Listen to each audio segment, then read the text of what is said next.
It all happened so fast.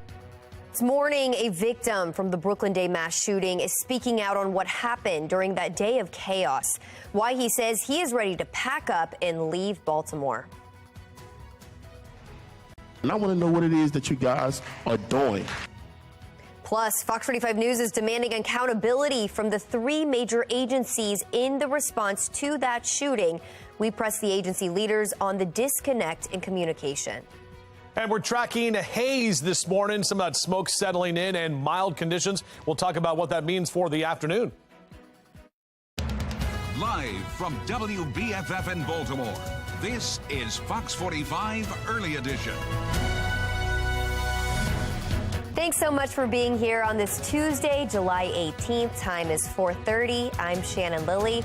Let's start with meteorologist Justin Chambers and a look at your forecast. Justin, it was feeling a little muggy out there to me, and I know there's some haze outside right now from the Canadian wildfires, too. Yeah, that's exactly right. Settling in again is some of that smoke this morning, and our temperatures continue to be mild. A lot of us waking up in the 70s this hour. We'll take a look here from our Inner Harbor sky cam, and you can actually see some of that haze, not the fog, but that's actually some of that smoke that has settled in from the late afternoon hours and into the overnight as well. Numbers right now are mainly in the low to mid 70s, even some mid to upper 70s for Stevensville across the Bay Bridge to Annapolis. 74 your temp right now in Easton. So a hazy and mild morning. Temperatures today staying hot, and then we are tracking a few pop-up storms not only today but for the next couple of days. Hopefully some of that rain will clear out this air, and we'll see temperatures over the next couple of hours mainly in the 70s here for your morning drive, mid to upper 70s and even to the lower 80s by about 9-10 o'clock this morning. Back with your full forecast in just a few.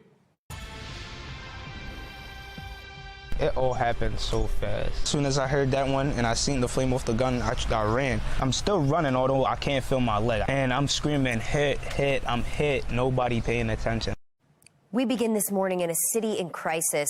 Fox 45 News continues to follow the fallout from the Brooklyn Day mass.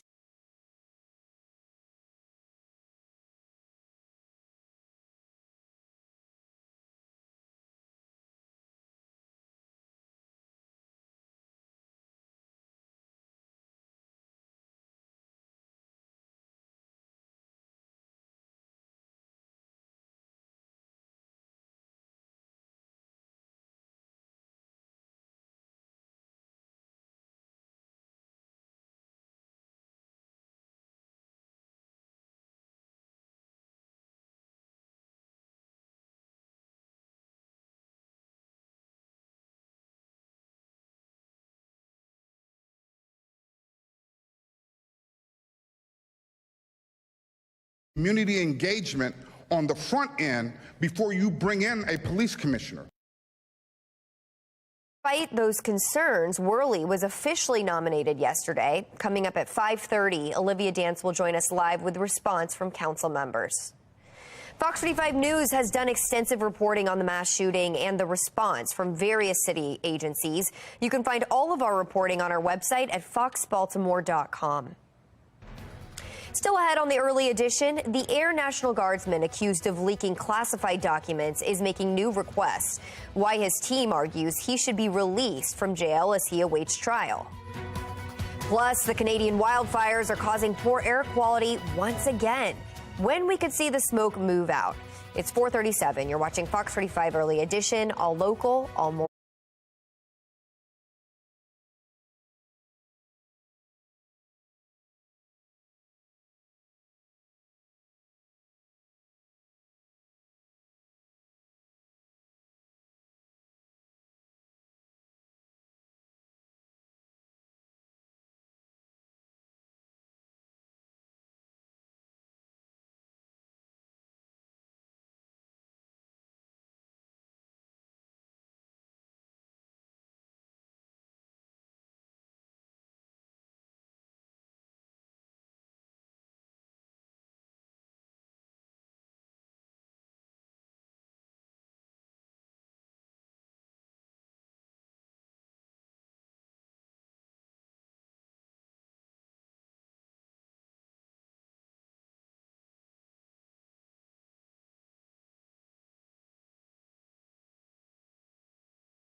Looking at our Towson cam right now, we have some of that haze hanging around from the wildfire smoke that has settled into the area, back into the area. This is what we saw last month, and we're going to see again, at least for the morning time, with that haze kind of hanging around. Our temperatures over the next 12 hours, well, they'll steadily climb. We're in the 70s this morning. Won't really cool off too much. On our way back to the low and mid 90s for the afternoon. Back with your full forecast coming up.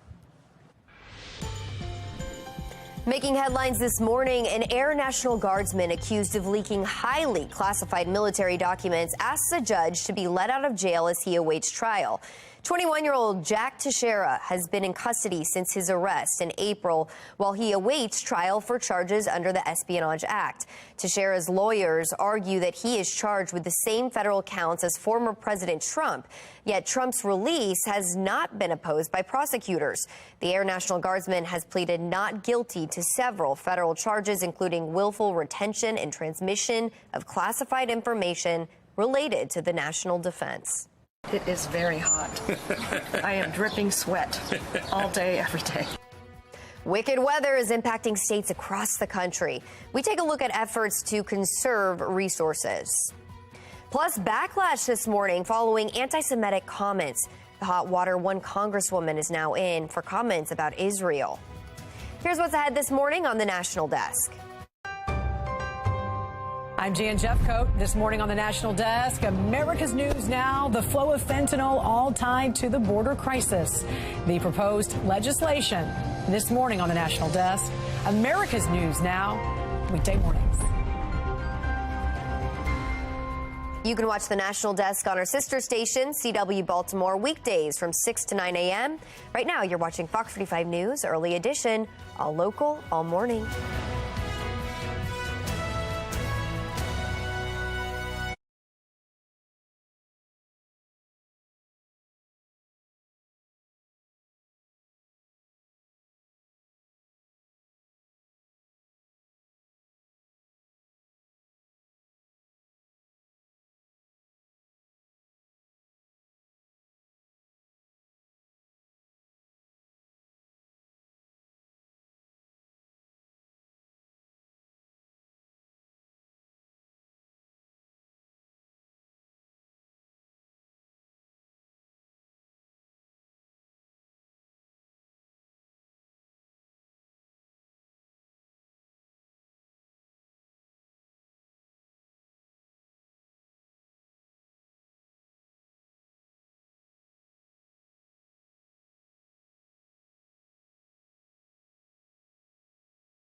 Well, we are following some wicked weather across the United States this morning. In Pennsylvania, the search continues for two missing young children after deadly flooding swept through the area over the weekend. Authorities confirm the floodwaters have killed at least 5 people, including the missing children's mother. Upper Makefield Township's fire chief says weather conditions have improved, so crews are widening the search. Today, the search will continue for the 2 children who are still missing.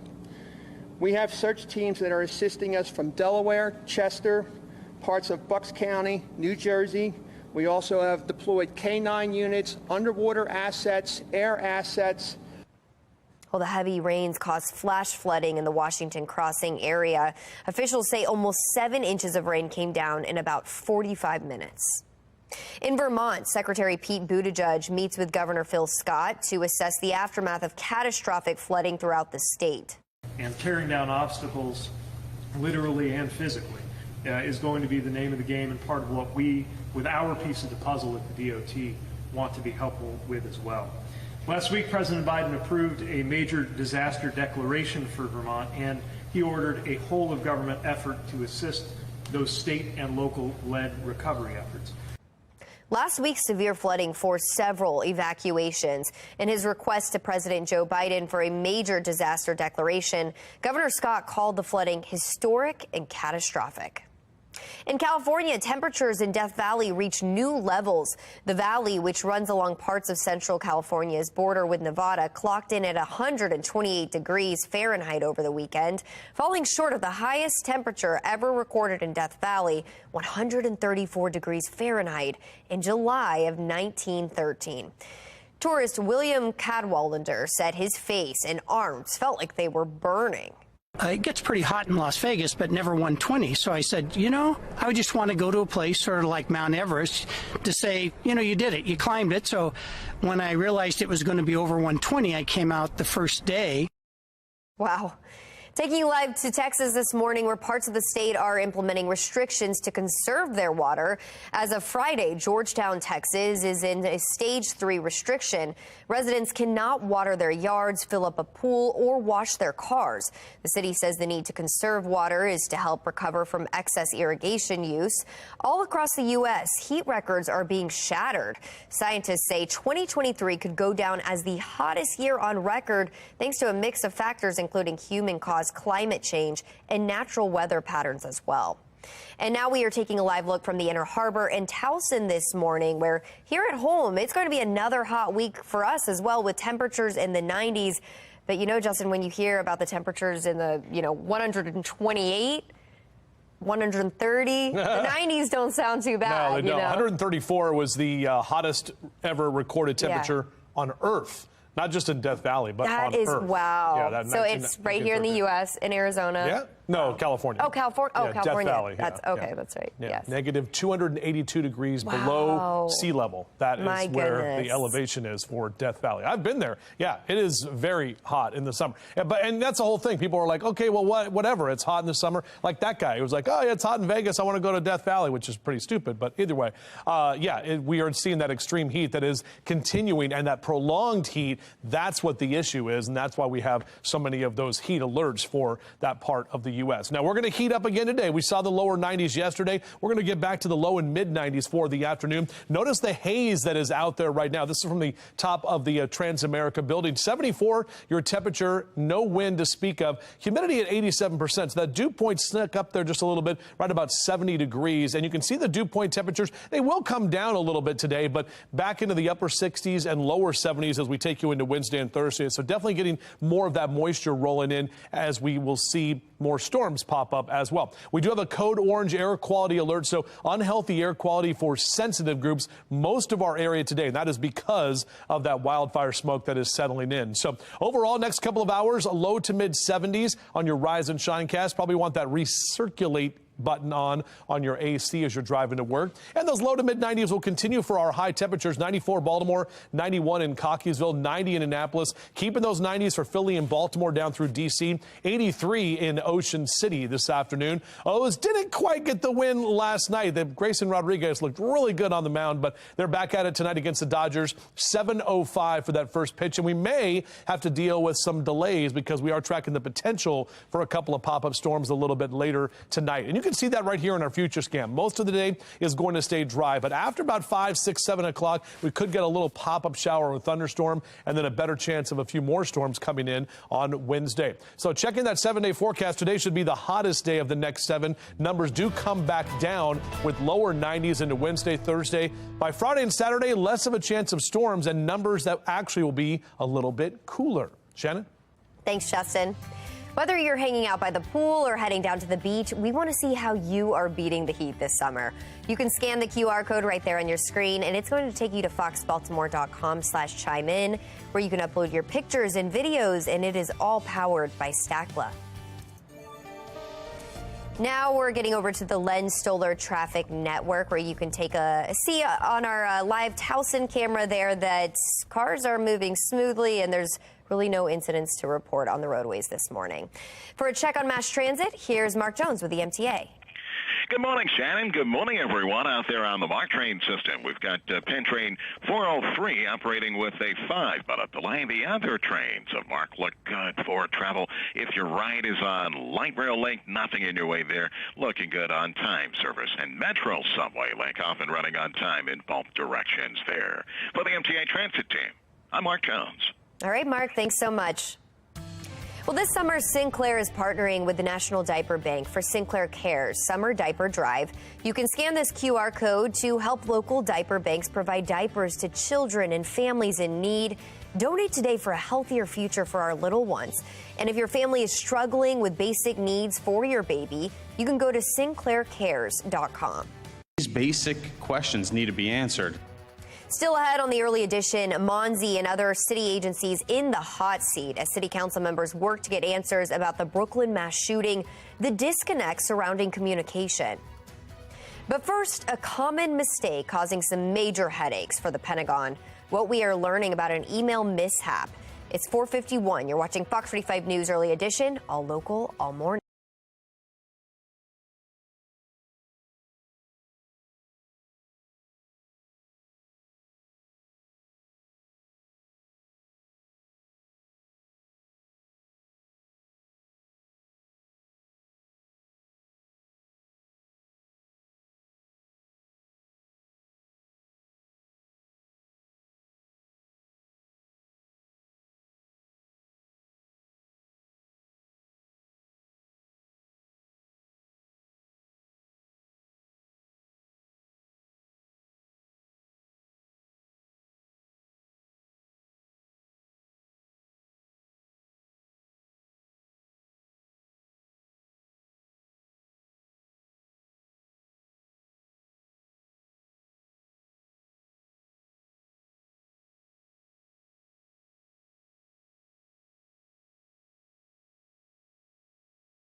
Making headlines this morning, Congresswoman Pramila Jayapal is walking back comments she said recently calling Israel a, quote, racist state. The progressive Democrats made the comments at an event over the weekend. She was met with backlash from her own party as well as from House GOP leaders as well. This isn't the first person in the Democratic conference that has continued to make anti-Semitic comments. We've watched what they have continually to do. There are a number of them over there. McCarthy was asked yesterday about uninviting Robert F. Kennedy Jr. from testifying in an upcoming hearing, falsely suggesting COVID was engineered to spare Jews. The hearing that we have this week is about censorship. I don't think censoring somebody is actually the answer here. This, as Israel's president is scheduled to visit the White House this week. GOP presidential candidate Nikki Haley is hoping her record on Israel will sway voters. She spoke at the Christians United for Israel conference in Arlington, FOX45 Virginia. News is demanding accountability Haley from served city as leaders. ambassadors to the UN during the Trump administration. She helped cut funding to the United Nations Relief and Works Agency, led the effort to withdraw the U.S. from the UN Human Rights Council, and spearheaded moving the U.S. Embassy. Last night, she blasted the Biden administration rejoining those initiatives and weakening our relationship with Israel. And Israel isn't just a friend. We share the same enemies. Virtually everything about Israel justifies America's longstanding support. The White House yesterday said President Joe Biden will meet with Israel's prime minister this fall. Biden has been highly critical of judicial reforms in Israel and of the prime minister's expansion of Jewish settlements in the West Bank. West Virginia Senator Joe Manchin speaks before a bipartisan group in New Hampshire addressing speculation over his 2024 intentions. The centrist Democrat was joined by the Republican governor of Utah at the No Labels Common Sense Town Hall. They were asked if they'd consider being running mates for a third-party option as a unity ticket. While neither gave a definitive answer, Manchin spoke about the need to come together. He says the American people are not divided. It's the politicians who are pitting them against each other. We're here to make sure that the American people have an option. And the option is, can you move the political parties off their respective sides? They've gone too far right and too far left. Now, Manchin has said he would make a decision about seeking re-election for his U.S. Senate seat by the end of the year. He would face a serious challenge from Republican Governor Jim Justice. Developing this morning, the Pentagon is addressing reports that millions of emails intended for employees ended up in another country. It's all due to a typo. Emails were meant to go to .mil accounts, but were sent to .ml accounts, which is for the West African nation Mali. None of the leaked emails were sent from official DoD emails. Instead, the emails likely came from personal accounts like Gmail or Yahoo. The department has put a block in place for the typo out of precaution. When you send an email from a DoD email address, it will not, and you send it to a .ml email address, it will bounce back. So a DoD email address will not be able to send to that email address. We can't control how other domains and how other websites send information. Now, the department strongly discourages the use of personal accounts for official business. The Pentagon says no classified information was sent, but there could have been sensitive information which could be used to track officials or conduct targeted cyber attacks. The U.S. is sending more fighter jets and a warship to increase security in the Strait of Hormuz. The Pentagon had already sent F-16s and attack aircraft to the region following Iranian attempts to seize commercial ships this month. Now a destroyer and F-35 fighter jets are on their way. The aircraft are meant to provide air cover for commercial ships moving through the waterway and act as a deterrent to Iran. We call upon Iran to immediately cease these destabilizing actions that threaten the free flow of commerce through this strategic waterway of which the world depends on for more than 1/5 of the world's oil supply. Now, it's not clear how long the increased president will be in the Gulf. The Navy says Iran has seized at least 5 commercial vessels in the last 2 years and harassed more than a dozen others. Coming up after the break, the search is on for missing children in Pennsylvania. The wicked weather ripping through that area. And our temperatures are continuing to be mild this morning, heating up for the afternoon. We'll talk about what it means in terms of any storms on the way. That's ahead. Live from WBFF in Baltimore, this is Fox 45 Early Edition. Good morning on this Tuesday, July 18th. I'm Patrice Sanders. I'm Taylor Stewart. Let's go ahead and get a check of the weather. That's right. We've got meteorologist Justin Chambers here with what's coming our way. Yeah, good morning, ladies. And taking a look outside, we are seeing some of the haze that is hanging around, not fog, but that wildfire smoke that settled in yesterday afternoon and evening, and it's still here with us this morning. Going to be hanging around through most of the morning as well with hazy and mild conditions. Temperatures staying hot for today, and we are tracking a few pop-up storms, not only today, but for the next couple of days as well. On your morning drive, Mr. Bo says we're good to go, low to mid 70s over the next few hours. Maybe use that recirculate button on the AC to keep that cool, the air inside your car so you're not breathing all that smoke. Back with your full forecast coming up. Thank you, Justin. Looking at our Lynn Stoller traffic network and our live cam in the Towson area, you see people up and out, but they're moving along just fine for this early morning commute. No issues to report. Too much people already have guns, and it's not hard to get a gun. So like it's like hard to stop that. So I don't really know. Just got to be careful and not be at the wrong place, wrong time. They'll put the guns down and start using their hands if anything. A lot of people can't do nothing without a gun. Turning now to a city in crisis. One of the victims from the Brooklyn Day mass shooting is speaking out on what happened that day. It comes more than 2 weeks after this incident. Police still have not arrested anyone in connection to the actual shooting, but a 17-year-old is now facing riot charges. 18-year-old Aaliyah Gonzalez and 20-year-old Kylise Fagbemi were killed, 28 others injured. There is still a $28,000 reward for any information that leads to an arrest. Now, Fox 45 News is demanding answers from 3 major agencies that bungled communication the day of the shooting. These include MONSE, the Baltimore Police Department, and the Housing Authority. Well, council members are preparing to call a second hearing with the leaders of Safe Streets with the hopes of getting answers that they weren't provided last week. The council held a hearing at City Hall last week. Those unanswered questions leading to even more mystery about the crime-fighting agency. Safe Streets workers were at the Brooklyn Day block party de-escalating several conflicts, but left before 30 people were shot, 2 of them losing their lives. Safe Streets workers never warned police about the dangers at the party. Council members struggling to understand the role Safe Streets workers played in the Brooklyn mass shooting. But directors at MONSE, which oversees the program, left some council members frustrated. I, again, have deep-rooted concerns in the expansion and growth of the agency. They are entitled to operate their city agency underneath the mayor. It's the mayor's discretion on their funding and what their functions are. I just think that they need to be more transparent, and they need to explain to the taxpayers of the city what functions that they're actually providing. Fox 45 News sent questions to the mayor's office about MONSE and the Safe Streets program, including what records, if any, have you received regarding MONSE's involvement in the activities related to the Brooklyn mass shooting?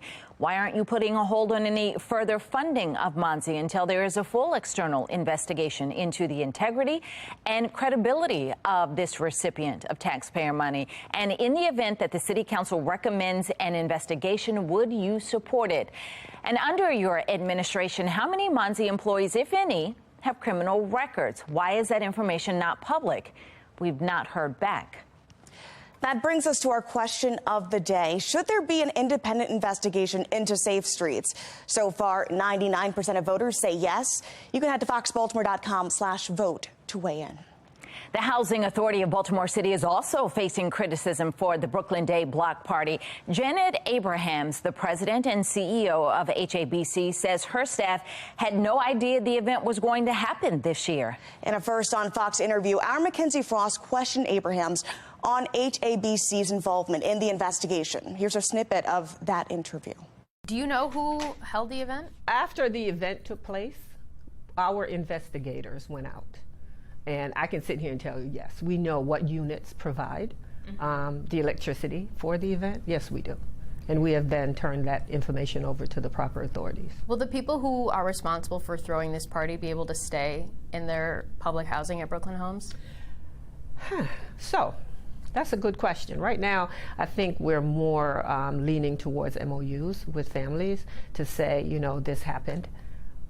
Because I know in their heart they are saying, oh my God, why? If I didn't do something, this would not have happened. And so we don't want to be the bearer of bad news and put people out 30 because people they made a shot. mistake. 30 people were shot, though. Is that a mistake? No. When I say sometimes 30 people were shot, 8 of those families belong to us. The rest of them did not live on HABC property. What I mean when I say that is I don't want to be punitive with residents because you made a mistake. Something happened, right? You provide the electricity. You did something against your lease. Doesn't necessarily mean we're going to evict you. But we're going to talk about it, and we're going to talk about what we need to ensure that it doesn't happen again. Now, Fox 45 News did confirm the U-Haul seen at the crime scene is the same truck that hauled in party supplies to Brooklyn Homes earlier in the day. We also reviewed court documents showing the man who rented the truck has a history of alleged drug distribution in the Brooklyn Homes neighborhood. Mackenzie Frost asked the Housing Authority president about that. You can find the full interview on our website, foxbaltimore.com. The Baltimore Police Department is also in the hot seat when it comes to the response to the Brooklyn Day mass shooting. We take a closer look into the communication failures coming up at 5:30 this morning. This morning, unhealthy air quality lingers in the Northeast from Canadian wildfire smoke, and a search resumes today in Pennsylvania for 2 children swept away in flash flooding. Let's get right over to Shannon Lilly in the Live Center with today's wicked weather. Shannon. Well, we're starting with a live look in New York City this morning, guys. Air quality is expected to be the worst today from Ohio to New England and unhealthy for sensitive groups here in Baltimore, in the metro area, as well as the Annapolis region, meaning we are currently under a code orange air quality alert. Now, the Canadian Wildfire Service says almost 25 million acres have burned so far this season. That's an area roughly the size of Ohio, and it's still burning right now. Meanwhile, search efforts will also resume this morning in Pennsylvania as rescue teams look for 2 children missing after flash floods swept away their family's car over the weekend. Police sharing these photos of two-year-old Maddie Shields and her brother, 9-month-old Conrad. Their mother, 32-year-old Katie Seeley, died in the tragedy. Their father, their 4-year-old brother, and their grandmother all survived. They were on their way to a family barbecue. Forecasters say there is a slight chance for flooding rains again today, with flood watches posted from eastern New York State to western Maine. We're going to continue to keep an eye on this, but for now, that is the latest from the Live Center. Still ahead on the early edition, a jury is selected in the trial of the squeegee kid accused of killing a Baltimore driver last summer. Why a judge denied the state's request for a delay. But first, former President Donald Trump attempts to have a criminal probe against him thrown out. Why officials are denying his request. Our Weather Authority forecast team is tracking our next weather maker. We're going to see a few pop-up storms possible this afternoon. It's that haze that's hanging around this morning that we've got to deal with. We'll break it down for you coming up on Fox 45, the early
5:11 is your time right now on your Tuesday morning, and we are tracking some hazy and mild conditions. Let's check those statewide temperatures. Still cooler in western Maryland. I like that. Oakland and Cumberland, the lower 60s. Low to mid 70s for Bel Air and Baltimore, down through Chestertown out for the eastern shore. 77 your number right now in Annapolis if you're up early with us. Now your jogging cast. Lower 70s next couple of hours. If you do want to get outside, it's mild. Just know you're going to have to deal with some of that smoke, so you may want to think about an indoor run, maybe on the treadmill or just getting something done inside with the AC because of that smoke that's hanging around. Back with your full forecast, we'll talk about the numbers today and what we can expect in terms of thunderstorm chances as well. New this morning, Georgia Supreme Court dismissed former President Donald Trump's bid to shut down a criminal probe against him in Atlanta. Investigators led by the Fulton County District Attorney are probing his attempts to overturn 2020 election results in Georgia. That investigation has not yet resulted in any indictment. Still, Trump moved to end it. The court issued a ruling saying its decision not to allow that was unanimous. Other legal challenges Trump has filed against the probe are still pending. The district attorney is expected to announce soon whether she will file charges against Trump. Still ahead on the early edition, some fan favorite movies will become less common on popular streaming services. Why Disney Plus is cutting back on Marvel releases. Plus, Taylor Swift continues to top the charts. The new milestone she is adding to her lengthy list of accomplishments. 5:12, you're watching Fox 45 Early Edition, all local.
.15 and topping your consumer news this morning, we are taking you live to the White House where President Joe Biden and Senator Bernie Sanders met with union organizers.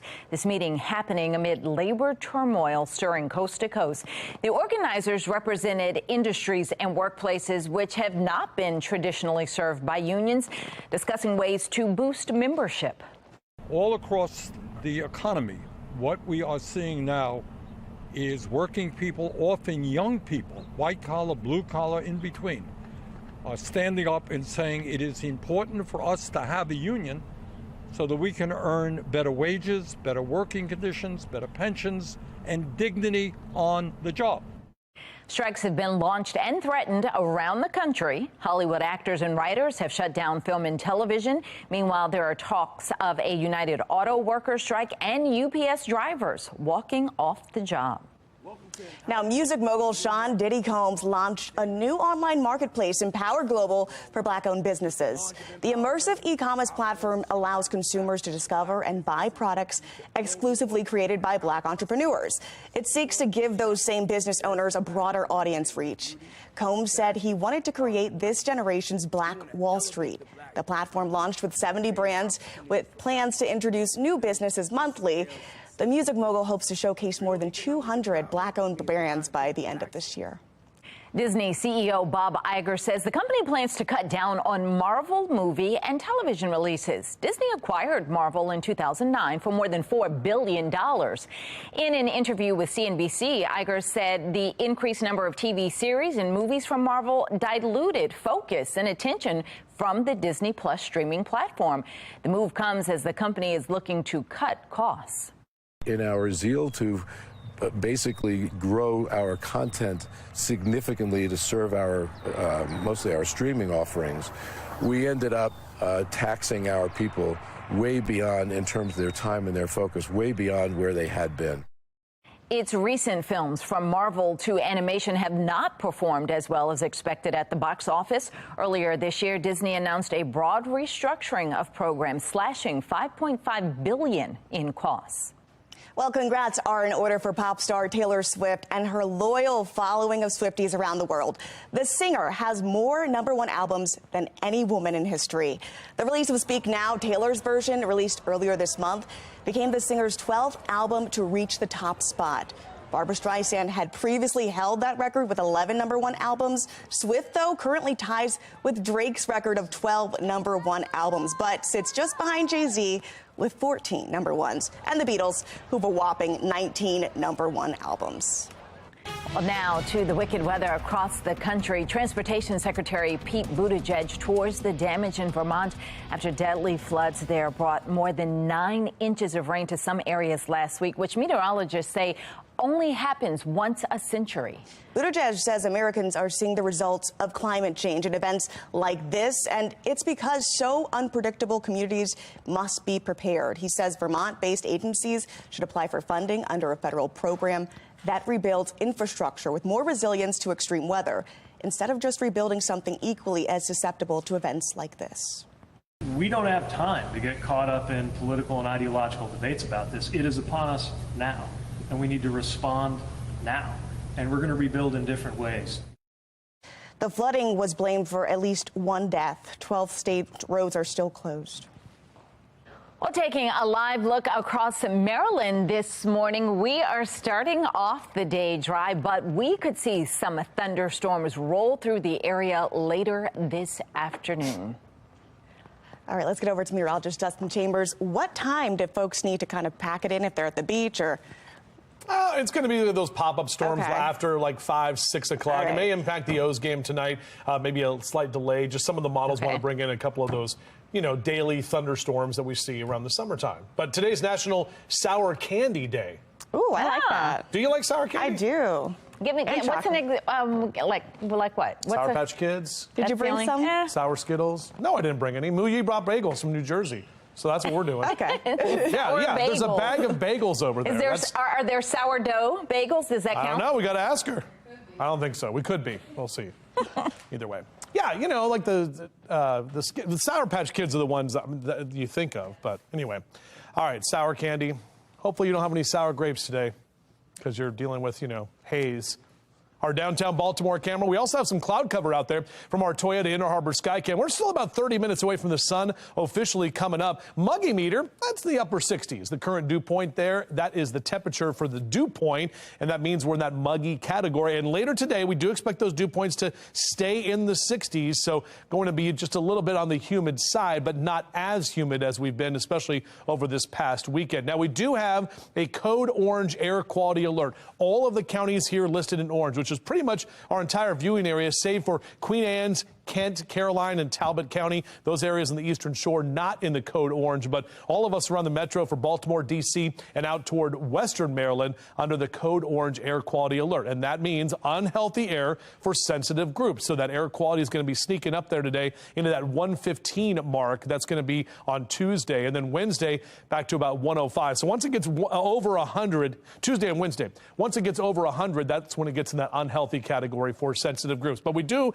expect that air to clear out by Thursday. And this is all from that Canadian wildfire smoke that's still hanging around. So low to mid 70s over the next couple of hours with the hazy conditions this morning. As you're hanging out in the 8 o'clock hour, we'll see those numbers in the mid 70s. Temperatures by noontime will top out right about 89, and we'll see those numbers slide into the low and mid 90s for later this afternoon. So do carry a chance for a pop-up thunderstorm today. Better chance of storms is coming tomorrow, and a few of those leftover storms on Thursday as well. But good news is by Friday and Saturday, for the first time, it seems like in forever, we're actually going to have dry conditions and not tracking storms for the weekend.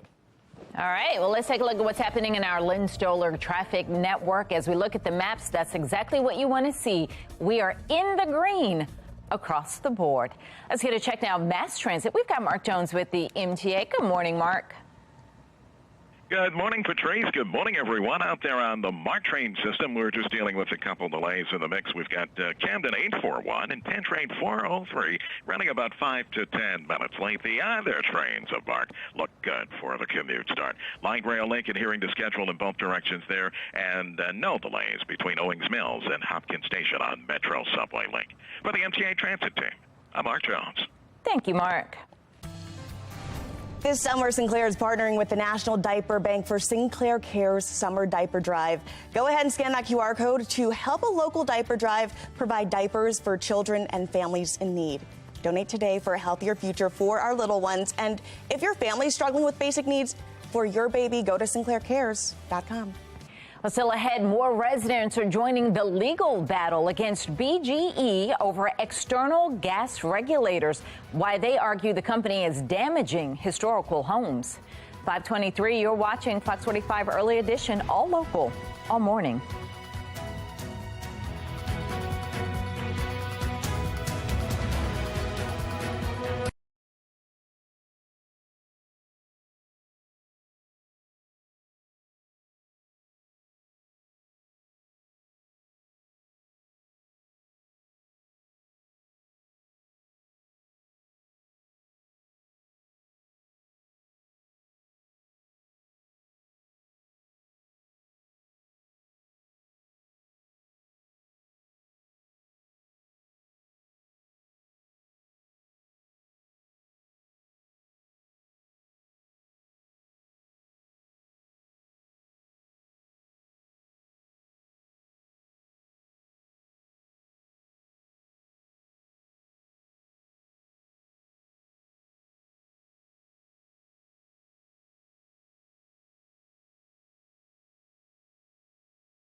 All right, here's a look at the top trending stories across the state. In Baltimore, another day of arguments in the trial of Michael Robertson, the man accused of killing Akia Eggleston. She is the pregnant woman who disappeared in 2017, the day of her baby shower. Michael Robertson was the father of Eggleston's unborn child. In Charles County, new video from a deadly police chase on June 29th. Police say they were responding to an assault and a possible carjacking when the driver, 34-year-old John Mitchell, led them on a chase. At one point, he lost control and fatally crashed into an upcoming truck. In Harford County, residents are no longer under a voluntary water restriction. The alert was issued Thursday after a fire at the Cromwell pumping station. But residents in Baltimore City, Baltimore County, Howard County, they're all still being asked to conserve water on a voluntary basis. You can be the first to know about breaking news by signing up for News on the Go. Go to foxbaltimore.com and click on Mobile Alert Sign Up under the Station tab. Still ahead on the early edition, the legal battle between BGE and city residents continues. The controversial back and forth over external gas regulators. The race for the White House is heating up. The two Republican hopefuls holding campaign events today coming up, and where they rank in the GOP pack. It's 5:27. You're watching Fox 45 News Early Edition.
Live from WBFF in Baltimore, this is Fox 45 Early Edition. Welcome back on this Tuesday morning. 5:30 is the time. I'm Patrice Sanders. I'm Taylor Stewart. Let's get another check of your forecast here. Meteorologist Justin Chambers. Another muggy summer day. Yeah, exactly right. Yeah, it's July, and that's what we're talking about here. Numbers were in the lower 90s yesterday. Didn't have as much in the way of humidity, and today will be similar, but we are picking up at least a chance for a couple of pop-up thunderstorms as well. As we look outside right now, we have those clouds out there, but also that haze that's hanging around, which is some of that wildfire smoke from Canada. Canada that is in the area, making a code orange air quality alert day today. 64 in Cumberland right now, low to mid 70s for Salisbury, up into Baltimore City, 75 in Philly. So right around the DMV, we are seeing numbers that are in the 70s this morning. And keeping those 70s going for the next couple of hours on your morning drive, we'll get to about 81 by 10 a.m. And overall, the next 3 days, those snowballs going to be melting quickly with 94 your high today. But we do drop to the lower 90s on Wednesday and Thursday. Notice each afternoon on those icons, we are carrying at least a chance for a few pop-up storms. Back with your full forecast coming up in just a few. All right, now to your Len Stoller Traffic Network. We have an incident to report on 70 eastbound in Ellicott City. It's right between 40 and Columbia Pike, so be aware of that. Obviously, some red on your maps this morning as we work to find out more details for you.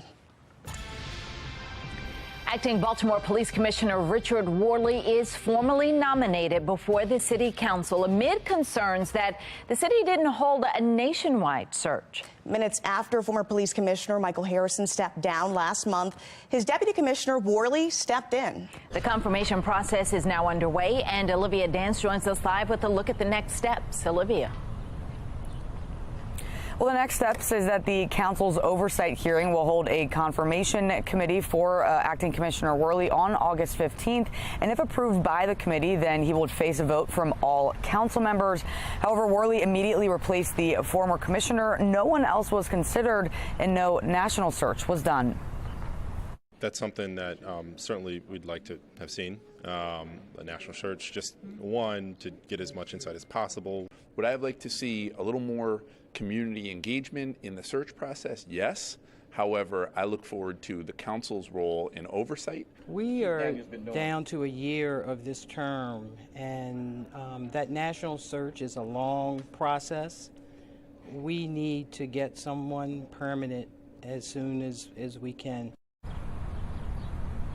Mayor Scott's move to forego a national search is raising some concerns, while other council members say they look forward to evaluating Worley on his ability to do the job.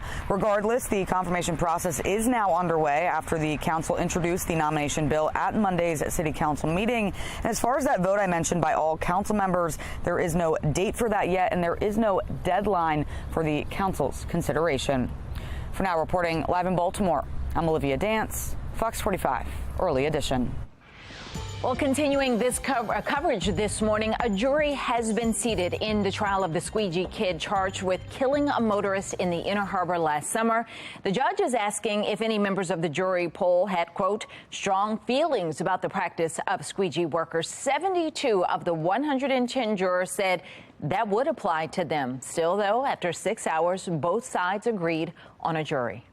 Everybody knows that this case got a lot of attention, and that makes every aspect of the proceedings more difficult. Baltimore City, good news is, has a lot of familiarity with complex, high-profile cases, and so I'm confident that the judge will administer a responsible process of getting a thoughtful jury that is able to look at the facts and the law and do justice. Now, the jury is seated, but this all comes after a judge denied the state's request for a delay. Prosecutors say they have DNA evidence linking the suspect to a spray bottle at the scene that had not yet been processed. The state claims there was a miscommunication between the city state's attorney's office and those in charge of testing for DNA evidence. The judge decided that is not a good enough reason to push the case back any further. It had already been delayed once last fall. Another group of city residents are joining the hundreds already signed on to this lawsuit against BGE over its external gas regulator project. The ongoing controversy started nearly a month ago when a group of 3 residents protesting the project were arrested in Fed Hill. More than 400 residents from all over the city now have joined in on this lawsuit to stop the project, claiming that BGE did not get proper permission from homeowners to do the work. They fear utility rate increases and questions BGE's claim that regulators are safe.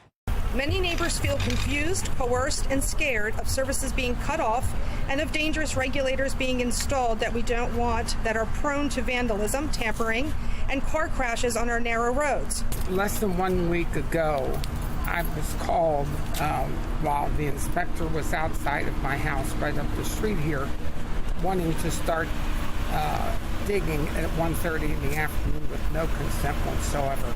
I refused, and he said sooner or later you'll have to join, because otherwise your gas will be cut off. What you just heard is exactly what the judge ordered BG&E to not do. Well, the project is paused until a judge can hear the case. That likely won't happen until September. Meanwhile, the city council approved a resolution calling on the State Public Service Commission to reject BGE's proposed rate hikes. Councilman Zeke Cohen proposed that resolution. He says the plan is irresponsible and the company hasn't provided city residents with good enough service to warrant a price increase. Our constituents cite disruptions to streets and sidewalks that are not repaired in a timely fashion, sloppy workmanship, and damage to homes by BGE and its contractors. And recently, BGE has attempted to steamroll constituents into accepting external gas regulators, including through illegal gas shutoffs. Now, in response to Cohen's push to shut down the rate hikes, BGE released a statement saying the councilmen and speakers are misrepresenting the company's multi-year plan. The company claiming the investments and costs associated with renovations are key for the safety of the city's gas delivery system and will work to help the state's net zero emissions goal by 2045. 5:36 now. The race for the White House is heating up. Two Republican hopefuls are holding campaign events today. Let's get over to Shannon Lilly at the Live Center with those front runners. Well, we're taking a live look over Portsmouth, Taylor, and Patrice. This is in New Hampshire this morning. The state ready to welcome Republican presidential candidate Tim Scott, who will be in Salem. Meanwhile, Florida's Ron DeSantis is in South Carolina before a CNN interview with Jake Tapper. That interview is one attempt to close the polling gap with former President Donald Trump.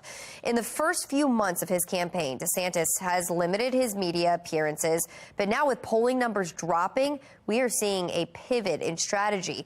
And DeSantis is also making major changes to staffing, firing about a dozen people with more dismissals expected in the coming weeks. At one point, his campaign listed 92 people on the payroll, by far the most of any Republican presidential candidate. But former President Trump is still in the lead of the GOP pack by more than 34 points, according to data compiled by Real Clear Politics. 53.8% support Trump's nomination, and he's followed by Ron DeSantis at 19.7%. None of the other 8 have been able to break into the double digits. We'll continue to follow this race as it heats up right here from our Live Center. It all happened so fast. Morning, a victim from the Brooklyn Day mass shooting is speaking out on what happened during that day of chaos. Why he says he's ready to pack up and leave Baltimore. Plus, new efforts to bring detained Americans back overseas. How the United Nations is getting involved for the release of a journalist. That's just ahead. Plus, another hot and hazy day ahead. Our weather authority team is letting us know if we're going to see a cool down. 5:38, you're watching Fox 45 Early Edition, all local, all morning.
Making headlines this morning, United Nations human rights experts are calling for the release of journalist Evan Gershkovich. He's been detained in Russia for more than 100 days following his arrest on espionage charges. The Wall Street Journal and the U.S. government vehemently deny those accusations. Meanwhile, the UN human rights experts say this is the first time since the Soviet era that Russian authorities have made such accusations against a U.S. journalist. They say that it sends a, quote, chilling message to all foreign media. U.S. officials recently confirmed that quiet discussions are underway with Russia to try to secure both the release of Gershkovich and the American Paul Whelan. And I want to know what it is that you guys are doing. Fox 45 News is demanding accountability from the three major agencies in the response to the recent mass shooting at a Brooklyn block party. We're going to take a look at the meeting that could be happening at City Hall. Plus, no lucky winner. Just how much that jackpot lottery is soaring to for tomorrow's drawing? We'll let you know here. You're watching Fox 45 Early Edition, all local.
Caught on camera, a climber rescued from a steep cliff face in California. Crews from the Sonoma Sheriff's Department sprung into action this past weekend to rescue a climber in Jenner, California. The rescue team used the helicopter called Henry 1 to spot and secure that climber from the cliff face. They used a long line and a horse collar. Footage from that rescue shows the team successfully rappelling down, grabbing the climber before dropping the person off on a nearby beach.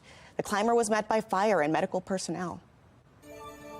Happening today across Maryland, in Baltimore City, Mayor Brandon Scott will present a key to the city to Baltimore native Angel Reese. Governor Wes Moore and Anne Arundel County Executive Stuart Pittman will announce millions of dollars in federal funding to address the digital divide in Maryland. Plus, Raising Cane's is opening another location in Westminster. Well, trending this morning, no one matched all of the numbers in last night's Powerball drawing. So tomorrow's jackpot is estimated to be $1 billion. That is wild. Or, okay, if you rather get a lump sum of cash payment, it's about $518 million. But this is only the 7th time in U.S. history that a lottery jackpot has reached that $1 billion milestone. Your chance of winning the jackpot, though, is 1 in 292 million, rather. Oh, because that makes a difference. Right, of course. It's way slimmer now. According to the Powerball website, the odds are just not in your favor, but if you can't win, that doesn't mean you don't play. The largest Powerball prize was $2 billion, won by a California man just last November. And last night's winning numbers, 17, 8, 9, 41, 5, and red Powerball 21. So I didn't even play. I mean, at this, I didn't even get a ticket this time. I did a couple weeks ago, and then I'm like, eh. I was at the Walmart yesterday, and I'm like walking out, and I see the little lottery machine. I'm like, should I play? And I was like, And then I was like, I gotta get home. I was tired. Exactly. So I didn't even play. Yeah. But, hey, Angel Reese also throwing out the first pitch at the O's game tonight. Ooh, yeah. What time does that start? 7:05. So I'll get that for my starts lottery. on time. What's that? If it starts on time. If it starts on time, right, yeah. We might have some delays, potentially, if we get a couple of pop-up storms later this afternoon. I believe they named a basketball court for it, They did too. yesterday. Yeah. So that's awesome. Our Baltimore girl doing big things. Our live cam right now in Towson. Good morning to you. We can see a few of those clouds hanging around and also that haze. So cloud cover on top and then kind of the haze hanging around here at the surface. That's some of that wildfire smoke that's settled in back to the area. This is what we had to deal with in June, and now we're dealing with it here in July. 74 your temp right now in Towson. Not much wind. We need some wind to kind of get that smoke out of here. We also need some rain to help kind of clear the air. The dew point temperatures are going to be in the mid to upper 60s for the next couple of days, so not as muggy as we were over the weekend. Thursday is going to be the day when it will slide up into those lower 70s. That will have the most moisture content, but notice a much drier start to our weekend. Here's the code orange air quality alert. These are all the counties impacted, all of Baltimore City and County, Hartford, Cecil, Carroll, as you look out toward Howard and Anne Arundel counties also in there. Some of the Eastern Shore counties not in the code orange air quality alert. Good news is Tuesday, Wednesday, we see those code orange days, but Thursday we've got some green, and we are looking at good air quality by the time we get into Thursday. So golfers hitting the links today on your forecast. 77 by 9 a.m., upper 80s through noontime, and we'll be in those low to mid 90s for the afternoon. Make sure to get the watering done early with those sprinkler cast in the on position. But again, do not water during the middle of the day. You're just wasting all that water. It's going to evaporate with those temperatures that will climb to the upper 80s and low to mid 90s across Carroll and Baltimore counties for your highs this afternoon. Numbers in Hartford and Cecil counties also in the upper 80s and lower 90s for you later this afternoon. And on your car wash cast, I have 3 yellow lights, only because we're going to have to deal with the potential pop-up storms not only today but for the next couple of days as well. So you may want to just hold off on that car wash until Friday. I thought about getting the car wash this morning on the way in, and I was like, nope. Gotta do that forecast. And yeah, here we go. Tuesday, Wednesday, and Thursday. A little unsettled. Friday and Saturday into the weekend, we're actually looking a little cooler and drier and not carrying that chance for storms into the weekend. Well, later in the week sounds like a good time to hang by the pool. And whether you're doing that or going to the beach, we want to see how you're beating the heat this summer. Scan that QR code on your screen. It's going to take you to foxbaltimore.com/chime-in. You can upload your pictures and videos. It's all powered by Stackbot. Well, let's take a look now at our Lynn Stoller traffic network. We are hearing about 2 incidents to report. There's an accident on 70 eastbound in Ellicott City. It's right between 40 and Columbia Pike. Then we're hearing about a vehicle fire on southbound 895. That's right between the tunnel and Lombard Street. The right lane is blocked there. Let's get a live look now from our traffic photojournalist. He just got out on 70 westbound, and all is well. No issues to report for him. Let's get a check of mass transit. Mark Jones with the MTA is here. Hi, Mark.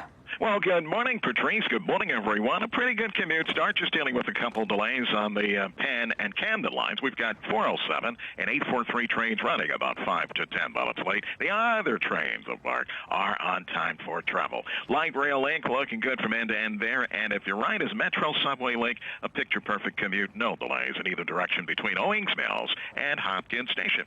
For the MTA Transit team, I'm Mark Jones. Thank you, Mark.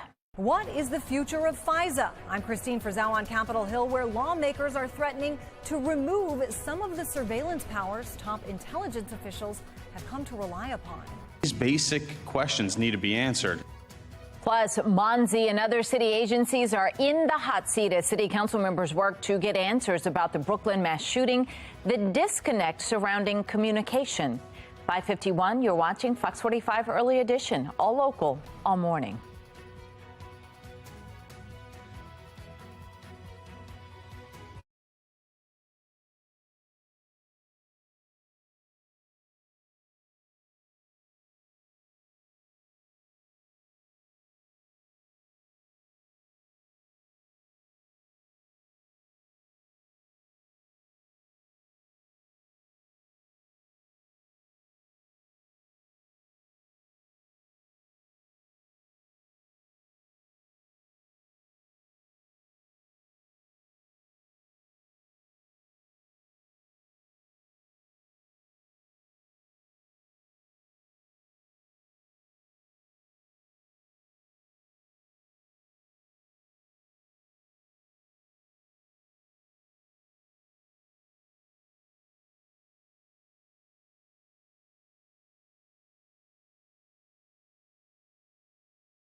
This morning, the debate on how far officials from our top intelligence agencies should be able to gather information about American citizens, it's making headlines.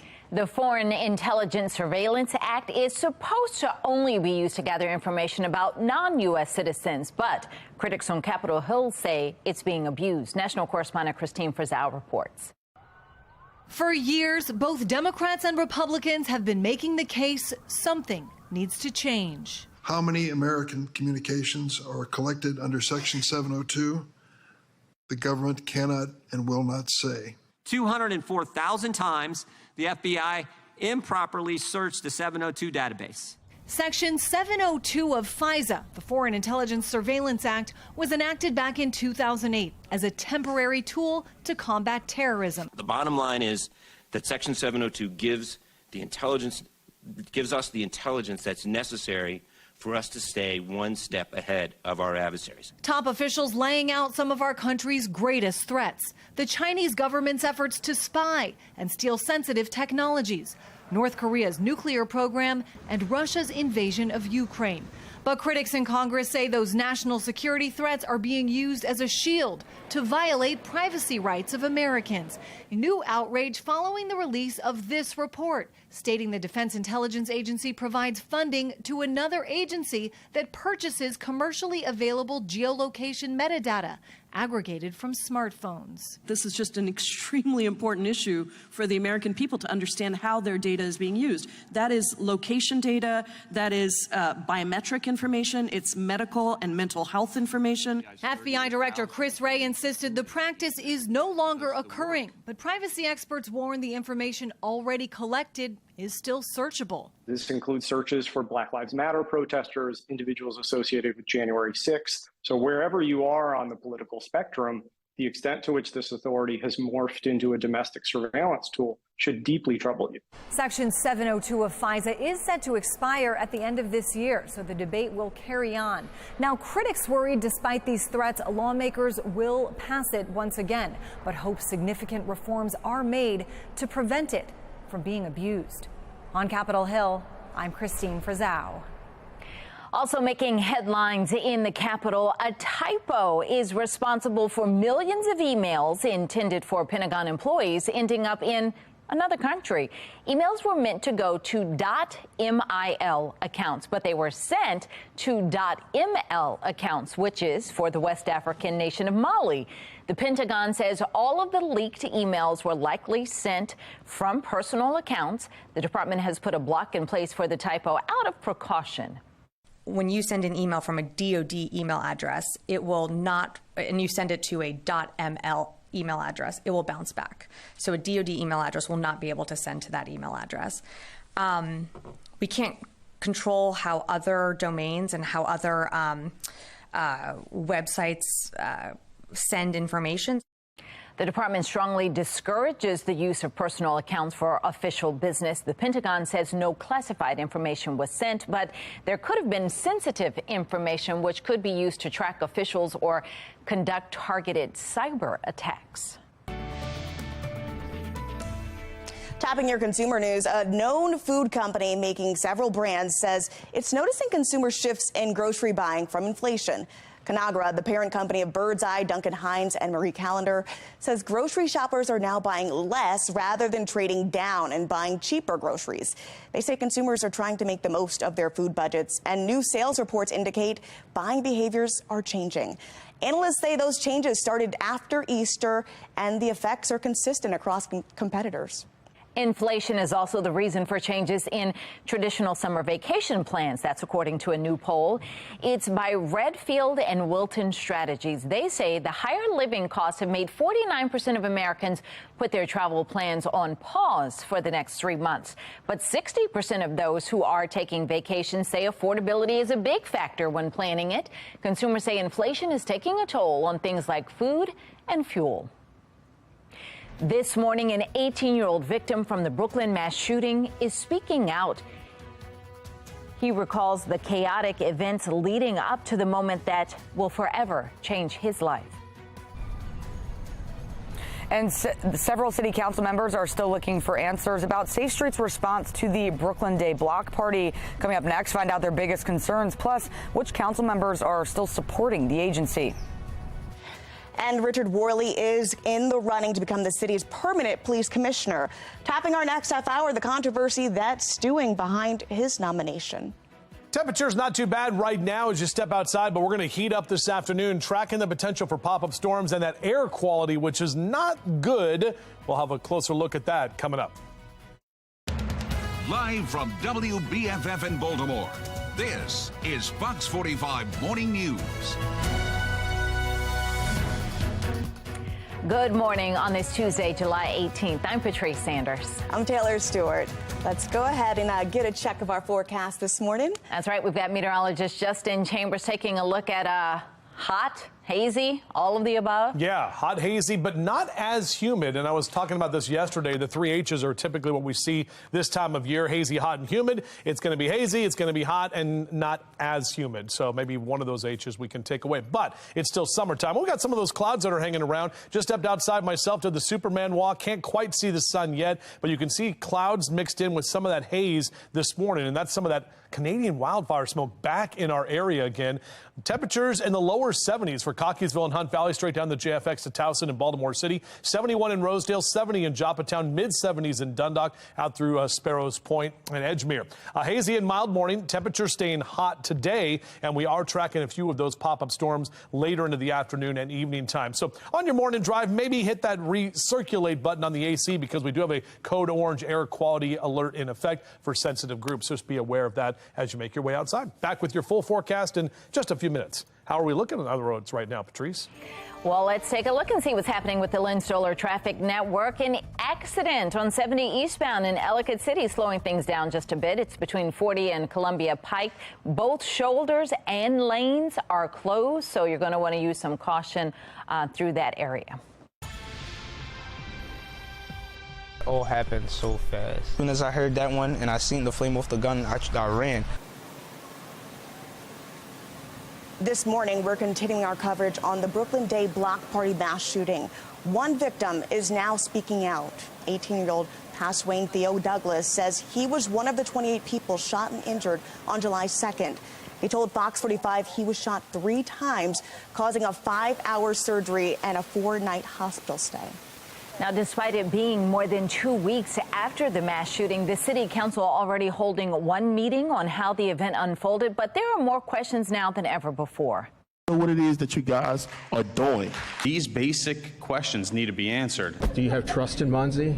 I, again, have deep-rooted concerns in the expansion and growth of the agency. 45 News is demanding answers from 3 major city agencies. That includes MONSE, the police department, and the housing authority. It's all about how they responded to this incident. Olivia Dance joins us live this morning with the push to gain more insight into the Safe Streets program. Olivia. Well, Patrice, council members are preparing to call a second hearing with the leaders of Safe Streets, which is the mayor's crime-fighting agency that works all across the city. Now, council members hope to get more answers than they did during the hearing last week. The unanswered questions are leading to even more mystery about the agency. Safe Streets workers were at the Brooklyn Day block party de-escalating several conflicts, but left before 30 people were shot, 2 losing their lives. Safe Streets workers never warned police about the dangers at the party. Council members struggling to understand the role Safe Streets workers played in the Brooklyn mass shooting, but directors at MONSE, which oversees the program, left some council members frustrated. I, again, have deep-rooted concerns in the expansion and growth of the agency. They are entitled to operate their city agency underneath the mayor. It's the mayor's discretion on their funding and what their functions are. I just think that they need to be more transparent and they need to explain to the taxpayers of the city what functions that they're actually providing. Heard several council members are still demanding answers about Safe Streets and their response to the Brooklyn Day block party that turned deadly. Patrice, back to you. Olivia, are there any council members that are defending Safe Streets or don't have concerns about what happened that day? Yeah, Patrice, good question. There definitely are still some council members that are still supporting the agency. Take a listen to what they said. We don't know whether or not, if Safe Streets knew about the party, we also know that a lot of people knew about the party and didn't do anything either. So I wouldn't just be pigeonholing them. They've been able to bridge relationships and rapport building that police officers have not been able to broach. And Safe Streets is a $20 million program, but so far no one has called for an independent probe of MONSE's spending. Of course, we'll keep pressing for answers. For now, reporting live in Baltimore, I'm Olivia Dance, Fox 45 Morning News. That brings us to our question of the day. Should there be an independent investigation into Safe Streets? So far, 99% of voters say yes. Head to foxbaltimore.com/vote to weigh in. The Housing Authority of Baltimore City is also facing criticism for the Brooklyn Day block party. Janet Abrahams, the president and CEO of HABC, says her staff had no idea the event was going to happen this year. In a First on Fox interview, our Mackenzie Frost questioned Abrahams on HABC's involvement in the investigation. Here's a snippet of that interview. Will the people who are responsible for throwing this party be able to stay in their public housing at Brooklyn Homes? That's a good question. Right now, I think we're more leaning towards MOUs with families to say, this happened. We don't want to be the bearer of bad news and put people out 30 because people they made a shot. mistake. 30 people were shot. Is that a mistake? No. What I mean when I say that is I don't want to be punitive with residents because you made a mistake. Something happened. Right? You provide the electricity, you did something against your lease, doesn't necessarily mean we're going to evict you. But we're going to talk about it, and we're going to talk about what we need to ensure that it doesn't happen again. Now, Fox 45 News did confirm that the U-Haul seen at the crime scene is the same truck that hauled in party supplies to Brooklyn homes earlier in the day. We also reviewed court documents showing that the man who rented the truck has a history of alleged drug distribution in the Brooklyn homes neighborhood. Mackenzie Frost asked the Housing Authority president about that. You can find that full interview on our website, foxbaltimore.com. The Baltimore Police Department facing questions from commissioner nominations to about the Brooklyn mass shooting. Topping our next half hour, the concerns from lawmaker. Hazy skies in Baltimore as wildfire smoke moves back in across the Northeast. Coming up, the area is being hit the hardest, plus an update on the search for 2 missing children following deadly floods in Pennsylvania. Yeah, we are under that code orange air quality alert here in Baltimore for some of that same smoke that's hanging around. We'll take a closer look at that coming up in a few minutes. But first, this summer, Sinclair is partnering with the National Diaper Bank for Sinclair Cares Summer Diaper Drive. Scan the QR code on your screen to help local diaper banks provide diapers to children and families in need. Donate today for a healthier future for our little ones. And if your family is struggling with basic needs for your baby, go to sinclaircares.com. 6:07 now. You're watching Fox 45 Morning News, all local.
Welcome back. 10 minutes after 6 o'clock on your Tuesday morning. As we look outside, sun is now up. You can kind of see it right there in the bottom left corner of your screen. And a few of those clouds hanging around. Still some of that haze from that Canadian wildfire smoke here at home, and with the code orange air quality alert in effect. Low to mid 70s next couple of hours. Maybe you want to do the run inside this morning. We should get some of that haze to move out of here by the time we head toward the afternoon today. But we'll talk about a 94, dropping into the 70s tonight, and tomorrow a little cooler, only about 90 for the afternoon high. But we are carrying a chance for a couple of pop-up showers and storms each day. We'll break that down for you a little bit more in detail coming up. This morning, unhealthy air quality lingers in the Northeast from those Canadian wildfire smokes, and a search resumes in Pennsylvania for 2 children swept away in flash flooding. Let's get over to Shannon Lilly in the Live Center. She's got more on today's wicked weather. Shannon? Well, Patrice and Taylor, we're starting with a live look over New York City this morning, and you can see the haze on that skyline there. We know that air quality is expected to be the worst today from Ohio to New England. The air quality will also be unhealthy for sensitive groups here in the Baltimore City metro area and Annapolis region, meaning we're currently under a code orange air quality alert. The Canadian Wildfire Service says almost 25 million acres have burned so far this season. That's an area roughly the size of Ohio, and it's still burning right now. Meanwhile, search efforts will also resume this morning in Pennsylvania as rescue teams look for 2 children missing after flash floods swept away their family's car over the weekend. Take a look at these photos. 2-year-old Maddie Shields and her brother 9-month-old Conrad, they are both missing. Their mother, 32-year-old Katie Seeley, died in the tragedy. Their father, their 4-year-old brother, and their grandmother survived. They were on their way to a family barbecue when this happened. Now, forecasters say there is a slight chance for flooding rains again today, with flood watches posted from eastern New York State to western Maine. We're going to continue to keep an eye on this, but for now, that's the latest from the Live Center. Taylor? Another multi-million-dollar aid package is going to Ukraine. What the United States Agency for International Development says it's for exactly. Plus, the Orioles are holding on strong this season, how last night's game played out, and why we can already look forward to a great next season. 6:12, you're watching Fox 45 Morning News, all local, all morning.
Wheat prices are now rising after Russia officially backs out of the Ukraine grain deal. Wheat futures jumped up nearly 3.5% on the Chicago market and $6.84 a bushel, which is about 60 pounds. Now, Russia's government say that the country is withdrawing from the international deal, but they are willing to re-enter if demands on sanctions against its food and fertilizer efforts are met.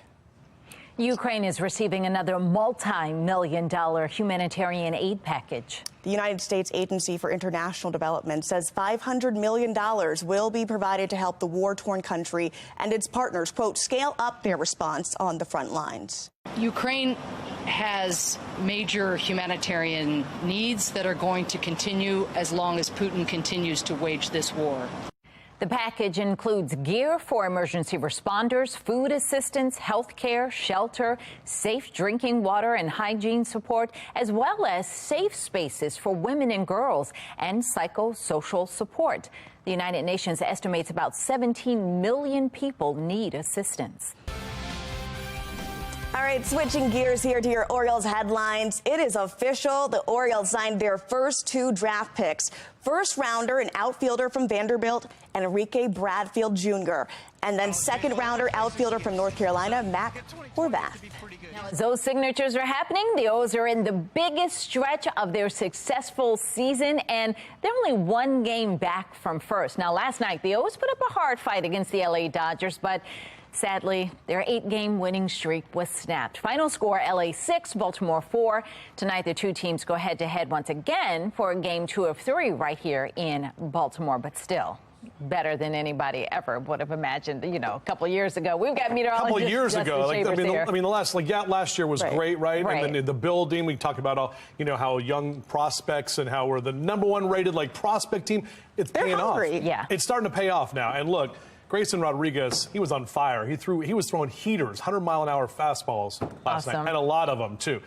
They gave up a home run again with a grand slam. It wasn't him. It was Baker that gave up the grand slam. That's why they lost, but it's all good because we still have 2 more games against the Dodgers, and then they've got a big stretch, 4 games against Tampa, the #1 team in the AL East, and we're still only 1 game back because the Rays also lost last night, so that's always a good thing. Anyway, tough stretch here for the O's, but looking great, and 7:05 first pitch tonight. Our Towson camera, you can see a little bit of that haze kind of hanging around 695 at this time. Muggy meter, our current temperature for the dew point is 67 degrees, so that's still in the muggy category. And today, the humidity is not going to be that bad. It's still in the sticky category as those dew points will hang in the 60s. We do have a code orange air quality alert. This is for that Canadian wildfire smoke. This should be for today and tomorrow for all the areas here in Orange, which is basically all of us here in Central Maryland, save for you on the Eastern Shore. Cecil County is the only one on the Eastern Shore under that code orange air quality alert. And that's unhealthy for sensitive groups. It's just above 100 in the air quality index, the AQI. So that means those that have heart problems and lung disease, also asthma, children, elderly, probably trying to limit that time outdoors. And why not? Because it's going to heat up today, too. So just stay indoors and enjoy the AC. Low to mid and upper 70s as you rise and shine with us. Sun will be up until 8:30 tonight.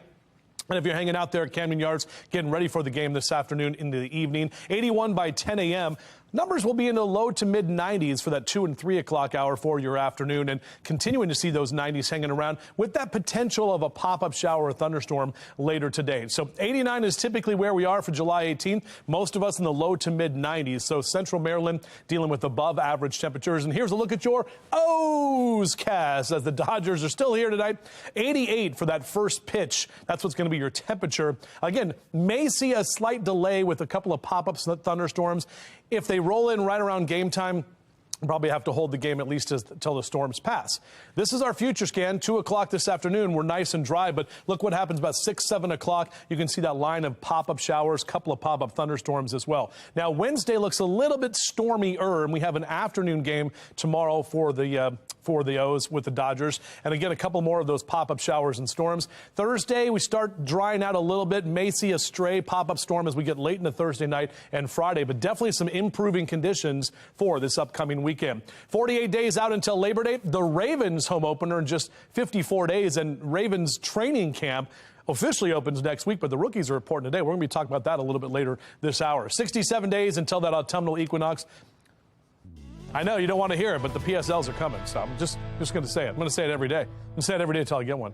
94 today, and then temperatures do drop. So today's the hottest day of the next 7. We'll see those lower 90s and then drier as we head toward the weekend. Patrice? All right, no more PSL talk. It is July.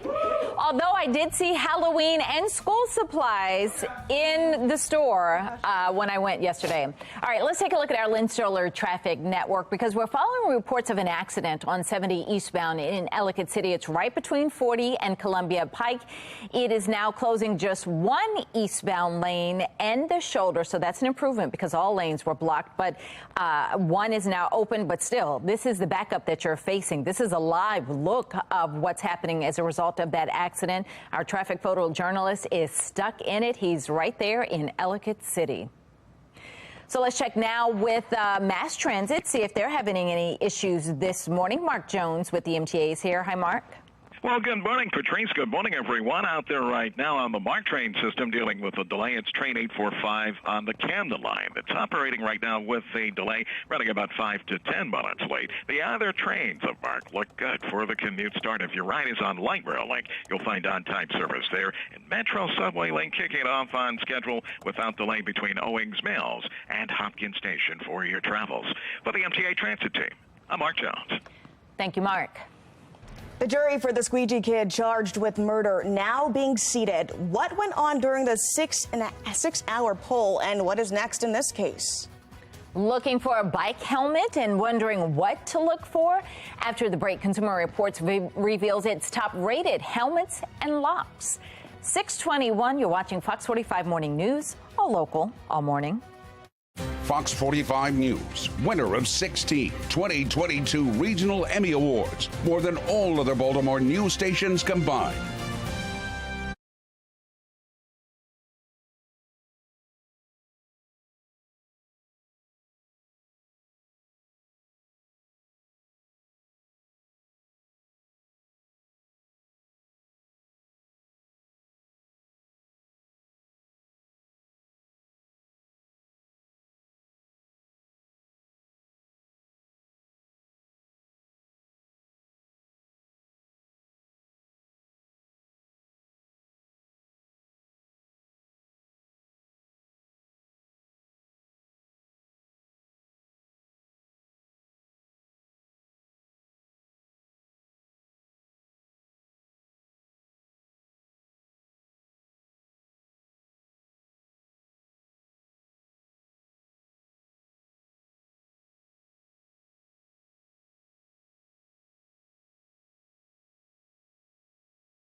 Planning on spending some time on a bike this summer? Well, before you hit the streets or trails, you'll need a good helmet. That's right, and that is where expert testing from Consumer Reports comes in to help you find the best helmet that combines safety and comfort.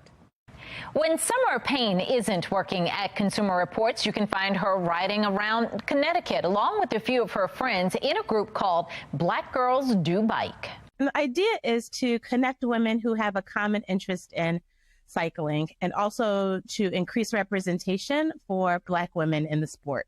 Before Summer and her fellow cyclists push the pedals with their feet, they protect their heads. We're representing the league when we're out on the road as well. So we have to wear a helmet. That's first and foremost. Safety first, right? Consumer Reports experts test helmets in a special lab, measuring how well they absorb impact at about 14 miles per hour. It simulates how a biker might fall in an accident. To make sure the helmet stays on your head in a crash, they also test the strength of the chin straps, attachment points, and buckles by dropping an almost 9-pound weight 2 feet so that it yanks on the straps. But of course, human nature suggests many of us won't wear a helmet if it's not comfortable and easy to use. So CR looks at that too. We also evaluate helmets for ventilation, ease of use, fin adjustments, and other key features. In its latest round of testing, CR says the best bike helmet for adults is the Bontrager Starvos Wave Cell, which got perfect scores for impact absorption, fit, adjustment, and ease of use. So now that you've got the protection you need for your head, it's time to protect your bike from thieves with a good bike lock. In our tests, we found that U-locks offer the best security against thieves. The Kryptonite New York Forget About It Mini U-Lock performed the best, acing tests against bolt cutters, hacksaws, and just brute force. And if you're planning on taking your bikes with you on vacation, you'll need a good bike rack.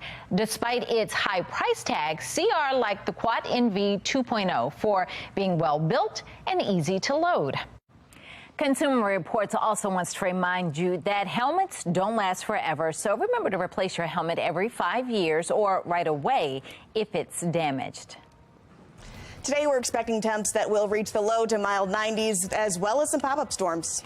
From the morning to the night, our Weather Authority team of meteorologists are keeping you up to date on the storms as they develop. The acting Baltimore Police Commissioner officially nominated for the top job. I'm Olivia Danson. Coming up next, we're looking into why no national search was done for the position. You're watching Fox 45 Morning News, all local, all morning.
Live from WBFF in Baltimore, this is Fox 45 Morning News.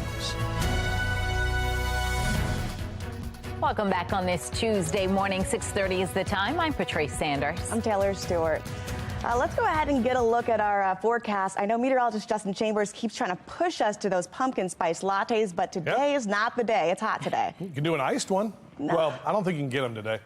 Probably not till August, but they come out in August now. That's the thing that's weird. Which is ridiculous. I know. I agree with that. I usually wait. I'm going to wait until meteorological fall this year, September 1. So taking a look outside right now, well, you can see that orange sunrise, the Oriole orange. I know the O's didn't get the win last night, but it's all good. They're back at it tonight at Camden Yards. And looking at a hazy start to your morning, 59 in Oakland. That's where I'd like to be. A nice cool start to your morning there. 64 in Cumberland. Most of us in the low to mid 70s for Westminster, Bel Air down to Baltimore City. 74 in Chestertown. Annapolis, you're in at 76. So morning drive, Mr. Bo says we're good to go. Low to mid and upper 70s over the next couple of hours. Some of that haze is going to be hanging around for the morning hours. We will top out in the low to mid 90s today. Today, the hottest day of the next 7. And then Wednesday and Thursday, those numbers do back off into the upper 80s and lower 90s. But we do carry that chance for storms, not only this afternoon, but into tomorrow and Thursday as well. We'll take a closer look at how those storms could impact you coming up.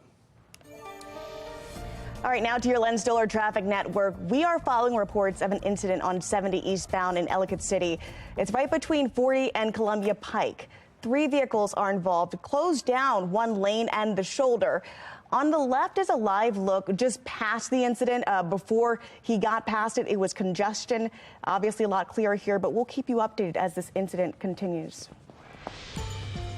6:32 now. This morning, we are continuing our coverage on the changes surrounding the Baltimore Police Department. Acting Baltimore Police Commissioner Richard Worley formally nominated before the City Council, despite concerns that the city didn't hold a nationwide search. Now, this just comes just 1 month after former Police Commissioner Michael Harrison stepped down and his Deputy Commissioner Worley stepped in just minutes later.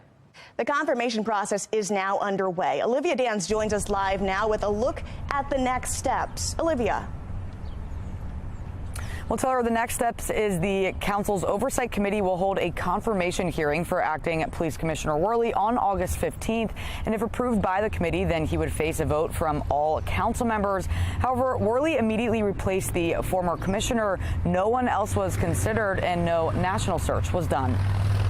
That's something that certainly we'd like to have seen, a national search, just one, to get as much insight as possible. Would I like to see a little more community engagement in the search process? Yes.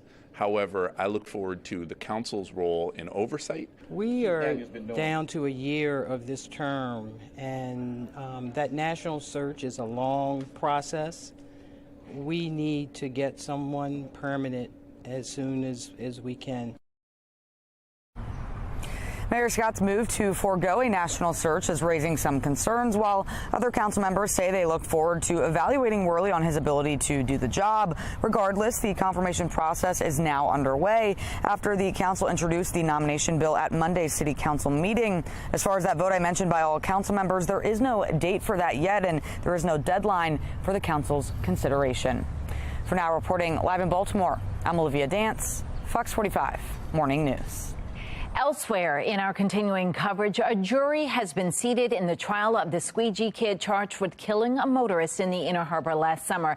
The judge asked if any members of the jury pool had, quote, strong feelings about the practice of squeegee workers. 72 of the 110 jurors said that would apply to them. Still, after 6 hours, both sides were able to agree on a jury. Everybody knows that this case got a lot of attention, and that makes every aspect of the proceedings more difficult. Baltimore City, good news is, has a lot of familiarity with complex, high-profile cases, and so I'm confident that the judge will administer a responsible process of getting a thoughtful jury that is able to look at the facts and the law and do justice. Now, the jury was seated after a judge denied the state's request for a delay. Prosecutors say they have DNA evidence linking the suspect to a spray bottle at the scene that had not been processed yet. The state claims there was a miscommunication between the city state's attorney's office and those in charge of testing for DNA evidence. The judge decided that is not a good enough reason to push the case back any further. It had already been delayed once last fall. Now, another group of city residents are joining the hundreds already signed on to a lawsuit against BGE over its external gas regulator project. The ongoing controversy started nearly a month ago when a group of 3 residents protesting this project were arrested in Federal Hill. Well, since then, more than 400 residents from all over the city have joined in on the class action suit. They want this project stopped, claiming BGE did not get proper permission from homeowners to do the work. They fear utility rate increases and question BGE's claim that those regulators are safe. Many neighbors feel confused, coerced, and scared of services being cut off and of dangerous regulators being installed that we don't want, that are prone to vandalism, tampering, and car crashes on our narrow roads. Less than 1 week ago, I was called while the inspector was outside of my house right up the street here, wanting to start digging at 1:30 in the afternoon with no consent whatsoever. I refused, and he said sooner or later you'll have to join because otherwise your gas will be cut off. What you just heard is exactly what the judge ordered BG&E to not do. The project is paused until a judge can hear the case. That likely won't happen until September. More questions for Monty continue as the council, Baltimore City Council, is preparing for a second hearing with the leaders of Safe Streets. The race for the White House is heating up. The 2 Republican hopefuls holding campaign events today coming up and where they rank in the GOP pack. And today we are mostly sunny and hot. Later this week, you can expect pop-up storms still to come. Meteorologist Justin Chambers is tracking when our air quality will clear up as we are currently in a code orange air quality alert. A lot going on in the Weather Authority Center. You're watching Fox 45 Morning News, all local, all morning.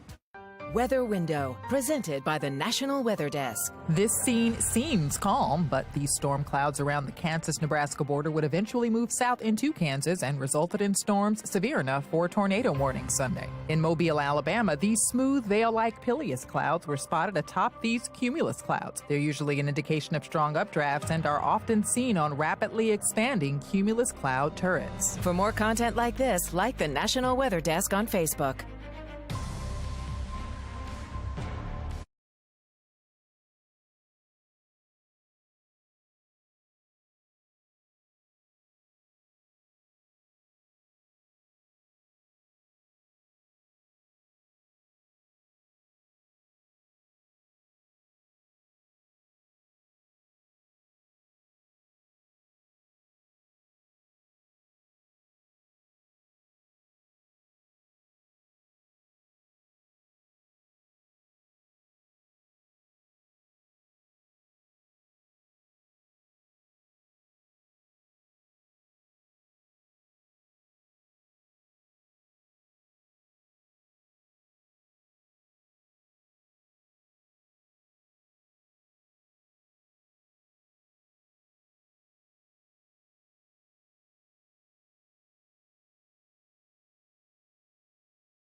6:40 now. The race for the White House is heating up. 2 Republican hopefuls are holding campaign events today. Let's get straight over to Shannon Lilly in the live center with the front runners.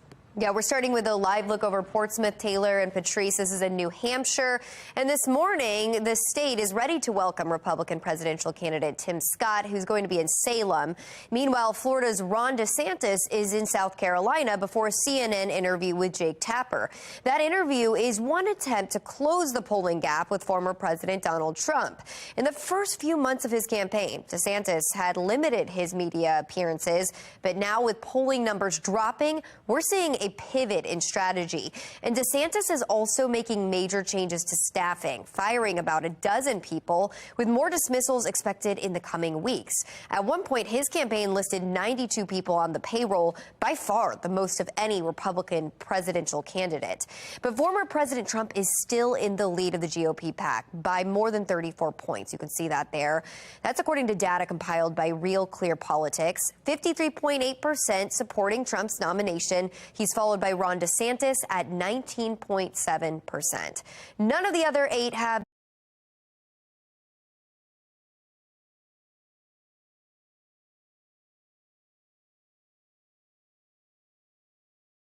been able to break into the double digits. Of course, we're going to continue to follow this as the race heats up, and we'll follow it right here from the Live Center. Patrice and Taylor. All right, Shannon, thank you. Baltimore County Public Schools' new superintendent is ready to take on the new school year. Still to come this morning, Project Baltimore's Chris Peps addresses how she plans to improve the county's education system. And a Baltimore icon making moves in the city. Coming up, the renovated court named after her and what the mayor has in store for her today. You're watching Fox 45 Morning News, all local, all morning.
6:44 now, topping your morning rush. Baltimore County Public Schools welcomes its 4th superintendent in 6 years, and she plans to get Baltimore education back on track. Dr. Miriam Yarborough claims this school year she will address problems immediately and work with families to ensure their students are progressing. For more on her intentions, stay tuned to Fox 45 Morning News at 7:30 when Project Baltimore's Chris Papps speaks with Dr. Yarborough. We're also demanding answers from 3 major city agencies involved with the communication failures on the day of the Brooklyn mass shooting. That includes MONSE, the Baltimore Police Department, and the Housing Authority. Olivia Dance joins us live this morning. And Olivia, what can you tell us about the push to gain more insight into the Safe Streets program? Well, Taylor, council members are preparing to call a second hearing with the leaders of Safe Streets, which is the mayor's crime-fighting agency that works all across the city here. Now, council members hope to get more answers than they did during the hearing last week, and the unanswered questions are leading to even more mystery about the agency. Safe Streets workers were at the Brooklyn Day block party de-escalating several conflicts, but left before 30 people were shot, 2 losing their lives. Safe Streets workers never warned police about the dangers at the party. Council members struggling to understand the role Safe Streets workers played in the Brooklyn mass shooting. But directors at MONSE, which oversees the program, left some council members frustrated. Coming up in about 15 minutes, find out their biggest concerns, plus which council members are still supporting Safe Streets. Back to you. All right, well, it's 6:46. We need to get over to meteorologist Justin Chambers. You guys ever had caviar? Yes. No, I've not. You've had it? I could take or leave it. I wasn't. Okay. I've never had it either, so I was just wondering, because today's National Caviar Day. I don't think it deserves a day. I don't think so either. Well, yesterday was National Lottery Day and nobody won, so much for these days. So much for these days, right? All right, well, okay, let's get out there and play. I mean, there's $1 billion, for Powerball, and like 600 million for Mega Millions, so it's a lot of cash. You know what you can do with all that? You can probably put your name right there, right? Instead of M&T Bank Stadium, Justin Chambers Stadium. I would like that a lot. That'd be nice. Now, when you look out over the stadium this morning, you can see Top Golf. And overall, it's kind of that orangish glow because we do have some of that haze from that Canadian wildfire smoke back in our area, not only here, but up and down the East Coast and areas in the Midwest as well. 73 your current temperature at BWI. No wind to speak of. That dew point at 67 degrees. Dew points are going to hang today again in the mid-60s, maybe sneaking up a tick or two. But as you get into Wednesday and Thursday, those dew points definitely are climbing with more of that moisture that'll be around. That's with some of those pop-up thunderstorms as well. Now, with the air quality, we have a code orange air quality alert. That's for pretty much all of us here for Central Maryland, all the way out to Western Maryland, D.C. and Baltimore metros. Eastern Shore is the only place where you're not in the code orange, save for Cecil County up there in Elkton. Now, Tuesday and Wednesday, today and tomorrow, we stay in that code orange, but Thursday we are looking to see good air quality back into the green. This wildfire smoke should be mixing out over the next couple of hours, but it's still a bit hazy if you're out for a run or a jog. And this morning with the low to mid 70s out there. And jumping in the pool today, yeah, it's going to be a hot one, and that UV index in that very high category. I wanted to say cannonball, and it was like category cannonball. So, all right, so 81 by 10 a.m., mid-90s in that 2 and 3 o'clock hour. Make sure if you see some of those storms rolling in with the kids especially, get them all out of the pool. Now, these storms aren't going to be until after about 6 or 7 o'clock, so we're looking at late afternoon, early evening. But temps are going to climb low to mid-90s across Carroll and Baltimore counties this afternoon. Howard and Anne Arundel counties also in those low to mid-90s as well. The average is 89 for this time of year. Heading out to the O's game tonight on your O's cast. The Dodgers are still in town. 7:05 for that first pitch. It's going to be a warm one with mid to upper 80s, and we'll see those mid 80s down through the 5th inning as well. Tyler Wells gets the start tonight. Here's a look at our future scan. So this trough of low pressure hanging out ahead of another cold front. More of a southwesterly flow today. That is going to help to mix some of that smoke out of here, but around about 6, 7 o'clock is when we could see a couple of pop-up storms, so a possible delay for that game tonight. Tomorrow we have an afternoon game, but you can see tomorrow afternoon and into the evening another round of a couple of pop-up showers and storms, so a little unsettled today, tomorrow, and Thursday. But notice today is the hottest day of the next 7. Numbers actually come down into the lower 90s, and we're actually looking at drier conditions for the weekend, less chance for storms, and less humidity as well. Well, topping your Sports Unlimited news today, Angel Reese will earn the key to the city. That is happening at 4:30 at City Hall. Yesterday, she visited the renovated court at Scotts Branch Activity Center in Randallstown that now permanently has her name. Randallstown is her hometown. Now, Reese won a national title in her first season at LSU and won the ESPY for the Breakout Athlete of the Year. She is set to throw out the first pitch at the O's game tonight. She's having quite the year. Well, in other sports headlines, Ravens rookies reporting to camp today. And as for the rest of the team, they're going to go to report there for week 2 next Tuesday. Yep. Here's a look at some of those important dates this summer. Rookies report all players must be at Ravens camp. That's next Tuesday. The first practice is Wednesday, July 26th. M&T Bank Stadium practice Saturday, July 29th, and then August 12th, their first preseason game. And only home one against the Eagles. They'll have joint practice in Owings Mills with the Commanders starting on August 15th and the 16th. Wow, very exciting. I can't believe we're already. I know, I was going to say. It's come around again so quickly. Fine with me. Fine with my husband. He's ready for it. I mean, I love football season. I love baseball season, too. This is such a great sports town. We always talk about it. I mean, obviously, our girl Angel Reese hanging around today. That's pretty awesome for her. That's really awesome. Very cool. But, I mean, yeah, the Ravens looking good. You know, the rookies are going to be there today. We'll see what happens. And then, you know, next week, we'll really get things going. Training camp, Owings Mills. There's a lot of promising guys on there, so we'll have to see what happens from this. Yeah, and, you know, we got Lamar. Signed, so it's like OBJ. So I just feel like there's going to be so much around, so much pressure on him because they were like, oh, well, you wanted the money, now you got to show and prove, and he does. But so I'm curious. I'm waiting for this year. We'll see what happens. The AFC North is tough. Yeah. All right. It is only the computer to blame, or is it only the computer to blame for your posture problems? Still to come, the potentially painful syndrome now linked to tech neck. And it's a big week for Major League Soccer fans. Still to come, a preview of the MLS All-Star Game held right here in the DMV. And we need a coffee break to get ready for all these sports events that we're going to be up watching. So to hit it out the park, it's time for a coffee.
Alrighty, here are some top stories for you this morning.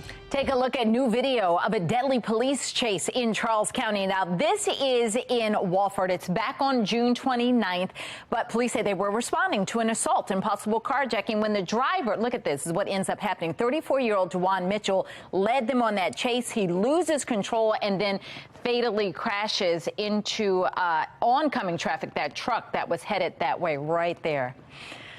Also happening, opening statements today in the case of the teenage squeegee kid accused of killing Timothy Reynolds. A jury has been selected. The teenager will be tried as an adult. Reynolds was killed last summer downtown after confronting a group of squeegee kids with a bat. In about 20 minutes, we're going to speak with a former prosecutor about the case. It's been 2 weeks since the murder trial of Michael Robertson began. He's accused of killing Akia Eagleston. She's the pregnant woman who disappeared in 2017, the day of her baby shower. Michael Robertson was the father of Eagleston's unborn child. Also in Hartford County, residents there are no longer under a voluntary water restriction. The alert was issued Thursday after a fire at the Cromwell pumping station. Residents, though, in Baltimore City, Baltimore County, Howard County, still being asked to conserve water on a voluntary basis.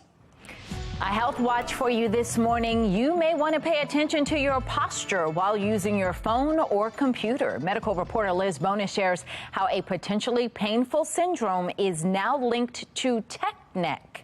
The phone really not the problem. It is how we hold it, and it is what can cause this thoracic outlet syndrome.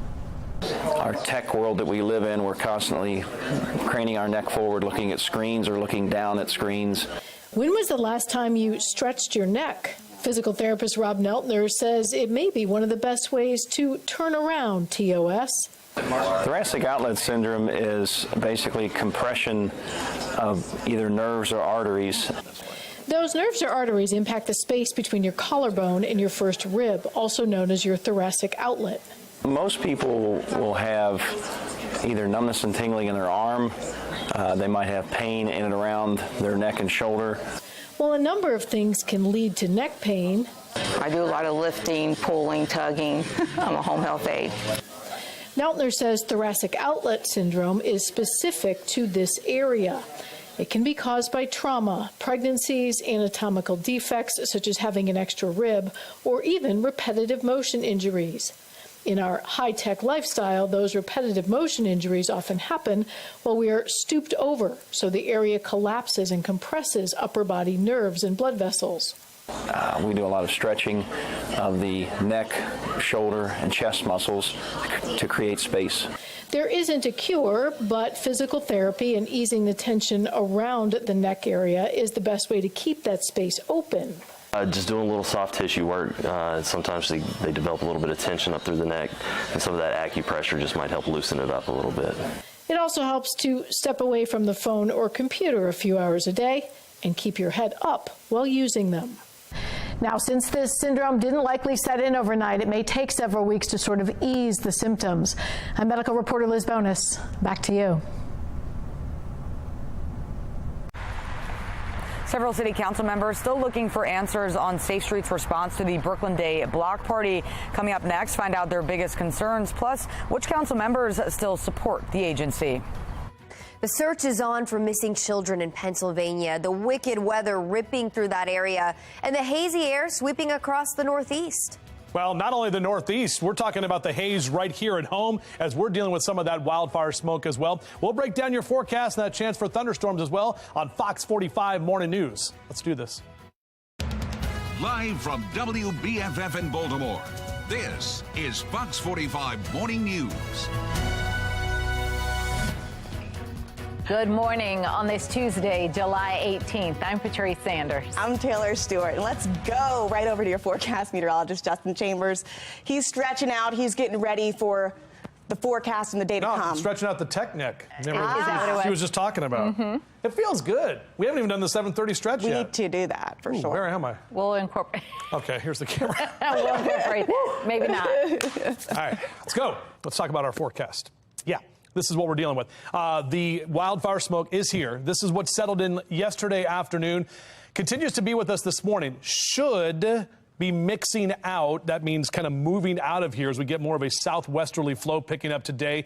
That's going to help to get those mid and upper levels of the atmosphere to kind of clear some of that air and get that smoke moved on. 67 in Eldersburg. I like that. 69 in Owings Mills. That's what Chingy said. I like that. 73 in Baltimore, 72 in Brooklyn Park, and 73 in Glen Burnie and Pasadena. It was a deep cut from Chingy, but it was still good. Low to mid and upper 70s as we take you into the next couple of hours. Your morning drive, Mr. Bo says we're good to go. And the next 3 days, yeah, that ice cream definitely melting today. 94, the hottest day of the week. Will be a little cooler tomorrow and Thursday. We also have that chance for a couple of pop-up thunderstorms as well. Back with your full forecast in just a few minutes from right now.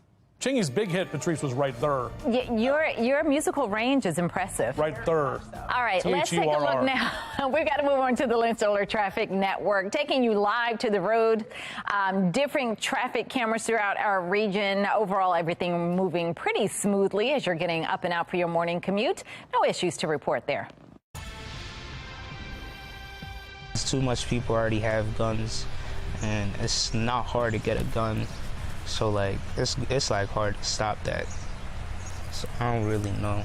Just got to be careful and not be at the wrong place, wrong time. They'll put the guns down and start using their hands if anything. A lot of people can't do nothing without a gun. Turning now to a city in crisis, one of the victims from the Brooklyn Day mass shooting speaking out on what happened that day. It comes more than 2 weeks after the incident. Police still have not arrested anyone in connection to the actual shooting. But a 17-year-old is now facing riot charges. 18-year-old Aaliyah Gonzalez and 20-year-old Khalees Fagbemi were killed, 28 others injured. There is still a $28,000 reward for any information that leads to an arrest. Fox 45 News is demanding answers from 3 major city agencies, Muncie, the police department, and the housing authority, about how they responded to the shooting. Olivia Dance is joining us live this morning with the push to gain more insights into the Safe Streets program. Olivia. Well, Taylor and Patrice, council members are preparing to call another hearing with the leaders of Safe Streets, which is the mayor's crime-fighting agency that works all across the city. Council members hope to get more answers than they did during the hearing last week. The unanswered questions are leading to even more mystery about the agency. Safe Streets workers were at the Brooklyn Day block party, de-escalating several conflicts, but left before 30 people were shot, 2 losing their lives. Safe Streets workers never warned police about the dangers at the party. Council members struggling to understand the role Safe Streets workers played in the Brooklyn mass shooting, but directors at Muncie, which oversees the program, left some council members frustrated. I, again, have deep-rooted concerns in the expansion and growth of the agency. They are entitled to operate. They're a city agency underneath the mayor. It's the mayor's discretion on their funding and what their functions are. I just think that they need to be more transparent, and they need to explain to the taxpayers of the city what functions that they're actually providing. As you just heard, several council members are still demanding answers about Safe Streets and its response to the Brooklyn Day block party that turned deadly. Back to you. So, Olivia, are there any council members defending Safe Streets, or any that don't have concerns about what they do and how they do it, especially when it came to the response to the Brooklyn Day? Yeah, Patrice, great question. And there actually are a few council members that are still supporting the agency. Take a listen to what they said. We don't know whether or not, if Safe Streets knew about the party, we also know that a lot of people knew about the party and didn't do anything either. So I wouldn't just be pigeonholing them. They've been able to bridge relationships and rapport building that police officers have not been able to broach. Safe Streets is a $20 million program, but so far no one has called for an independent probe of Muncie's spending. Of course, we'll keep pressing for answers. For now, reporting live in Baltimore, I'm Olivia Dance, Fox 45 Morning News. Fox 45 News sent questions to the mayor's office about Muncie and the Safe Streets program, including what records, if any, have you received regarding Muncie's involvement in the activities related to the Brooklyn mass shooting? Why aren't you putting a hold on any further funding of Muncie until there is a full external investigation into the integrity and credibility of this recipient of taxpayer money? In the event that the City Council recommends an investigation, would you support it? And under your administration, how many Muncie employees, if any, have criminal records? Why is that information not public? We have not heard that. That brings us to our question of the day. Should there be an independent investigation into Safe Streets? So far, 99% of voters say yes. You can head to foxbaltimore.com/vote to weigh in. The Housing Authority of Baltimore City is also facing criticism for the Brooklyn Day Block Party. Janet Abrahams, the president and CEO of HABC, says that her staff had no idea the event was going to happen this year. In a First on Fox interview, our Mackenzie Frost questioned Abrahams on HABC's involvement in the investigation. Here's a snippet of that interview. Do you know who held the event? After the event took place, our investigators went out. And I can sit here and tell you, yes, we know what units provide the electricity for the event. Yes, we do. And we have then turned that information over to the proper authorities. Will the people who are responsible for throwing this party be able to stay in their public housing at Brooklyn Homes? So, that's a good question. Right now, I think we're more leaning towards MOUs with families to say, you know, this happened. Because I know in their heart they are saying, oh my God, why? If I didn't do something, this would not have happened. And so we don't want to be the bearer of bad news and put people out 30 because people they made were a shot. mistake. 30 people were shot, though. Is that a mistake?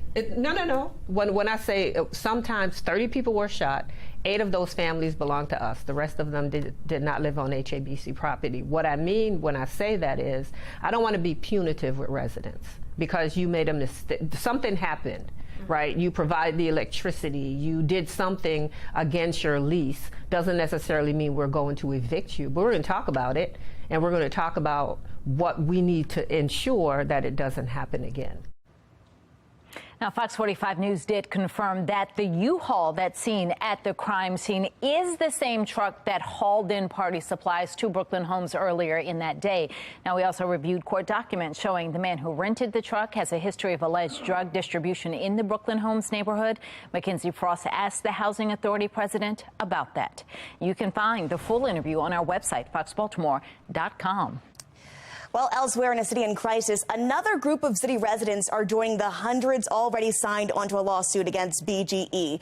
It's all over the external gas regulator project. The ongoing controversy started nearly a month ago when this group of residents in Federal Hill were arrested as they protested the project. Since then, more than 400 residents from all over the city have joined in on the class action suit to stop the project. They claim BGE did not get proper permission from homeowners to do the work. They also fear the utility rate increase and question BGE's claim that the regulators are truly safe. Many neighbors feel confused, coerced, and scared of services being cut off and of dangerous regulators being installed that we don't want, that are prone to vandalism, tampering, and car crashes on our narrow roads. Less than 1 week ago, I was called while the inspector was outside of my house right up the street here, wanting to start digging at 1:30 in the afternoon with no consent whatsoever. I refused, and he said sooner or later you'll have to join because otherwise your gas will be cut off. What you just heard is exactly what the judge ordered BG&E to not do. Now, the project is paused until a judge can hear the case. That likely won't happen until September. Meanwhile, the city council approved a resolution calling on the State Public Service Commission to reject BGE's proposed rate hike. Councilman Zeke Cohen proposed that resolution. He says the plan is irresponsible and the company hasn't provided city residents with good enough service to warrant a price increase. Our constituents cite disruptions to streets and sidewalks that are not repaired in a timely fashion, sloppy workmanship, and damage to homes by BGE and its contractors. And recently, BGE has attempted to steamroll constituents into accepting external gas regulators, including through illegal gas shutoffs. Now, in response to Cohen's push to shut down the rate hikes, BGE released a statement saying the councilmen and speakers are misrepresenting the company's multi-year plan. The company claiming the investments and costs associated with renovations are key for the safety of the city's gas delivery system and will help work towards the state's net zero emissions goal by 2045. This morning, unhealthy air lingers in the Northeast from Canadian wildfire smoke, and a search resumes today in Pennsylvania for 2 children swept away in flash flooding. We want to get over to Shannon Lilly in our live center. She's got more on the wicked weather. Shannon. And you can see it out over here in New York City, that haze that we're taking a live look at on the skyline. It's all gray. You can really barely see it. It's expected to be the worst air quality today from Ohio to New England. And the air quality here will be unhealthy for sensitive groups in the Baltimore and Annapolis region, meaning we are currently under a code orange air quality alert. Those Canadian wildfire services say almost 25 million acres have burned so far this season. That's an area roughly the size of Ohio, and it's still burning right now. Meanwhile, search efforts will also resume this morning in Pennsylvania as rescue teams look for 2 children missing after flash floods swept away their family's car over the weekend. Take a look at these photos. 2-year-old Maddie Shields and her brother, 9-month-old Conrad, are both missing. Their 32-year-old mother, Katie Seeley, died in the tragedy. Their father, their 4-year-old brother, and their grandmother all survived. They were on their way to a family barbecue when this happened. Now, forecasters say there is a slight chance for flooding rains again today, with flood watches posted from eastern New York State to western Maine. And we're going to continue to keep an eye on this. But as I mentioned here at home, we are still dealing with that code orange air quality alert. So let's get over to meteorologist Justin Chambers with when that could clear up. And no flooding, though, in our area, right, Justin? No, Shannon, we are going to see the potential for a couple of pop-up thunderstorms for the afternoon and off and on storms today, tomorrow, and Thursday as well. But yeah, that code orange air quality alert. You can see this map right here. It's in the entire part of western Maryland, all the way through central Maryland, which includes Baltimore City and County, also D.C. and up into Cecil County. Notice the eastern shore, most of you not in the code orange air quality alert. And that puts that AQI above 100. So unhealthy for sensitive groups. Children, elderly, and those with heart and lung disease or asthma need to probably limit your time outdoors. The good news is it's not going to be extended here. Tomorrow, probably still code orange air quality, but by Thursday, we are expecting to see that air quality clean up and be back in the good category. Even later today, we're expecting to see a potential for some of that smoke to move out of here. So we'll take a closer look at your forecast, track some of those storms, as well as talking about the hot temperatures. It's all coming up in a few. All right, Justin, thank you. Looking out our Lynn Stoller traffic network and taking you live to the road so you can see the different angles, traffic angles throughout the region. And as you look, you can see people are up and out for their morning commute, but they're moving along just fine. They've got no issues to report. All right, let's take a look now at the stories making headlines at this hour. A squeegee kid being tried as an adult in the deadly shooting of Timothy Reynolds. What we can expect from the trial as opening statements start today. There's a lot of junkies here. There's a lot of shoplifting over there. Shoplifting robberies are putting many local businesses in a difficult spot. Still ahead this morning, how crime is forcing them to close or just shut down altogether. 7:12, you're watching Fox 45 Morning News, all local.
7:15 developing now. Opening statements will begin today in the trial of the squeegee kid accused of shooting and killing Timothy Reynolds near the Inner Harbor. This after jury selection was finalized yesterday.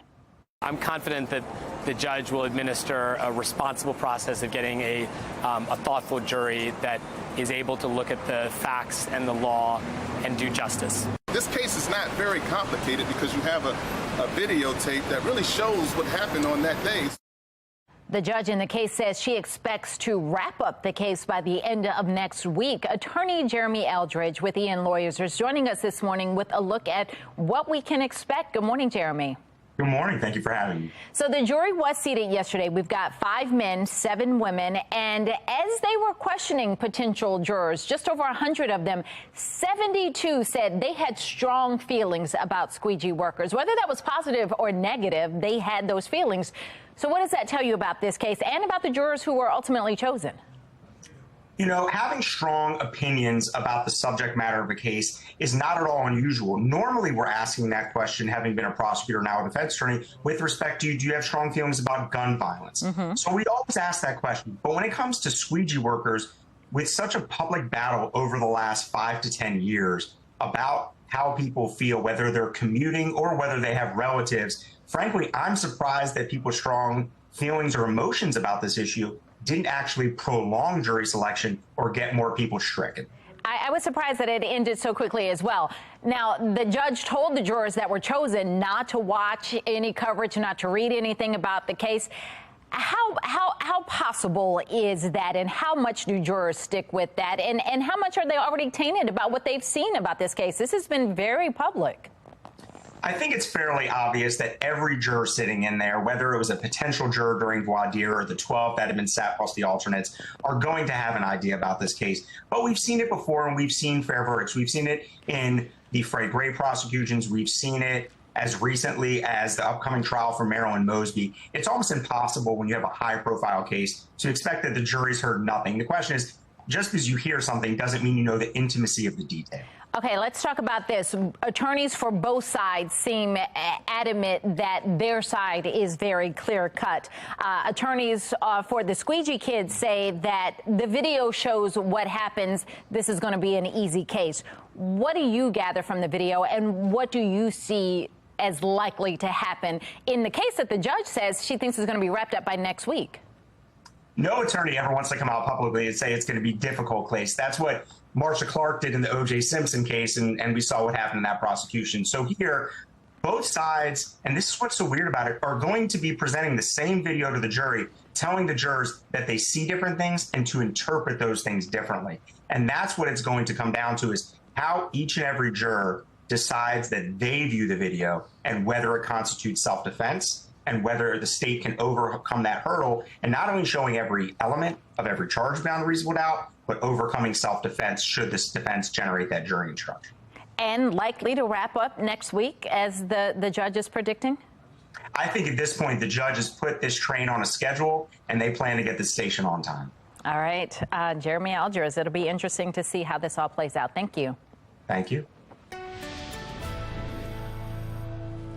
Well, it's 7:19 now, and we need to get another check of our forecast. That's right. Let's check in with meteorologist Justin Chambers. You can see that kind of haze behind you, but the sun is trying to peek through. It is, absolutely, ladies. That's what we're talking about. We had the hazy conditions, especially late yesterday afternoon and overnight, and there's definitely that haze that's hanging around right now, and that is some of the Canadian wildfire smoke back in our area, and it's affecting a lot of us in the Northeast and the Mid-Atlantic. So it should mix out a little bit later today and should improve as we go throughout the afternoon and for the next couple of days. Dew point temperatures, well, dropped to 66 degrees. So right there, kind of in that humid to muggy category. And overall today, our dew point numbers are going to stay in the 60s. So humidity just not that bad. Not as oppressive as it was over the weekend. It's still going to be hot as we head toward the afternoon. Notice your HD radar is very quiet right now. What we are tracking is that cold front that's moving from the Great Lakes all the way down through the Central Plains. And we are seeing some showers and thunderstorms south of Lexington, Kentucky,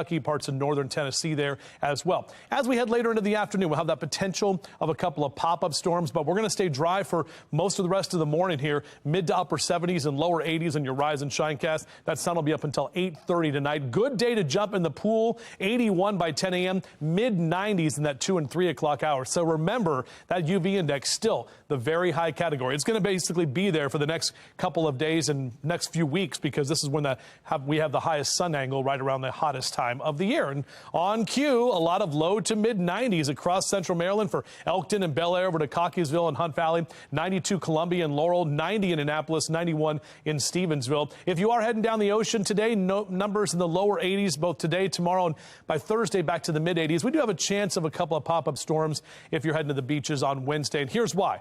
This is that future scan. So most of us are going to be dry through about 2, 3 o'clock this afternoon. 6, 7 p.m. could see a stray pop-up shower or a thunderstorm rolling through. I believe this model's a little bit overdone. A lot of the other newer models are coming in with less activity, but we can't rule it out, especially this time of year. Now, tomorrow gets a little stormier as this front kind of just sits here and sags through the area. And even on Thursday, a couple of pop-up showers and storms. So the next few days unsettled. Behind all of this is going to be clearing out, and we'll see some drier air and actually some cooler temperatures for this upcoming weekend. So your 7-day forecast heading out to the O's game tonight. Again, maybe a delay for the game against the Dodgers at 7:05. Get a day game tomorrow, and notice those lower 90s. You can see today the hottest day with those numbers coming back down as we head into the weekend with drier conditions. So just watch out for a couple of those pop-up storms, but expect to see nicer numbers and conditions for the weekend. Raising Cane's is opening its second location in Maryland. Still ahead in our 8 o'clock hour, where they'll be opening their doors. When's the last time you got a chance to speed around the track like a pro racer where you can do it? We'll tell you how at the Autobahn, coming up on Fox 45 Morning News. And of course, I'll be spinning around the track, unlimited speed. Fox 45 Morning News, all local, all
$7.25 go-karts, they're not just for kids. Adults can get in on the action too, and if you've got what it takes, you could cross the finish line and take home $10,000 $10,000. Oh, didn't know that part. We got to get in on that, I think. So Baltimore's Mark Clark is live at the Autobahn Indoor Speedway in Essex with today's So Baltimore. Okay. I mean, I speed anyway. I mean, so. Patrice, you speed anyway. Wait a minute. I didn't admit that. I take that back. Well, this is the place you need to speed because, look, there's no speed limit. Oh, yeah. All right? Now, Khalil, first of all, we don't know why Khalil has such a deep voice, guys, but he is the man who watches over this. And let me tell you something, Taylor and Patrice, I don't want his job. You got people with no speed limit driving around. You got the axe throwing in the back there. There has to be a young man. So, Khalil, I mean, tell us about, Patrice just said we can not only have fun driving around, but you can also win some money. Tell us about the whole thing. So we actually do have an adult league here as well as a junior, where you come for 8 weeks and you'll compete against all our fastest local racers. You'll come in for pole positions where each race you'll be racing the time.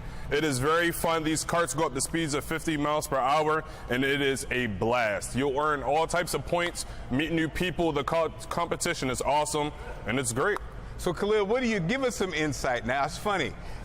What have we learned about? Let's start off with women. I imagine, like Patrice said, she's an admitted speeder. I imagine we might be surprised. Who's the most intense drivers? Is it the women or the men? It comes all shapes and sizes, color and all. We have some fast women drivers here as well as men, young and old. We have all diversity here. Well, we're going to get, next time we're going to get in these cars, we're going to drive around, and I'm going to whip Khalil in his own race. You heard it here first. So I've been there. I've been there and done this, and it's a lot of fun. Ask him again, what's the top speed?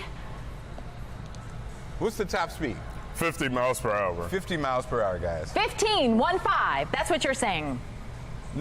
No, 50. 5-0, right? You're saying 5-0. We got to see you on it. We have to see you on it. That's it. That seems crazy inside. I didn't think it was going to be that much. All right. Well, we're going to get more information. We're going to see Mark at it all throughout the morning. If you want more information about getting out there, go to foxbaltimore.com/newslinks. That's crazy. Yeah. Well, most of Maryland still under that code orange air quality alert due to smoke from Canadian wildfires. Meteorologist Justin Chambers is letting us know when we can expect all of that to clear up. And after years of turnover, Baltimore County Public Schools has a new superintendent with a difficult job ahead. Just ahead, how she plans to improve academic performance in the new school system. You're watching Fox 45 News, all local, all morning.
Live from WBFF in Baltimore, this is Fox 45 Morning News.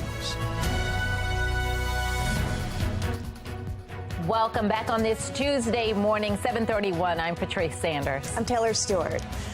We want to get over to meteorologist Justin Chambers. He's talking about hot, hazy weather today. He is, and he's also on the ones and twos. We just had our 7:30 stretch, and he is bringing the beats today. And That's the why heat. they call me DJ Doppler. And the heat, right? Yeah, and the heat, exactly. Okay. The heat on the turntables and as well as outside. Techniques, ones and twos right here. All right, let's take a look outside and seeing those numbers that are already starting to climb. Numbers are in the 70s this morning as we look out from the top of the Transamerica building, our Toyota Inner Harbor Sky Cam. Temps staying in the 70s, and we're going to heat up this afternoon. We'll see maybe 2 to 3 degrees warmer numbers and higher numbers than yesterday. We also are tracking some pop-up storms. So boaters and watermen, ahoy! As you're getting out there, west wind about 5 to 10 knots, waves about a foot or less. We'll see some of that wind pick up from the southwest later this afternoon with the high tide at 8:04 this morning there at Fort McHenry and 3:14 your low tide for this afternoon. Just be aware some of those storms could pop up, especially after about 5 or 6 o'clock this afternoon into the evening time. We'll take a closer look at when those storms could impact you in just a few. After years of turnover, Baltimore County Public Schools has a new superintendent with a difficult job ahead of her. Dr. Miriam Yarborough is the 4th superintendent in 6 years, and now that she's officially started, Project Baltimore's Chris Pepps asked how she plans to turn things around and restore the public's confidence. Baltimore County Public Schools is a district in decline. I remember when Baltimore County Public Schools, we were at the top of the state. It's a harsh reality that Dr. Miriam Yarborough acknowledged in May when she was named the new superintendent. It is my intention to work together with you, the community, to get back to the top of the state and the nation. But getting back to the top could be challenging. Graduation rates are lower now than they were 9 years ago. Student attendance is lower than it was 20 years ago. And last year, just 8% of 8th graders tested proficient in math. 8%. Good morning, everyone. Now that Dr. Yarborough has officially started her new job, Project Baltimore asked her how she plans to reverse the decline and restore public trust in school leadership after years of turbulence and turnover. Yarborough began her career as a teacher with Baltimore County Schools in the 1990s. She then left and became a principal in Montgomery County.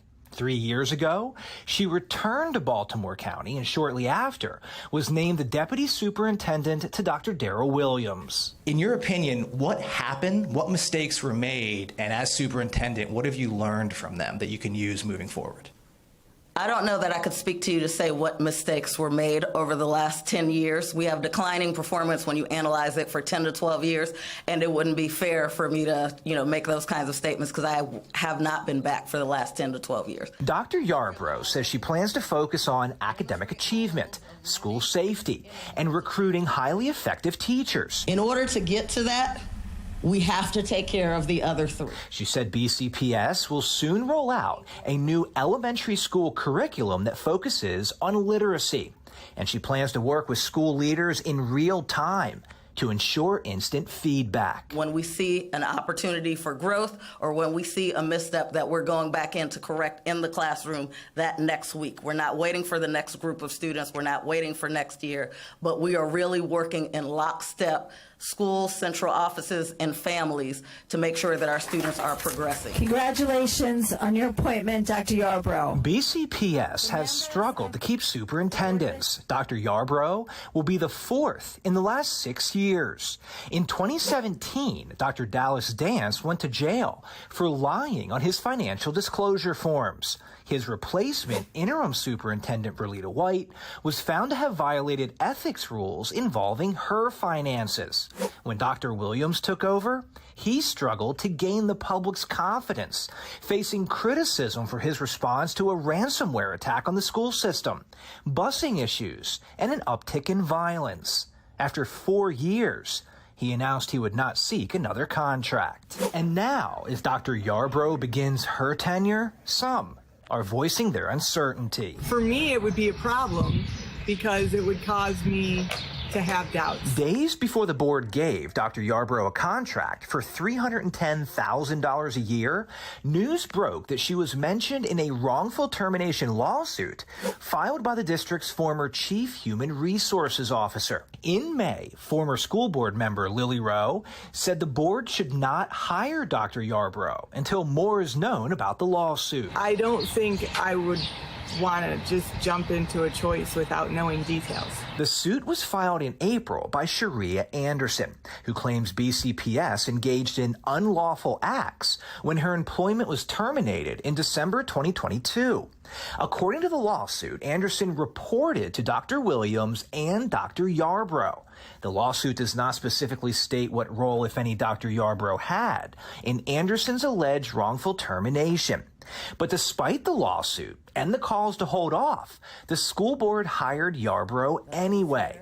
So on her first day, we asked board chair Jane Lichter about it. Do you have any fears that as this lawsuit moves forward, that it could inhibit Dr. Yarbrough's ability to do her job as superintendent? No, and I can't speak to a pending litigation, but I don't have any fears about the process, the results, the outcome, and affecting Dr. Yarbrough's further work in our system. The case, Sharia Anderson versus Baltimore County Public Schools, is currently making its way through the court system. Fox 45 News will be following the lawsuit and tracking Dr. Yarbrough's progress as she rolls out her plan to improve the school system. This is when I turn it over to you. I'm Chris Pabst, and this is Project Baltimore.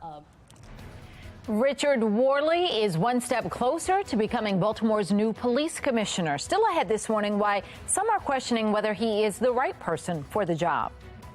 And another store shuts down as shoppers voice concerns about theft. Still ahead, the struggle for businesses to stay open in Baltimore. It will be mostly sunny with highs in the upper 80s and lower 90s today. Just ahead, when we can expect our next weather maker to arrive. 7:38. Oh, it's beautiful out there. You're watching Fox 45 Morning News, all local, all morning.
7:41. Acting Baltimore Police Commissioner Richard Worley now one step closer to becoming Baltimore's new police commissioner.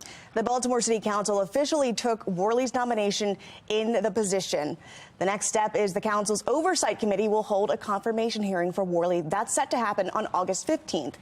If approved by the committee, he would then face a vote from all council members. Some wonder if Richard Worley is the right man for the job, especially because the city did not hold a nationwide search and the mass shooting at the Brooklyn Homes area. The process to select a new leader for BPD must start with community engagement and partnership. The safety of our city depends on it. I don't have concerns. I have full confidence in Commissioner Worley to lead the police department. The Baltimore Police Department admits that it did make mistakes on how they responded to the Brooklyn Homes mass shooting. The acting commissioner told council members the department missed key indicators. Just ahead in our 8 o'clock hour, we will be speaking with a law enforcement expert about Worley's nomination process. But first, the state of Maryland issuing an animal safety alert for toxic algae. Still ahead in our 8 o'clock hour, the warning signs you need to look out for. 7:42, you're watching Fox 45 Morning News, all local, all morning.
There's a lot of junkies here. There's a lot of shoplifting over there. So they catch people all the time on camera. I'm not sure where another grocery store is close by here, so I think they're going to have a hard time finding another place. In a city in crisis, a major grocery store chain in Brooklyn Park closes its doors for good. It's crime that leaves Baltimore City, and it's leaving a lasting impact not only on families, victims, but entire neighborhoods. This morning, that second grocery store in the last couple of months closed, and they're citing crime concerns. We're going to talk about the spillover effects of crime. Crisis leadership expert Ron Weinhold. Good morning to you. Good morning. How are you? I'm doing well. But right now, Baltimore City's crime dashboard is showing that non-fatal shootings are down year over year, but property crime is up 37%. Obviously, when you consider the impact that has in a community, it tears at the fabric of neighborhoods in our city. Well, unfortunately, Brooklyn is being victimized yet again. And we talk about the first order of leadership providing a safe place to live, work, and raise a family. That includes commerce. And when residents can't do the basics, like go to the grocery store and buy groceries, then all of a sudden that leaves a food desert. And you have a lot of people who don't have transportation or have to rely on public transportation. Therefore, it diminishes the quality of life. So these kinds of assets in a community are really, really important for its viability. And it's all about crime, the fear of crime, but also reducing crime and improving the quality of life. And these kinds of decisions don't help. Well, the Baltimore is really in a unique situation. I mean, the mayor's making strides in attracting entertainment, the CFG Bank Arena renovation, the Topgolf. But it also seems like these smaller stores, these mom and dad and pop shops, are the ones that continue to suffer. Why is that? Well, small business is a thin margin business. So when you have declining revenues over time, you have increased expenses, whether it's security or insurance or, frankly, vendor costs, then your profitability goes down. And small business owners, excuse me, just can't seem to make it, and therefore they have to close or they have to move to another location. But I think it would be wise for city officials to do anything and everything possible to attract business. Certainly your anchor clients like CFG Arena and the stadiums and Harbor East areas and tourism attract, many more people to Baltimore. But these small family-owned businesses, these corner businesses and communities are vital for those communities with which they're situated. And so providing them incentives, maybe giving them tax relief, providing programs, workforce programs, including, how to run a business effectively through the Small Business Association, getting the GBC involved more aggressively and opening up your arms and partnering with everyone possible to make sure that commerce is alive and well. It's the lifeblood of any community. And it is. And I'm thinking specifically of owners of businesses in the Fells Point area I've spoken to who are really questioning what kind of demand should they be making in terms of protections. What are they really owed if they want to go to city leaders and say, hey, we're trying to operate a business? What kind of parameters need to be in place to make sure they're protected and they can continue to do business in the city? Certainly, I think it's an economic equation here. So you have to provide a safe place to live, work, and raise a family, as I said before. And so ultimately, you have to have the right assets in place to protect those who are coming to shop. You have to protect those who are coming to work and make sure that people feel good about the areas with which they're visiting, because there's a lot of options. When you decide what you're going to do over the weekend or where you're going to shop, you could go to Baltimore County, you could go to Anne Arundel County, you could go to Baltimore City. People are going to make those decisions based on how they feel, and not just reducing crime, but it's the fear of crime as well. So I think it's a public-private partnership. I think everybody needs to get involved and to make sure that Baltimore is healthy in the future. And again, a major part of that is commerce. And if you can incent businesses to come to town, to stay in town, and to be profitable along the way, then I think you need to reevaluate your equation. But that has to be the focus moving forward. All right, we'll leave it right there. Thank you so much, Rob Weinhold. Thank you. All right, let's go ahead and get a check of our forecast on this Tuesday morning. Still hazy. Meteorologist Justin Chambers. Yeah, Taylor, good morning, and good morning to all of you as well. That sun is up, and our temperatures have been climbing throughout the morning. We bottom down in the lower 70s. That's where we're hanging out for a lot of you right now. Some of us in the 60s, too. You can see those numbers on the right side of your screen. We always have forecast info on the bottom of your screen as well for your neighborhood. 73 is the number right now in Towson. Notice that little cloud icon over the sun. That's just due to some of that haze that's hanging around. Dew point temperature at 66 degrees, and dew points today are going to stay in the mid-60s, so kind of keeping that humidity in check. It's still going to be hot. That heat index about 95, which is pretty close to what our actual high temperature will be. Notice what happens on Wednesday and Thursday. The humidity is going to climb. So by Thursday, we'll kind of top out in the lower 70s for dew point numbers. But then we've got drier conditions ahead as we head toward the weekend. We always talk about the humidity and the dew point, especially in the summertime, because it comes with that heat index value. Also have the code orange air quality alert. So the AQI air quality index is going to be in the unhealthy category for sensitive groups. And this is for all of the areas here in orange, all of Western Maryland, most of Central Maryland, Eastern Shore into the south. south, the only places not in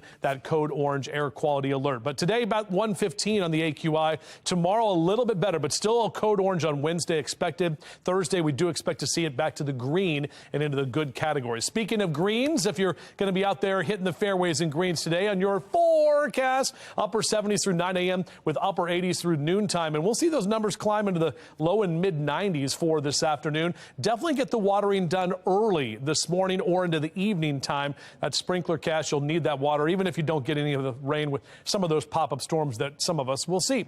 Upper 80s and lower 90s, even some mid 90s across Carroll and Baltimore counties for your high temps this afternoon. Harford and Cecil counties close to 90 in northeast and up into Elkton with 89 and rising sun. Eastern Shore, we're seeing the numbers for you in the lower 90s. Rock Hall over to Chestertown, Centerville at 91, Chester 92, Easton, you're in at 91 in Talbot County this afternoon. And maybe you're heading out to the O's game tonight. Here's your O's cast. Hopefully they can even the series tonight against the Dodgers.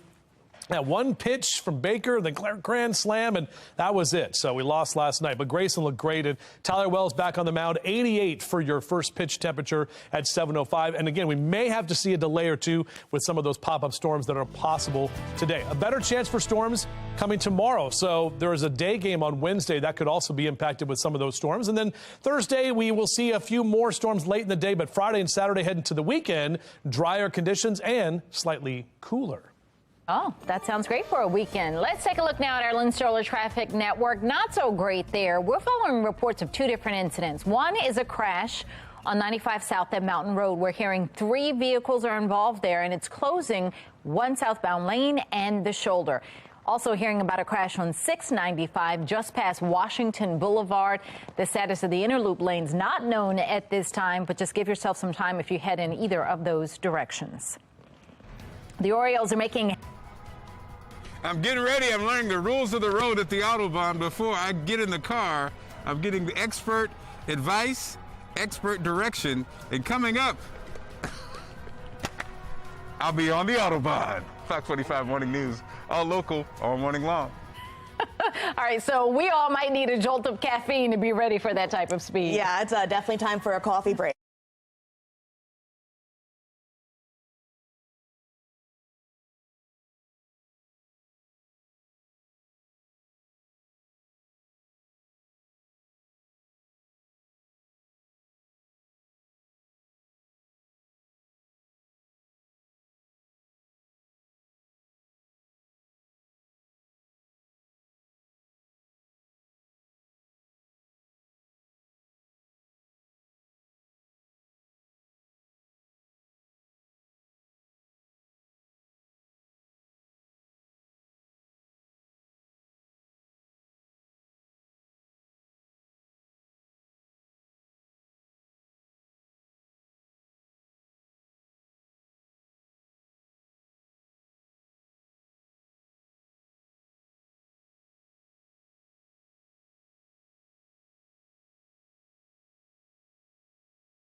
It is a big week for Major League Soccer fans. Tomorrow is the big MLS All-Star Game. And the MSL All-Stars will take on Arsenal at Audi Field. John Gonzalez with our Sinclair sister station in D.C. is ready. He's joining us live from Audi Field with what to expect. I didn't know you were playing, John. I'm playing the part, at least here in D.C. Boy, I'm breaking a sweat, I'll tell you that. It's steamy out here in Southwest Washington, D.C., outside of Audi Field, and we are having too much fun. We've got the net set up. All right, let's see. I've got the look, right? The jersey, oh, wide right. Terrible. Going all the way to Gate A. And speaking of Gate A, look how beautiful the stadium looks as we get ready for this big matchup. And what an exciting time. The last time the nation's capital hosted the MLS All-Star Game was back in 2004, back at RFK Stadium. Well, this week, national team players, U.S. national team players are here in Washington, including Walker Zimmerman, Jesus Ferreira, Jordan Morris. They're all playing here. Of course, tonight is the skills competition, and then tomorrow night is the big game. DC United here hosting the MLS All-Stars as they take on England's Arsenal FC. I had a chance to speak with Elliot Ferguson with Destination DC, and what an event like this, all of these festivities this week mean to the DMV. World-class soccer players. This is a big deal for the city. Yeah, absolutely. You know, I think sometimes they say if you build it, they will come. I think Vegas is seeing it with the new stadiums that are there. We've been fortunate to see it with, of course, our new baseball stadium and hosting the All-Star Game. And now with Major League Soccer coming to the city, yes, the stadium's 5 years old, but, you know, it's almost like 2 years old because of what we've been going through as a nation. So think about something like this coming to the city with over an $11 million economic impact in the summer, the time of year where we really need the business. And I know Baltimore has a ton of true soccer fans, of course, the Baltimore Blast. So if you are coming down 95, tonight is the Skills Challenge, which will showcase players from each team, 7:30 tonight, and then again tomorrow night, the big MLS All-Star Game, Arsenal taking on MLS All-Stars. Let me try to redeem myself, ladies. Here we go.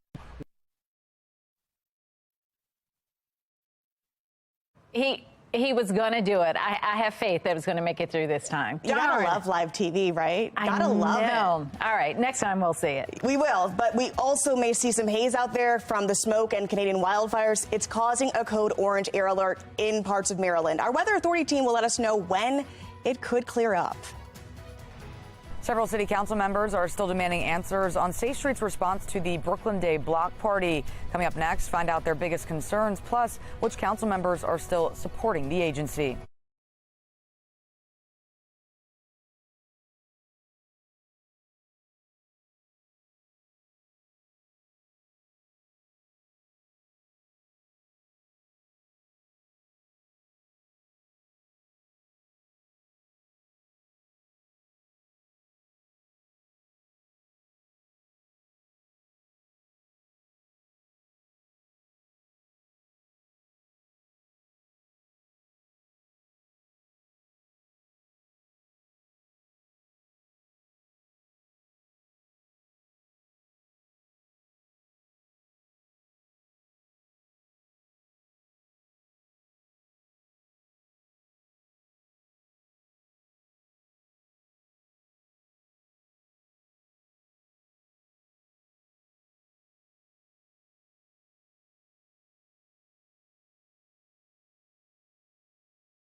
This morning, a teenage victim speaks out about what he experienced during the mass shooting at the Brooklyn Homes area 2 weeks ago. Why 3 city agencies are facing criticism over their response to the block party that turned fatal. Baltimore County Schools hired their 4th superintendent in the past 6 years. Chris Papps from Project Baltimore will join us live with how the new superintendent, and that is not the superintendent, plans to build faith in the public school system. Our temperatures are mild right now. We're going to heat up this afternoon. We'll break down that forecast coming up. Live from WBFF in Baltimore, this is Fox 45 Morning News. Good morning on this Tuesday, July 18th. I'm Patrice Sanders. I'm Taylor Stewart. Let's go ahead and get over to meteorologist Justin Chambers for a look at another summer day here in Baltimore. Yeah, that's right. Our temperature is going to be back up into the 90s, even some mid-90s expected for the afternoon. Humidity not oppressive, but still a bit sticky out there. And the haze that we're dealing with here this morning as we look from some of that smoke that settled in yesterday afternoon and evening and is still hanging with us at this time. Now, as we get to the later part of the afternoon, we do expect a lot of that smoke to clear out of here, but upper 70s here next hour for boaters and watermen, 89 by noon, into the low and mid 90s in the later part of the day. Not much wind as well, with that high tide coming in just about a minute or so from right now. 94 for our high. We are tracking the potential of a few pop-up thunderstorms late today and over the next couple of days as well. Back with your full forecast in just a few. New this morning, we're expecting to hear calls for the charges to be dropped against the 3 women arrested for protesting and halting work by BGE in Federal Hill. Now, a news conference is set to begin at 11 o'clock this morning to address new evidence showing BGE had no right to do the work on Warren Avenue the day of the arrest. Stick with Fox 45 News. We'll be sending a crew there to that event later today. Too much people already have guns, and it's not hard to get a gun, so like it's like hard to stop that. So I don't really know. Just got to be careful and not be at the wrong place, wrong time. They'll put the guns down and start using their hands if anything. A lot of people can't do nothing without a gun. This morning, in a city in crisis, a teenage victim is speaking out 2 weeks after the Brooklyn Day mass shooting that injured 28 and killed 2. Those 2 victims, 18-year-old Alea Gonzalez and 20-year-old Kylie Spagbemi, police still have not arrested anyone in connection to the actual shooting, but a 17-year-old is facing riot charges. City officials are offering a $28,000 reward for any information that leads to an arrest. Now, Fox 45 News is demanding answers from the 3 major city agencies that may have mishandled communication the day of the shooting. Those include MONSE, the Baltimore Police Department, and the Housing Authority. Olivia Dance has more on the push to gain insight into the Safe Streets program. Council members are preparing to call for a second hearing with the leaders of Safe Streets, which is the mayor's crime-fighting agency that works all across the city. Council members hope to get more answers than they did during the hearing last week, and the unanswered questions leading to even more mystery about the crime-fighting agency. Safe Streets workers were at the Brooklyn Day block party de-escalating several conflicts, but left before 30 people were shot, 2 losing their lives. Safe Streets workers never warned police about the dangers at the party. Council members struggling to understand the role Safe Streets workers played in the Brooklyn mass shooting. But directors at MONSE, which oversees the program, left some council members frustrated. I, again, have deep-rooted concerns in the expansion and growth of the agency. They are entitled to operate their city agency underneath the mayor. It's the mayor's discretion on their funding and what their functions are. I just think that they need to be more transparent, and they need to explain to the taxpayers of the city what functions that they're actually providing. As you just heard, several council members are still demanding answers about Safe Streets and its response to the Brooklyn Day block party that turned deadly, while others are standing by the agency. Take a listen. We don't know whether or not, if Safe Streets knew about the party, we also know that a lot of people knew about the party and didn't do anything either. So I wouldn't just be pigeonholing them. They've been able to bridge relationships and rapport building that police officers have not been able to broach. Safe Streets is a $20 million program, but so far no one has called for an independent probe of MONSE's spending. Of course, we'll keep pressing for answers. For now, reporting in Baltimore, I'm Olivia Dance, Fox 45 News. That brings us to our question of the day. Should there be an independent investigation into Safe Streets? So far, 99% of voters say yes. You can go to foxbaltimore.com/vote to weigh in. Mayor Brandon Scott formally nominates Acting Police Commissioner Richard Worley to take over the position permanently. Topping our next half hour, why some council members are concerned about the lack of a national search. And wicked weather continues across the Northeast with heavy flooding in Pennsylvania and smoke from wildfires lingering through New York. We'll have the updates on the ongoing search now for 2 children missing in flash flooding. Also, that haze is hanging around here as that smoke is settled in. But good news, it will be moving out quickly. We'll take a closer look at that and how much hotter we get this afternoon. You're watching Fox 45 Morning News, all local, all morning.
This morning, unhealthy air quality lingers in the Northeast from Canadian wildfire smoke, and a search resumes today in Pennsylvania for 2 children swept away in flash floods. Let's get right over to Shannon Lilly. She's in our live center talking about all the things brought on by this wicked weather. Shannon. Yeah, we're starting with a live look over New York City where you can clearly see that haze along the skyline. Air quality is expected to be the worst today from Ohio to New England, but it's also unhealthy for sensitive groups here in the Baltimore City metro and Annapolis region as well. Meanwhile, we're currently under a code orange air quality alert. The Canadian Wildfire Service says almost 25 million acres have burned so far this season. That's an area roughly the size of Ohio and still burning right now. Meanwhile, search efforts will also resume this morning in Pennsylvania as rescue teams look for 2 children missing after flash floods swept away their family's car over the weekend. Take a look at these photos of the family. 2-year-old Maddie Shields and her brother, 9-month-old Conrad, remain missing. Their mother, 32-year-old Katie Seeley, died in the tragedy. Their father, their 4-year-old brother, and their grandmother survived. They were on their way to a family barbecue. Now, forecasters say there is a slight chance for flooding rains again today, with flood watches posted from eastern New York State to western Maine. We're going to keep an eye on all of this, but for now, that is the latest from the Live Center. Taylor. Coming up in our next half hour, both sides agree on a jury in the trial for the squeegee kid accused of murdering Timothy Reynolds. We'll have a look inside the case, including the evidence prosecutors say they have against him. And Acting Commissioner Worley is facing some tough questions about the police response the morning of the Brooklyn Day mass shooting. An expert weighs in on what he thinks we could see from Worley's after-action review. 8:11, you're watching Fox 45 Morning News, all local, all morning. Fox 45 News, winner of 16 2022 Regional Emmy Awards, more than all other Baltimore news stations combined.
Not going to have a lot of the answers within 2 weeks. We do know some things happen, and we have plenty of things to investigate: interviews, body-worn cameras, text messages, emails that we want to look at.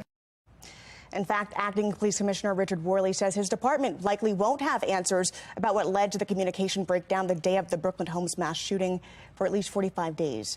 This comes as his nomination process gets underway. Joining us now here is law enforcement expert Maury Richards. Some would say this was Worley's big test.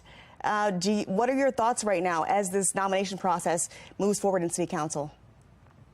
Well, I'd say that the biggest problem is the root cause of all this, which is being ignored, and that is that BPD is 700 officers short, and that's a result of Mayor Scott's policies.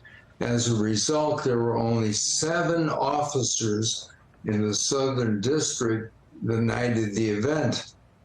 And to expect them to manage a crowd of 1,000 people is totally impossible. So that's where we have to start.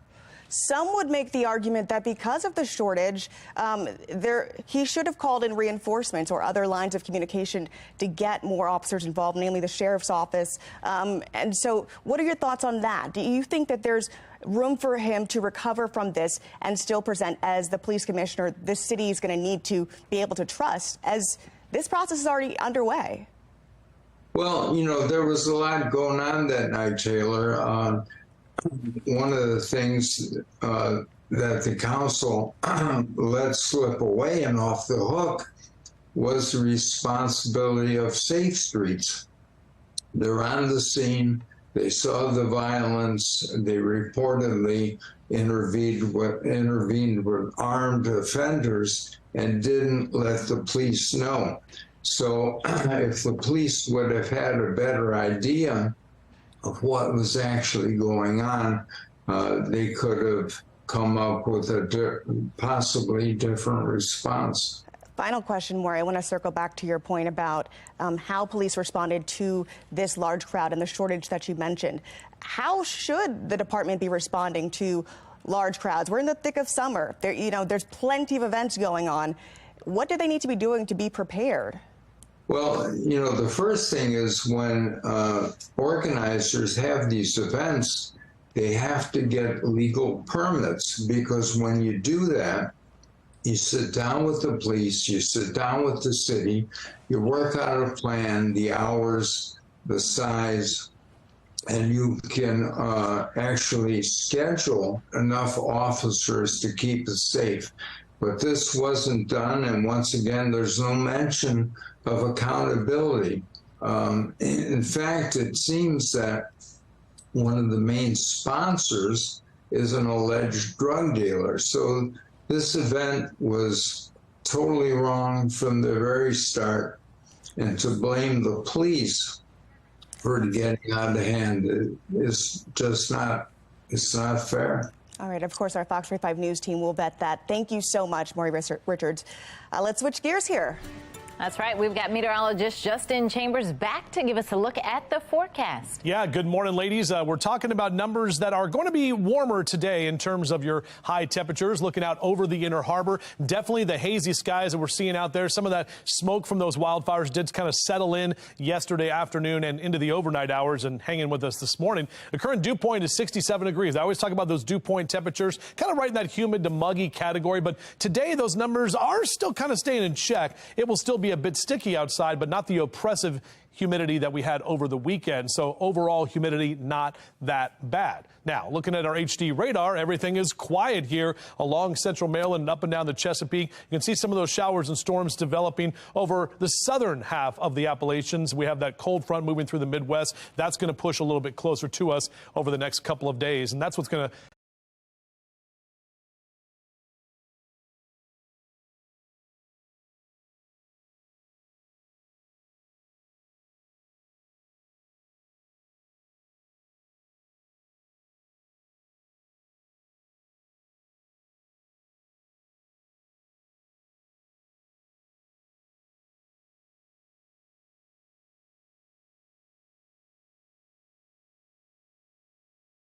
help to fire off a couple of thunderstorms. Now, here's that code orange air quality alert for pretty much most of us here. The Baltimore and D.C. metros, up and down Anne Arundel County, up into Cecil County. Notice the eastern shore and southern Maryland not in the code orange air quality alert. And that is the unhealthy category for sensitive groups. So if you do have breathing problems, older or younger folks, maybe limit that time outdoors. There's Hank the Bird. Good morning, Hank.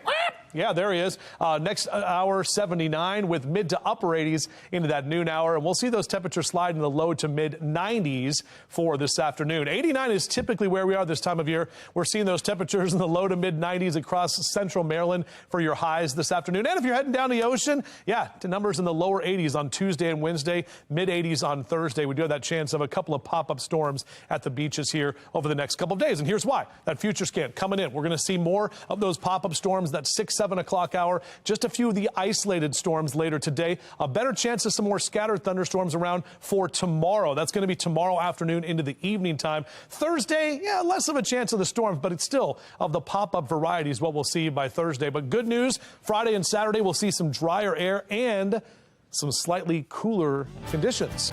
7-day forecast heading out to the O's game tonight. 94, again, the hottest day today.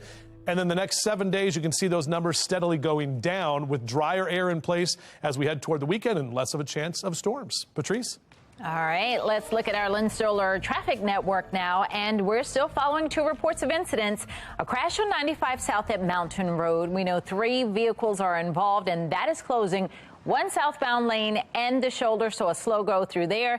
The other accident is 95 northbound in Jessup, and in that instance, traffic backed up to Maryland 198. So give yourself plenty of extra time, or maybe you want to find an alternate route altogether. Here's a live look now from our traffic photojournalist Graham. He's on 695, the outer loop in Towson, and he's cruising along without problems. In our next hour, the birds are... We're at the Autobahn. Find out how you can speed through your day on Fox 45 Morning News, all local, all morning long.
The competition is heating up. The Autobahn Indoor Speedway is hosting a championship race, and one lucky driver is going to go home with $10,000. That's right. Mark Clark is live at the Speedway in Essex for today's So Baltimore with a closer look. Are you taking home the $10,000? I just saw you go around the court. Taylor, sadly, they print out everything. You can see your results. I am not taking home the $10,000, but I am the leader in the Old Man, Grown Man League for slow drivers. Jonathan's over all the competition. He's got, so the cool thing about this is all the, this is official. They take you through the safety rules. You get a video of your performance and your speed and how you compare to the competition. So Jonathan, okay, where you want to start, with the belt or with this? All right, we can start with the belt. Here, like he was just saying, we do have a league here. This is that big prize that you could win. This is our belt, our championship belt. We have it signed by all of our crew here. We also have it signed by our track champion. His name's Bailey Tolson. He raced here and he's won the past 2 years. And also, you can see here on the helmet, we have the Pro Skill Champion stickers on here. We have the OTL kart racing stickers that we get from our karting. We have our axe throwing, and then there's just a bunch of other different cool stickers that we have on there from all of our seasonal times that we have here. And so the Autobahn guy, it offers so many cool things. Patrice, you mentioned you've been here before. Taylor, I don't know if you've been here, but I'm telling you, talk about a different activity that's super fun. We're going to do a little bit of axe throwing, I guess, next time you see us. But just a great way to have fun in an untraditional way. So professional, too. You can see how fast, as I mentioned before, they can go up to 50 miles an hour, Patrice. So what's the age limits? How young can you be to do this? Jonathan, what's the age group? What's the age requirement for the So drive? our junior carts are 8 to 12, and then our adult carts are 13 and above. So Patrice, there you go, 8 to 12. You got, so grown-ups, kids, everybody. I can see Naomi trying to challenge me out there. A family rivalry. All right. Not a bad time. I don't need her thinking about driving just yet. All right, but it's a lot of fun. All right, if you want more information on getting out there, go to foxbaltimore.com/newslinks. This summer, Sinclair is partnering with the National Diaper Bank for Sinclair Care's Summer Diaper Drive. Scan this QR code to help a local diaper bank provide diapers to children and families in need. You can donate today for a healthier future for our little ones. And if your family's struggling with basic needs for baby, go to sinclaircares.com. Baltimore County Public Schools has their 4th new superintendent in 6 years. Project Baltimore's Chris Papps joins us live to talk about her plans for turning the school system around. 8:27 is the time. You're watching Fox 45 Morning News, all local.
Live from WBFF in Baltimore, this is Fox 45 Morning News. Good morning to you. It is Tuesday, July 18th. I'm Shannon Lilly. Taylor Stewart. Let's talk to meteorologist Justin Chambers about what's going to be another muggy day, but code orange still. Yeah, it is code orange for the air quality, ladies. That's what we're talking about. It's already a little bit muggy out there. Kind of feel it here, just even walking around. And temperatures are going to keep climbing, too. Let's show you what's going on outside. This is actually from the 695 camera right around Towson. And you can actually see that haze that's kind of lingering. We do expect a lot of this to start clearing out as we head toward the afternoon. But a hazy and mild morning. Temperatures are going to stay hot today, so a lot of low to even mid-90s. And we are tracking some more pop-up storms as well. Just of the very isolated variety for today. Check out those out and out about temperatures, numbers in the 70s and 80s over the next couple of hours and into the lower 90s through about 1 p.m. Back with your full forecast. We'll actually take you hour by hour through that future scan, let you know exactly when some of those storms, if they do pop up, could impact you today.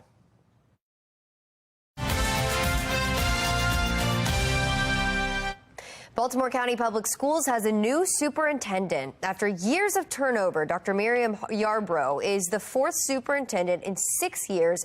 And now that she's officially started, she has the difficult job of turning the school system around and restoring the public's confidence. Project Baltimore's Chris Paff spoke with Dr. Yarbrough and joins us now to discuss her plans for her new role. Good morning to you, Chris. Yeah, good morning. So Baltimore County Schools is certainly a school system in decline. Graduation rates have been going down for years. At least they're lower now than they were about 10 years ago. Attendance is going down. Test scores are going down. We know in 8th grade, just 8% of students in 8th grade last year scored proficient in math in Baltimore County schools. So the school system is declining, and the new superintendent, Dr. Yarbrough, she's aware of this. She knows that it's going down.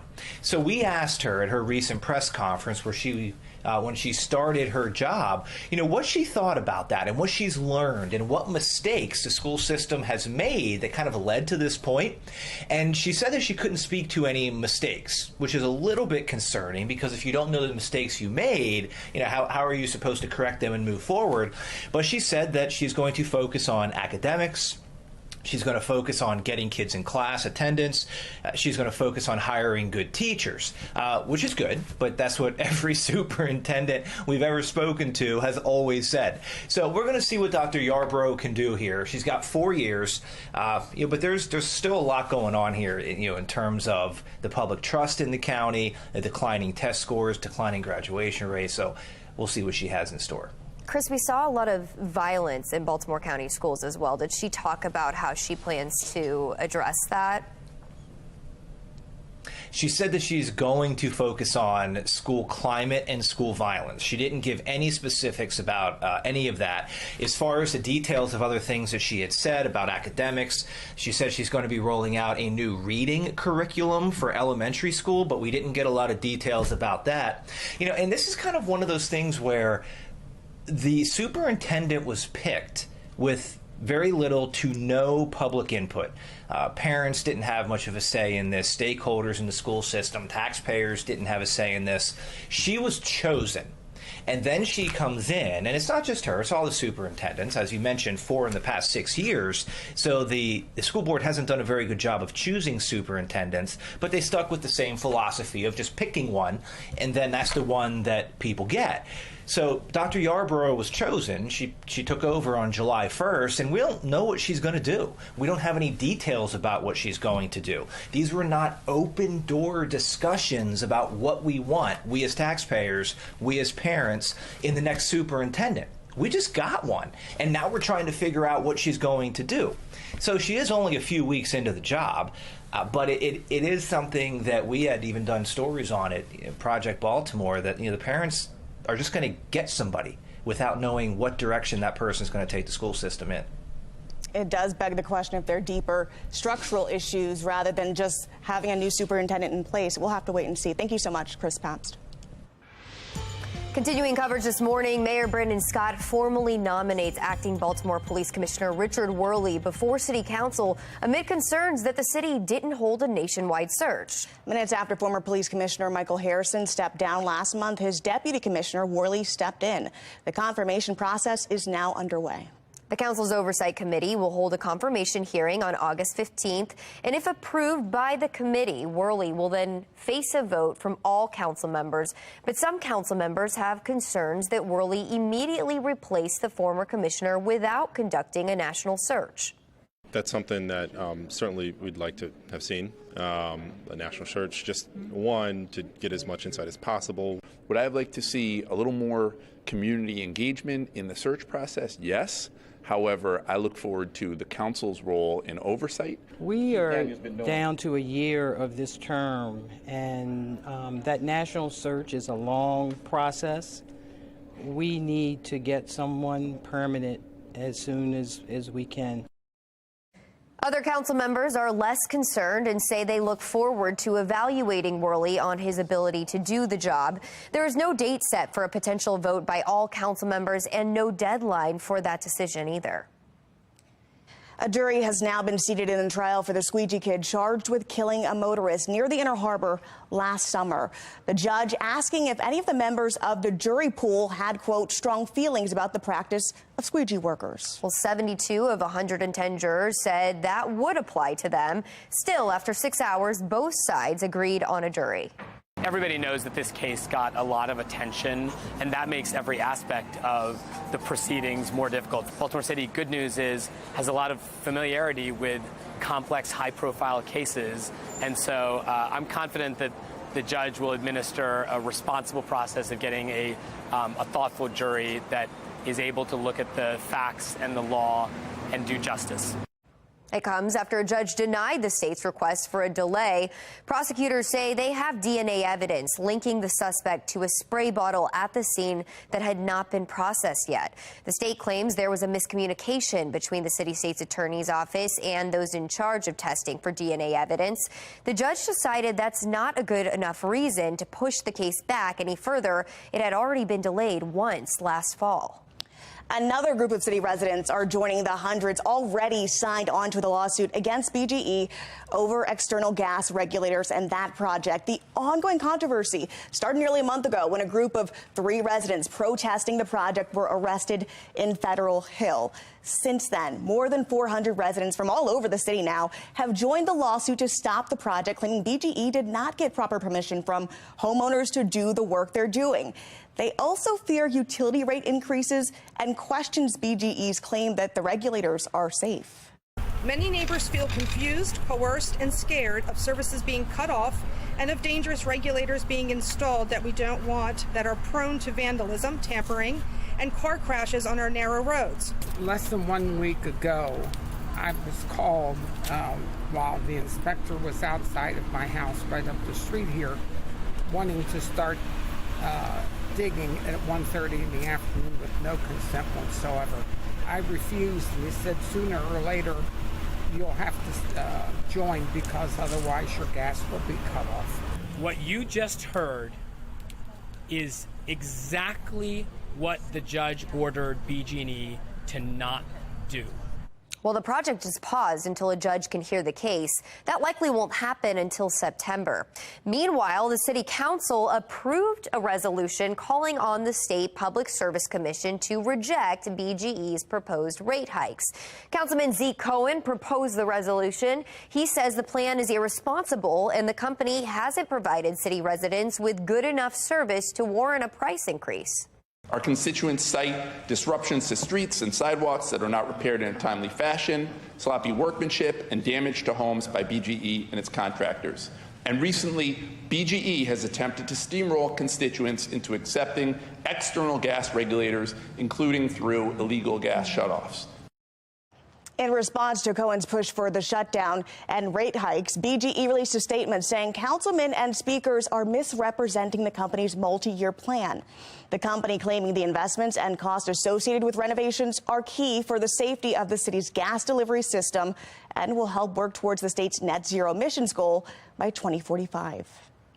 Air quality across the U.S. is still being impacted by ongoing wildfires in Canada, with Washington, D.C. currently ranked number 8 for worst air quality in the world. In our next hour, we'll let you know when the smoke is expected to clear out.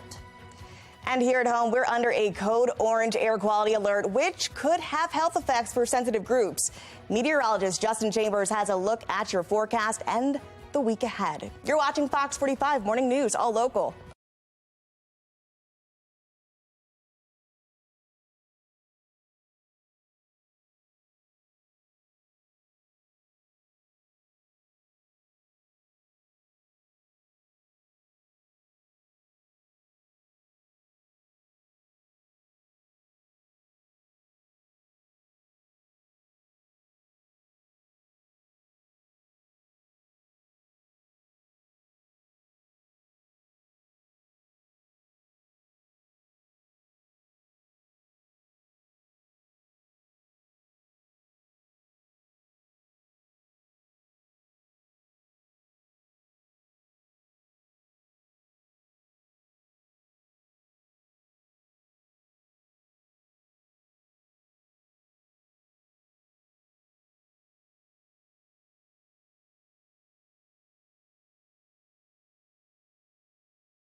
.42 is your time on our Weather Authority forecast. We are 18 minutes in front of 9 o'clock. Yeah, there we go. Camden Yards. Didn't get the win last night, but it's all good. They're playing again tonight against the Dodgers. Have a chance to salvage that series. And it is going to be warm at the ballpark or at the yard on your yard and gardening cast. If you want to get some of that yard work done, we're looking at upper 70s and low to mid 80s here in the next couple of hours, and then mid 90s on the way for the afternoon. Back with your full forecast. We'll talk about when some of that smoke clears out of here and what we can expect in terms of thunderstorms coming up.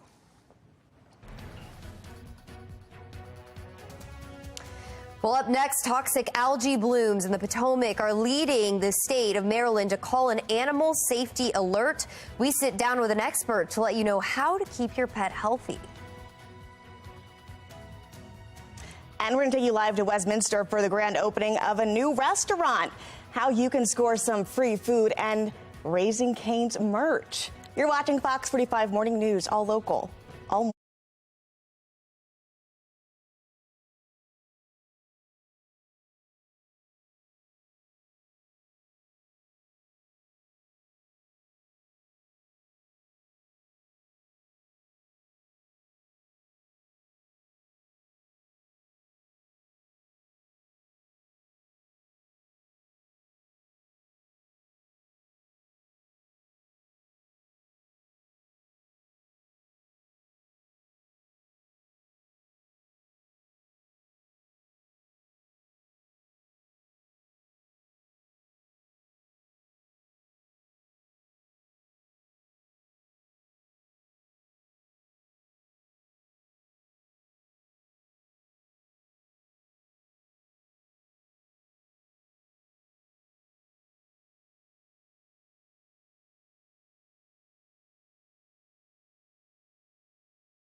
The state of Maryland has issued an animal safety alert for toxic algae found in the Potomac River, which could harm your pets. Here to talk about the warning signs and what you can do if you think your pet has been exposed is Dr. Devin Smith from the Madonna Veterinary Clinic. And we have Paul here joining us too, don't we? He loves the camera. He is amazing in front of the camera, just the sweetest boy. He loves it. But we want to talk about this. You know, it's very concerning. How do you know if your dog is exposed, and how can your dog be exposed? Sure. Or your pet? So it's kind of confusing because it's actually a bacteria that can cause clinical signs, and it looks like algae. Okay. And this algal bloom is produced by a cyanobacteria, and it causes neurotoxicity. And it's something that your dog would get if Paul's a lab, like we were speaking about, and if we go into rivers, into streams, into water, anything with water, his head is in the water and he's drinking it. Okay. And that is how he could potentially be exposed. And so consuming it. Yeah, so consumption. And not just water, like if it's on the shore, if it washes up on shore and he's licking rocks or chewing on rocks, which unfortunately some of these dummies do, that would be another way to get exposed. Yeah.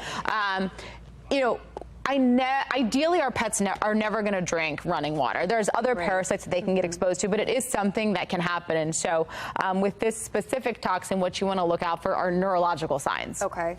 So seizures, tremors, ataxia. So if they're walking in an uncoordinated way, like they've just been born and they're kind of finding their feet, that's actually not something that we want to see. Okay. And so if you are concerned about your pet, it's definitely something where we want to get to our veterinarian for. Would these symptoms come on suddenly? Yeah, they can happen pretty rapidly after ingestion. So it is something that if you're concerned, you've seen your pet ingesting, and it looks like kind of fine cotton, but in like dense mats of fine cotton in our waterways, and your pet is seen ingesting them, or you don't see it, but your pet begins exhibiting concerning clinical signs like some of the neurological stuff we were just talking about, that's where you want to reach out to your veterinarian and make them aware of the situation you've been in. It might not be that. There's so many things that can cause those clinical signs, but if you were in an area where there's concern for exposure, definitely mention that if you need to take your pet in. Is this an emergency situation? Then do you rush them in? Yes, because it can progress to death if it's something that if they ingest enough and it's not addressed quickly.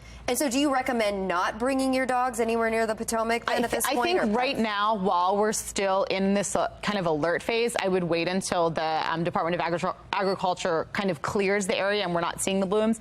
What I last read, there weren't or hadn't been any cases as of yet, but we obviously don't want there to be any. Yeah, absolutely not. Yeah. Oh my goodness. Well, Dr. Devin Smith, thank you so much. Yeah, of course. Great We're always tips, happy great to be advice. here. Thanks for informing us. And Paul, cutest guest we could have on here. Thanks for being here too. All right, let's go ahead and check your forecast. Meteorologist Justin Chambers, is it a good day to get Paul out there and take him for a little walk? Yeah, in like the next 20 minutes before it really starts heating up, Dr. Smith knows, you don't want to have the paws on the hot pavement out there. But what a good doggy, just chilling and hanging out with the tail wagging. Yeah, and make sure those doggies and cats and all sorts of pets have plenty of water as those temperatures are going to heat up today. Our Towson camera, a little hazy right now from our Mile 1 Auto Group cam, and numbers here that are at 77. That's the temperature in Towson. No wind to speak of, but that dew point at 67 degrees. So those dew point temperatures are hanging out in the 60s today, which means we're still going to have to deal with at least some of that humidity. It's actually coming down a little bit in terms of our forecast dew point for the afternoon. But notice on Wednesday and Thursday, the dew point numbers rise, and that means we'll have a little bit more humidity in the air, but some drier air coming in for the weekend. Now, we also have to deal with that air quality, which is in the unhealthy category for sensitive groups. For these counties here, our code orange air quality alert up into Cecil County, most of the central Baltimore region here, central Maryland, even down through D.C., Eastern Shore and southern Maryland not in the code orange air quality alert. And we'll probably be code orange at least for tomorrow. The forecast also 105 for that AQI, but we are looking at Thursday to see green and good air quality returning. Marco. Yep, splash cast. There we go. All right, our UV index in that very high category. Get that sunblock on if you're hanging out at the pool. James and Lindsay, come and say hi really quick. Can you jump on the weather wall? Are you scared? Do you want to be on TV? Come on, Lindsay, James, British champ. Turn it that way and just say hi. Say hi. These are my friends from Hamden. Look how tan they are. They've been hanging out at the pool. Yeah. All right, get out of here. Come on. Thanks for coming by. All right. Either way, get that sunblock on if you're going to be outside. You've seen British James. He's famous. He was on TV at Bordy. So 89 the Hereford Zone and Reisterstown today. 91 Cockeysville and Hunt Valley. 91 in Perry Hall. It is going to be in the mid-90s in Baltimore this afternoon. Down to D.C. at 93. And if you are heading down the ocean for some sun and some surf and fun, 83 in Ocean City. Here's a look at your O's cast. Back at it tonight against the Dodgers. 88 for that first pitch, 7:05. So it's going to be a warm one. May have to dodge a stray pop-up shower or thunderstorm. Some of the models want to bring a couple of storms into the region that 6-7 o'clock hour. So possible delays for that game, but not looking for it to be canceled or postponed. And then tomorrow afternoon, probably a better chance of some more showers and thunderstorms, and that's going to be an afternoon game that could be impacted by more of those storms. So 7-day forecast, 94 today, lower 90s taking you through the rest of the week and into the weekend. And as I mentioned, less of a chance of storms and actually some drier air with slightly cooler temperatures by Saturday and Sunday. Time to take a look at a view through your window. This is sent in from Scott from Timonium, a double rainbow. Really pretty shot there. Thank you, Scott, for sending that picture in. We'd love to see the view through your window. Just go to our website, foxbaltimore.com/chime-in, or scan that QR code on your screen.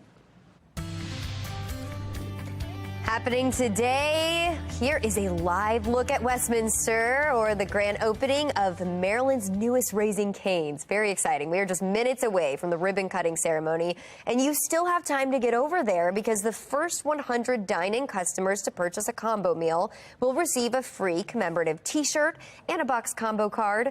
The new Raising Cane's is located at 400 Engler Road in Westminster Crossing. And now taking you live over Camden Yards, where the Orioles are inching their way to #1, even after a minor setback. In our 9 o'clock hour, we'll take a look at last night's loss to the Dodgers and see where they're headed next. Autobahn White Marsh not only offers racing, they also offer the axe throw. Oh, yeah. We'll tell you about it more. I did it! I'll tell you about it more coming up on Fox 45 Morning News. He did it. Good job, Mark. Well, rev your engines or just turn on your coffee maker to get pumped for this. That's right. I want to be spot on like Mark. You know what you have to do to do that? Take a coffee. Yeah. I think that's a good idea.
Topping your morning business report, according to a new survey, the high cost of living is affecting summer vacation plans.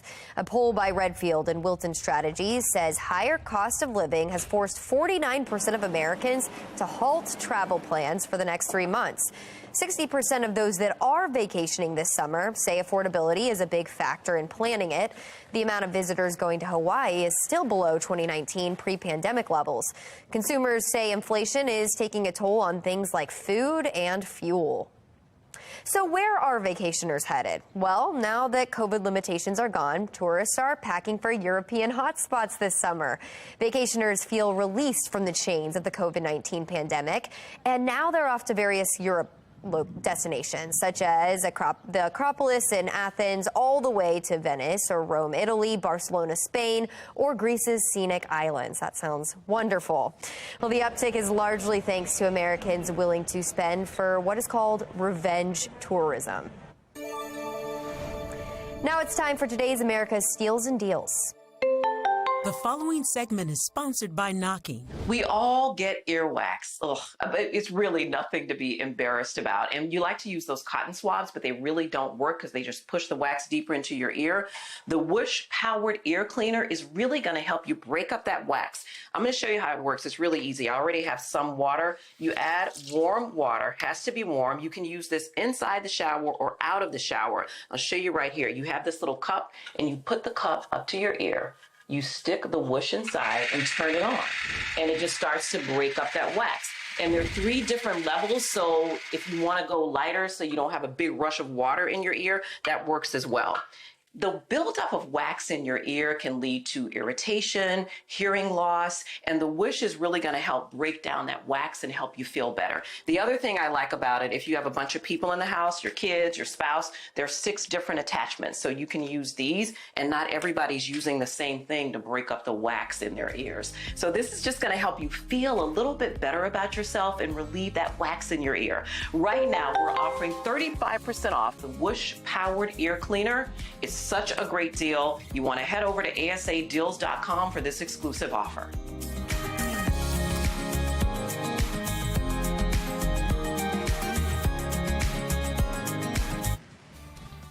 We're taking you into the news right now on Good Day Baltimore. It's 9 a.m. and here are today's top stories. Just want transparency. Fox 45 News is demanding answers from major city agencies that mishandled communication on the day of the mass shooting. Still ahead, the insight into the Safe Streets program. We need to get someone permanent as soon as we can. Richard Worley is a step closer to becoming Baltimore's next top cop. Still ahead, the next steps moving forward despite some concerns. And the search is on for missing children in Pennsylvania. The wicked weather ripping through that area. Live from WBFF in Baltimore, this is Fox 45 Good Day Baltimore. Good morning on this Tuesday, July 18th. I'm Patrice Sanders. And I'm Shannon Lilly. It's coming up on 9 o'clock. We want to get over to meteorologist Justin Chambers. Still some haze outside. Not the best air quality Yeah, today. not right now. Shannon and Patrice, good morning to both of you. And good morning, everyone. Appreciate being here live and local all the way through 10 o'clock as we look out over the O's Stadium, our Camden Yards shot here, and back at it tonight at 7:05 for that first pitch. It's going to be a warm one there at the ballpark tonight, so just be aware of that. But yes, there is still some of that haze kind of hanging around, and temperatures have risen to the lower 80s in Baltimore City out through Rosedale, 78 Dundalk, 77 Glen Burnie and Pasadena, and mid-70s in Woodlawn. So if you're getting out on the water today, boaters and watermen, not too bad. It's just warm and even hot by noon. We're already going to be in the upper 80s and low to mid 90s for the afternoon with that high tide already in and the low tide at 3:14 this afternoon. Back with your full forecast. We'll track the potential for a couple of pop-up thunderstorms not only today but over the next couple of days as well. All right, Justin, thanks. Today, we are expecting calls for the charges to be dropped against the 3 women arrested for protesting the end of a neighbor's gas service in Federal Hill. A press conference will begin at 11 this morning to address the new evidence showing BGE had no right to do work on Warren Avenue the day of the arrest. Too much people already have guns, and it's not hard to get a gun. So like it's like hard to stop that. So I don't really know. Just got to be careful and not be at the wrong place, wrong time. They'll put the guns down and start using their hands, if anything. A lot of people can't do nothing without a gun. Well, turning now to a city in crisis, one of the victims from the Brooklyn Day mass shooting is speaking out on what happened that day. It comes more than 2 weeks after the incident. Police still have not arrested anyone in connection to the actual shooting. There is a 17-year-old now facing riot charges. But 18-year-old Aaliyah Gonzalez and 20-year-old Khalees Fagbemi were killed that day. 28 others were injured. There is still a $28,000 reward for information that leads to an arrest. Fox 45 News is demanding answers from 3 major city agencies, Monzi, the police department, and the housing authority, about how they responded to the incident. Olivia Dance joins us this morning with a push to gain more insight into the Safe Streets program. Olivia? Council members are preparing to call for a second hearing with the leaders of Safe Streets, which is the mayor's crime-fighting agency that works all across the city. Council members hope to get more answers than they did during the hearing last week, and the unanswered questions leading to even more mystery about the crime-fighting agency. Safe Streets workers were at the Brooklyn Day block party de-escalating several conflicts, but left before 30 people were shot, 2 losing their lives. Safe Streets workers never warned police about the dangers at the party. Council members struggling to understand the role Safe Streets workers played in the Brooklyn mass shooting. But directors at Monzi, which oversees the program, left some council members frustrated. I, again, have deep-rooted concerns in the expansion and growth of the agency. They are entitled to operate. They're a city agency underneath the mayor. It's the mayor's discretion on their funding and what their functions are. I just think that they need to be more transparent, and they need to explain to the taxpayers of the city what functions that they're actually providing. As you just heard, several council members are still demanding answers about Safe Streets and its response to the Brooklyn Day block party that turned deadly, while others are standing by the agency. Take a listen. We don't know whether or not, if Safe Streets knew about the party, we also know that a lot of people knew about the party and didn't do anything either. So I wouldn't just be pigeonholing them. They've been able to bridge relationships and rapport building that police officers have not been able to broach. Safe Streets is a $20 million program, but so far no one has called for an independent probe of Monzi's spending. Of course, we'll keep pressing for answers. For now, reporting in Baltimore, I'm Olivia Dance, Fox 45 News. Olivia, thanks. And that brings us to our question of the day. Should there be an independent investigation into Safe Streets? So far, 97% of voters say yes. Head to foxbaltimore.com/vote to weigh in. Elsewhere in a city in crisis, crime in Baltimore City leaves a lasting impact on families, victims, and entire neighborhoods. A second grocery store in Baltimore is closing for good.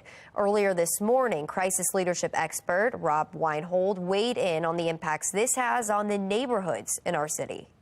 And when residents can't do the basics, like go to the grocery store and buy groceries, then all of a sudden that leaves a food desert. You can watch the rest of this interview on our website. That's foxbaltimore.com.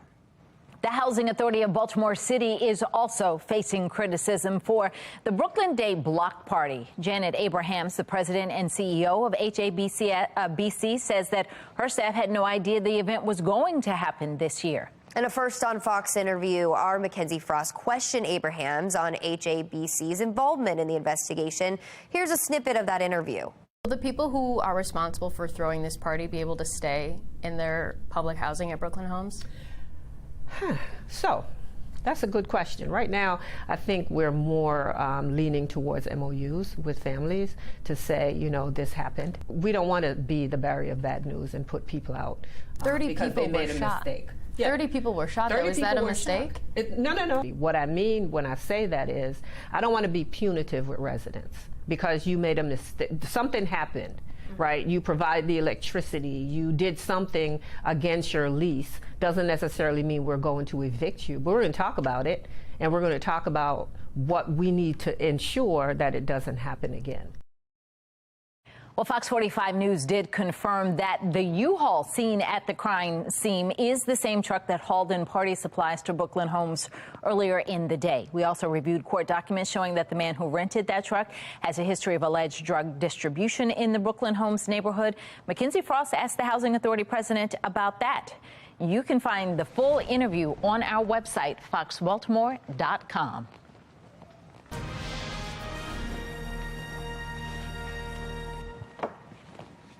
Developing this morning, a U.S. national is believed to be in North Korean custody after making an unauthorized crossing into the country. National correspondent Atra Al-Nashar joins us from Capitol Hill with what we're learning. Atra?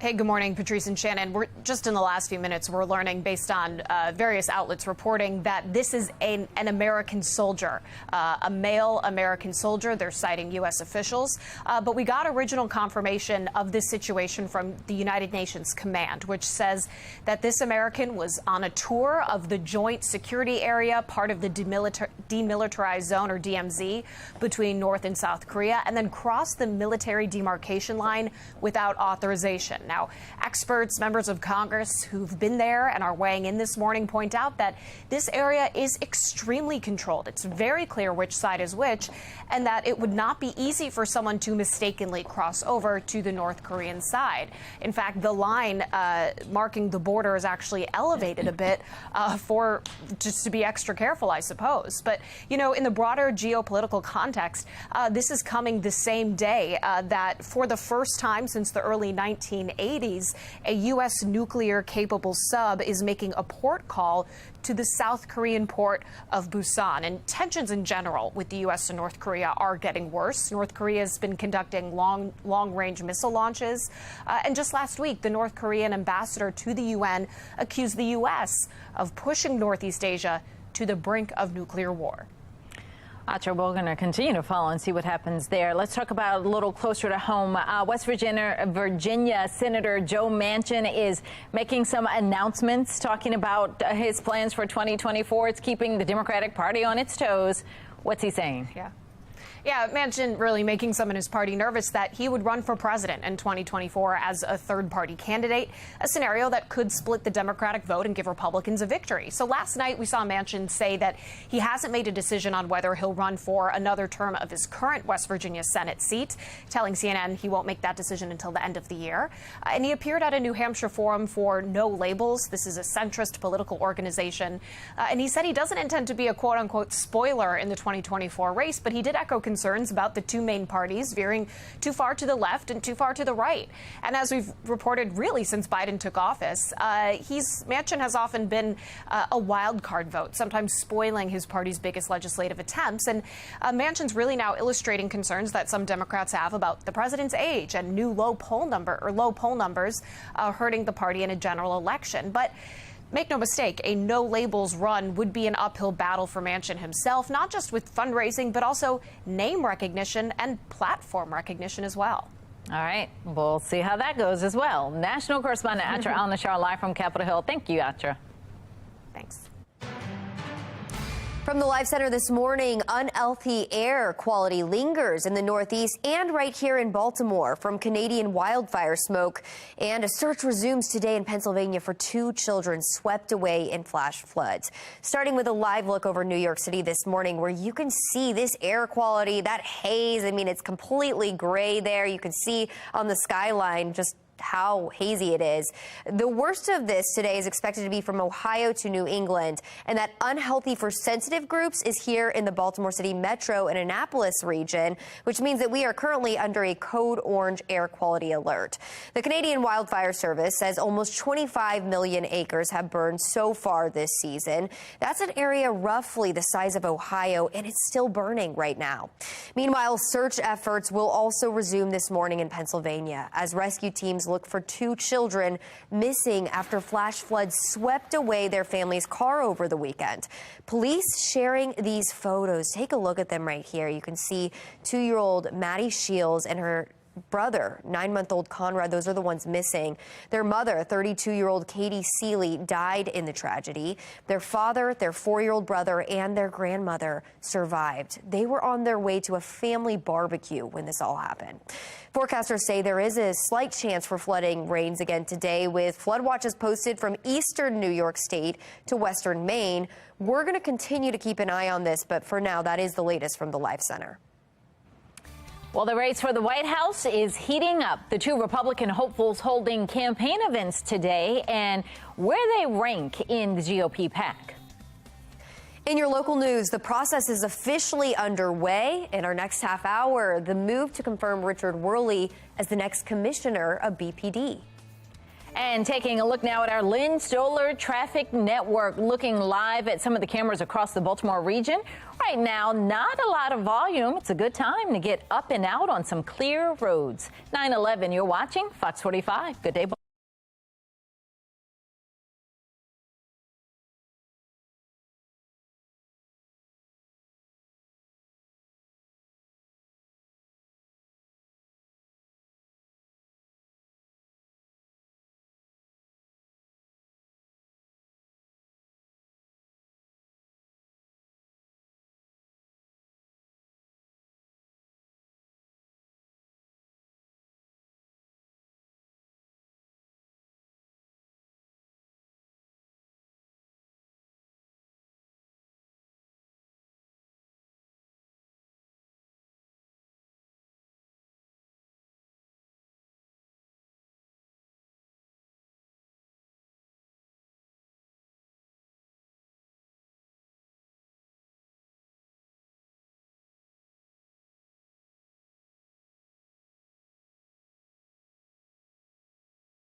An Illinois couple was injured Monday when a large tree fell on their home as strong winds swept through the region. Take a look at this. You can see how the tree was uprooted from the ground and the destruction it caused when it crashed through the front of the home.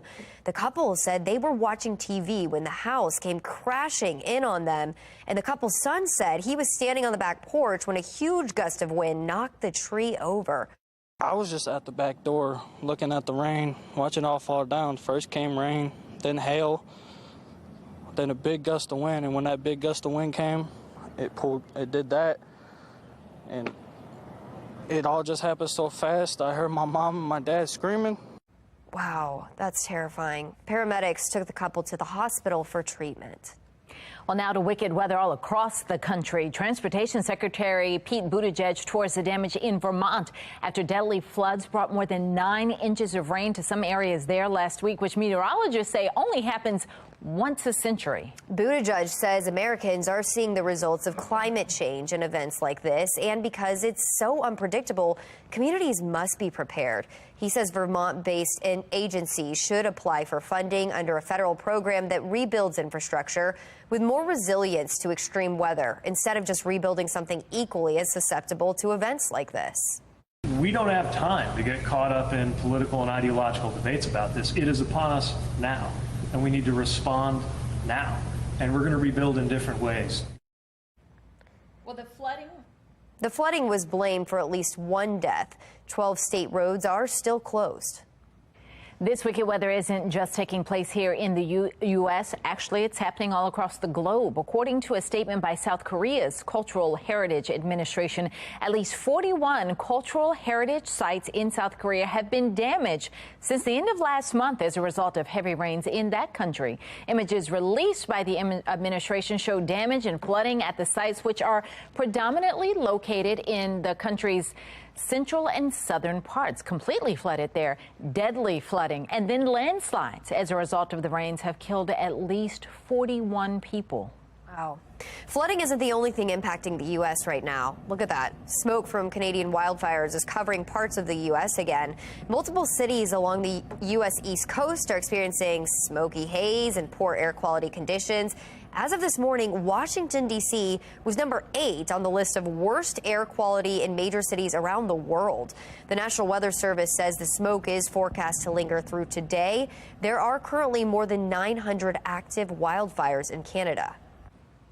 Well, taking a live look across Maryland this morning, we are seeing the smoky haze as well. We've got a code orange air quality alert for most of us today. Yeah, so we want to get over to meteorologist Justin Chambers to talk about when that's going to clear out, Justin. Well, and you were talking about earlier, Shannon, in the live center. Patrice, good morning to both of you. That code orange means unhealthy air quality for sensitive groups. So it's above that AQI, the air quality index, above 100. And that risk for those with heart and lung disease, asthma, and children and the elderly should probably just limit your time outdoors. We do expect that smoke to be moving out of here later this afternoon. Not going to be as bad as it was earlier this morning, but you can see where that code orange air quality alert is. Baltimore, D.C., up and down the 95 corridor, up to the north and to the west as well. Cecil County, the only one on the eastern shore that is under that code orange. The rest of the eastern shore in southern Maryland, not in the code orange air quality alert. But yeah, you'll see that smoke that's kind of hanging around. And we do expect to be code orange again tomorrow. On Thursday, we're back to the good category. So we're expecting this air to move out of here. And even later on this afternoon, we'll get more of a southwesterly flow that should what we call mix the air. It's called mixing in the atmosphere. You get some of the downsloping wind, and that helps to kind of push that smoke out of here. But we're all dry right now on the HD radar. Not much to track. We are seeing some showers developing in areas to the north and to the east of Nashville. That cold front is moving through the Midwest, and that's going to be moving in toward our area over the next couple of hours, what we call a trough of low pressure hanging around. So we do have some unsettled weather starting this afternoon, but especially into tomorrow and Thursday. So if you are going to get out there and play some golf, lower 80s here this hour, upper 80s by lunchtime, and we'll see those numbers in the low and mid 90s. So these are great golf scores, but maybe not for the temperatures, especially when you're going to be outside. And hopefully you got the watering done already this morning. The sprinkler cast definitely in the on position because not a lot of us will see the rain, and those thunderstorms will be very brief if we even see any. Here's a look at your high temperatures, upper 80s and low to mid 90s across central Maryland for the afternoon. And numbers in the 90s will be with you if you're heading down to D.C. or heading up north to Philly at 91. Lower 80s if you're heading down to Ocean City. And Ocean City and the beaches looking at temperature staying in the 80s for the next couple of days. We do have that chance of a couple of pop-up storms for tomorrow. That's why I've got yellow lights in your car wash, Cass. I mean, you can get the car cleaned up because we're nice and dry now, but you're going to run into one of those thunderstorms in the next few days, and then you'll be like, man, I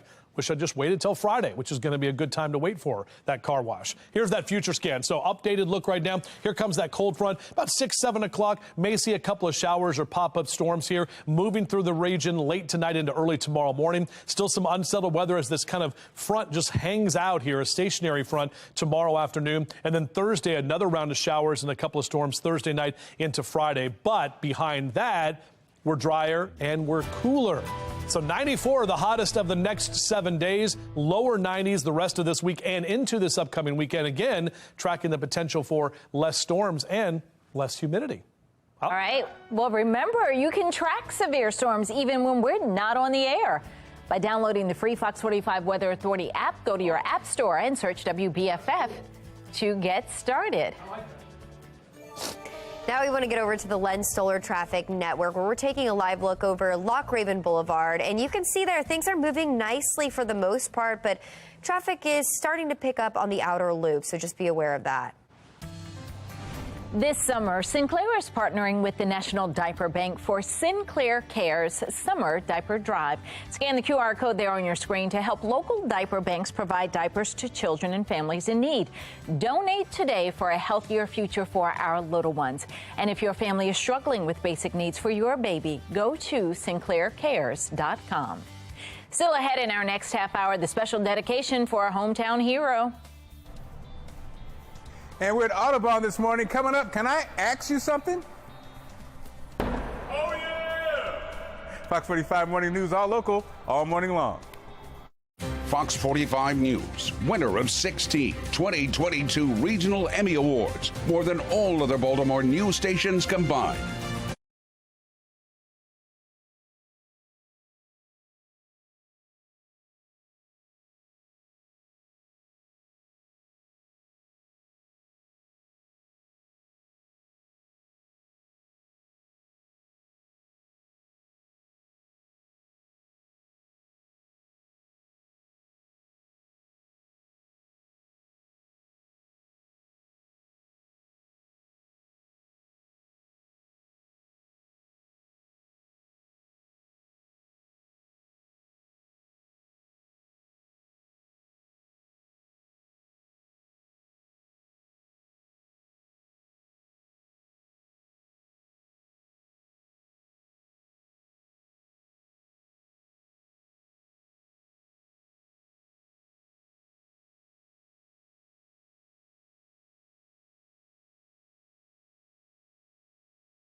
$9:24. If you feel the need for speed, why not put the pedal to the metal? The Audubon Indoor Speedway is hosting a championship race. Mark Clark is live at the Audubon Speedway in Essex, and he has been absolutely nailing it with the axe throwing as well. So what, you moved on from driving, and now we're throwing axes. What's going on, But Mark? you're great at it. Teach us your ways. That's right, guys. Well, if you have an axe to grind, this is the place to be. In addition to having the fast cars, they have the axes. Wait a minute. Oh, yeah. So Khalil is the axe pro here. And so, Khalil, you offer so much here. We talked about the excitement of driving. And guys, I was asking Khalil, what do you think it is? He says, you feel like it's almost like the danger of the combined events that makes this whole experience so fun. So why do people love axe throwing so much? Because it is so safe while being fun at the same time. You'll be back here for an hour and a half with an axe coach, teach you multiple different games, multiple different throws, and it's a great time. We have music, fans, and it's a great time, couches, even if you get tired. So Interestingly enough, guys, we have like a medical organization that's coming to get their party on in the Axe area. So, Khalil, do people do both when they come? Do they drive and then get off and then do the Axe? Yeah, so we have multiple packages. It's all up to you whenever you come, Monday through Sunday. It's all up to you. We do recommend recommendations on Saturday, the weekends for busier periods, because it will get packed in here. And let me tell you something. That driving piece, I thought I'm a strong guy. Holding the steering wheel for, 12 laps? Yes. It's amazing. And then the same with this. Now, this really, I don't know, maybe it's your presence, but the Axe Throwing really has been a release. All my tension is out, guys. So something to think about for the family and friends when you're trying to put something together. You know? Yeah. That's so funny because we were just sitting back here talking about it. I'm like, that is not something I'd ever want to do. It just does not seem appealing to me, but maybe you're selling it. You're selling it. Mark, I feel like you could become an instructor. Like, you have a career in this. You're absolutely nailing it. Oh, my goodness. What is going on? All the love. Wait a minute. Okay, I'm bringing goodies back to the station, guys. Okay, I'll bring goodies. Leave the axes there. Leave the axes there. All right, if you want more information about going out to the axes, not here, go to foxbaltimore.com/newslinks. Well, a week from tomorrow, the Ravens report for training camp. Still ahead, why one Raven is saying the expectations could not be higher for the team. And today we are mostly sunny and hot, hot, hot. Still to come, meteorologist Justin Chambers is tracking when our air quality will clear up, as we are currently in a code orange air quality alert. 9:27, you're watching Fox 45. Good day, Baltimore.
The acting Baltimore Police Commissioner officially nominated for the top job. I'm Olivia Danson. Coming up next, we're looking into why no national search was done for the position. New voices are opposing BGE's work to install external gas regulators around Baltimore. Still ahead, the details and the response from BGE. Live from WBFF in Baltimore, this is Fox 45 Good Day Baltimore. Good morning. Welcome back on this Tuesday. 9:30 is the time. I'm Patrice Sanders. I'm Taylor Stewart. And let's get on over to meteorologist Justin Chambers. It's July 18th, and it's feeling kind of like Groundhog Day with this muggy weather. That's exactly right, Taylor and Patrice. Good morning to both of you. Our humidity was kept in check a little bit yesterday, but our temperatures were still in the 90s, and we should have a very similar situation today, maybe a couple degrees warmer or hotter as we look out over downtown Baltimore right now. Some of that haze hanging around with that wildfire smoke that moved in late yesterday afternoon and evening. 63 in Oakland right now, 70 in Cumberland, statewide, upper 70s and lower 80s for Westminster, Bel Air down to Chesapeake to Baltimore City at 81. So your yard and gardening cats, hopefully you already got that done with numbers in the mid 90s for the afternoon. So want to get the watering done and be doing stuff in the yard in the mornings or the evening times this time of year. 94 for our high today, but that's the hottest day because the next couple of days will be cooler, and we do carry that chance for pop-up storms today and into tomorrow and Thursday as well. Back with your full forecast in just a few minutes. Now it's time to pass the torch. Acting Baltimore Police Commissioner Richard Worley is formally nominated before the City Council amid concerns that the city didn't hold a nationwide search. Minutes after former Police Commissioner Michael Harrison stepped down last month, his Deputy Commissioner Worley stepped in. The confirmation process is now underway. Olivia Dance joins us with a look at the next steps. Olivia.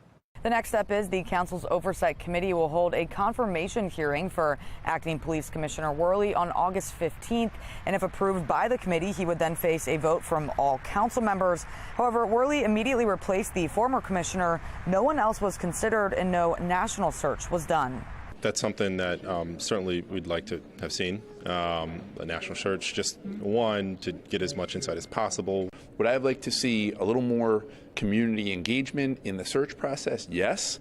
However, I look forward to the council's role in oversight. We are down to a year of this term, and that national search is a long process. We need to get someone permanent as soon as we can. Mayor Scott's move to forego a national search is raising some concerns, while other council members say they look forward to evaluating Worley on his ability to do the job. Regardless, the confirmation process is now underway after the council introduced a nomination bill at Monday's city council meeting. And as far as that vote I mentioned by all council members, there is no date for that yet, and there is no deadline for the council's consideration. For now, reporting in Baltimore, I'm Olivia Dance, Fox 45 News. Acting Commissioner Richard Worley says his department likely won't have answers about what led to the communication breakdown on the day of the Brooklyn Homes mass shooting for at least 45 days. Earlier this morning, law enforcement expert Maury Richards weighed in on the root cause of the shooting. PD is 700 officers short, and that's the result of Mayor Scott's policies. You can watch the full interview on our website, foxbaltimore.com. Continuing coverage this morning, a jury has been seated in the trial of the squeegee kid charged with killing a motorist in the Inner Harbor last summer. The judge asked if any members of the jury pool had, quote, strong feelings about the practice of squeegee workers. 72 of the 110 jurors said that would apply to them. Still, after 6 hours, both sides were able to agree on a jury. Everybody knows that this case got a lot of attention, and that makes every aspect of the proceedings more difficult. Baltimore City, good news is, has a lot of familiarity with complex, high-profile cases, and so I'm confident that the judge will administer a responsible process of getting a thoughtful jury that is able to look at the facts and the law and do justice. Now, the jury was seated after a judge denied the state's request for a delay. Prosecutors said that they have DNA evidence linking the suspect to a spray bottle at the scene that had not been yet processed. The state claims there was a miscommunication between the city state's attorney's office and those in charge of testing for DNA evidence. The judge decided that is not a good enough reason to push the case back any further. It had already been delayed once last fall. Elsewhere in a city in crisis, another group of residents are joining the hundreds already signed on to the lawsuit against BGE over its external gas regulator project. The ongoing controversy started a month ago when a group of 3 residents protesting the project were arrested in Federal Hill. Since then, more than 400 residents from all over the city have joined in a lawsuit to stop the project, claiming BGE didn't get proper permission from homeowners to do their work, and they fear that utility rate increase as they question BGE's claim that the regulators are safe. Many neighbors feel confused, coerced, and scared of services being cut off and of dangerous regulators being installed that we don't want, that are prone to vandalism, tampering, and car crashes on our narrow roads. Less than 1 week ago, I was called while the inspector was outside of my house right up the street here, wanting to start digging at 1:30 in the afternoon with no consent whatsoever.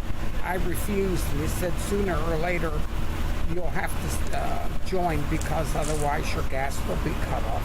What you just heard is exactly what the judge ordered BG&E to not do. Well, the project is paused until a judge can hear the case, and that likely won't happen until September. Meanwhile, the City Council approved a resolution calling on the State Public Service Commission to reject BGE's proposed rate hike. Councilman Zeke Cohen proposed that resolution. He says the plan is irresponsible and the company hasn't provided city residents with good enough service to warrant a price increase. Our constituents cite disruptions to streets and sidewalks that are not repaired in a timely fashion, sloppy workmanship, and damage to homes by BGE and its contractors. And recently, BGE has attempted to steamroll constituents into accepting external gas regulators, including through illegal gas shutoffs. In response to Cohen's push forward to the shutdown and the rate hikes, BGE released a statement saying the councilmen and speakers are misrepresenting the company's multi-year plan. The company claiming the investments and costs associated with renovations are key for the safety of the city's gas delivery system and will work towards the state's net zero emissions goal by 2045. The race for the White House is heating up. 2 Republican hopefuls are holding campaign events today. Let's get straight over to Shannon Lilly in the live center with the frontrunners. Well, we're starting with a live look over Portsmouth, New Hampshire. Taylor and Patrice, the state is ready to welcome Republican presidential candidate Tim Scott today, who's going to be in Salem. Meanwhile, Florida's Ron DeSantis is in South Carolina before a CNN interview with Jake Tapper. That interview is one attempt to close the polling gap with former President Donald Trump. In the first few months of his campaign, DeSantis had limited his media appearances, but now with polling numbers dropping, we're seeing a pivot in strategy. And DeSantis is also making major changes to staffing, firing about a dozen people with more dismissals expected in the coming weeks. At one point, his campaign listed 92 people on the payroll. That's by far the most of any Republican presidential candidate. But former President Trump is still in the lead of the GOP pack by more than 34 points, according to data compiled by Real Clear Politics. Look at this. 53.8% supporting Trump's nomination, and he's followed by Ron DeSantis at 19.7%. Now, none of the other 8 have been able to even break into the double digits. Of course, we're going to continue to follow this as the race heats up, but for now, that's the latest from the Live Center. Patrice. New video of a deadly police pursuit in Charles County. Still ahead, what police say led to this dangerous incident. Today, we're expecting temperatures that will reach the low to mid 90s, as well as some pop-up storms. Our Weather Authority team of meteorologists are keeping you up to date on those storms as they develop. 9:39, you're watching Fox 45. Good day.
Happening today across Maryland. In Baltimore City, Mayor Brandon Scott will present a key to the city to Baltimore native Angel Reese.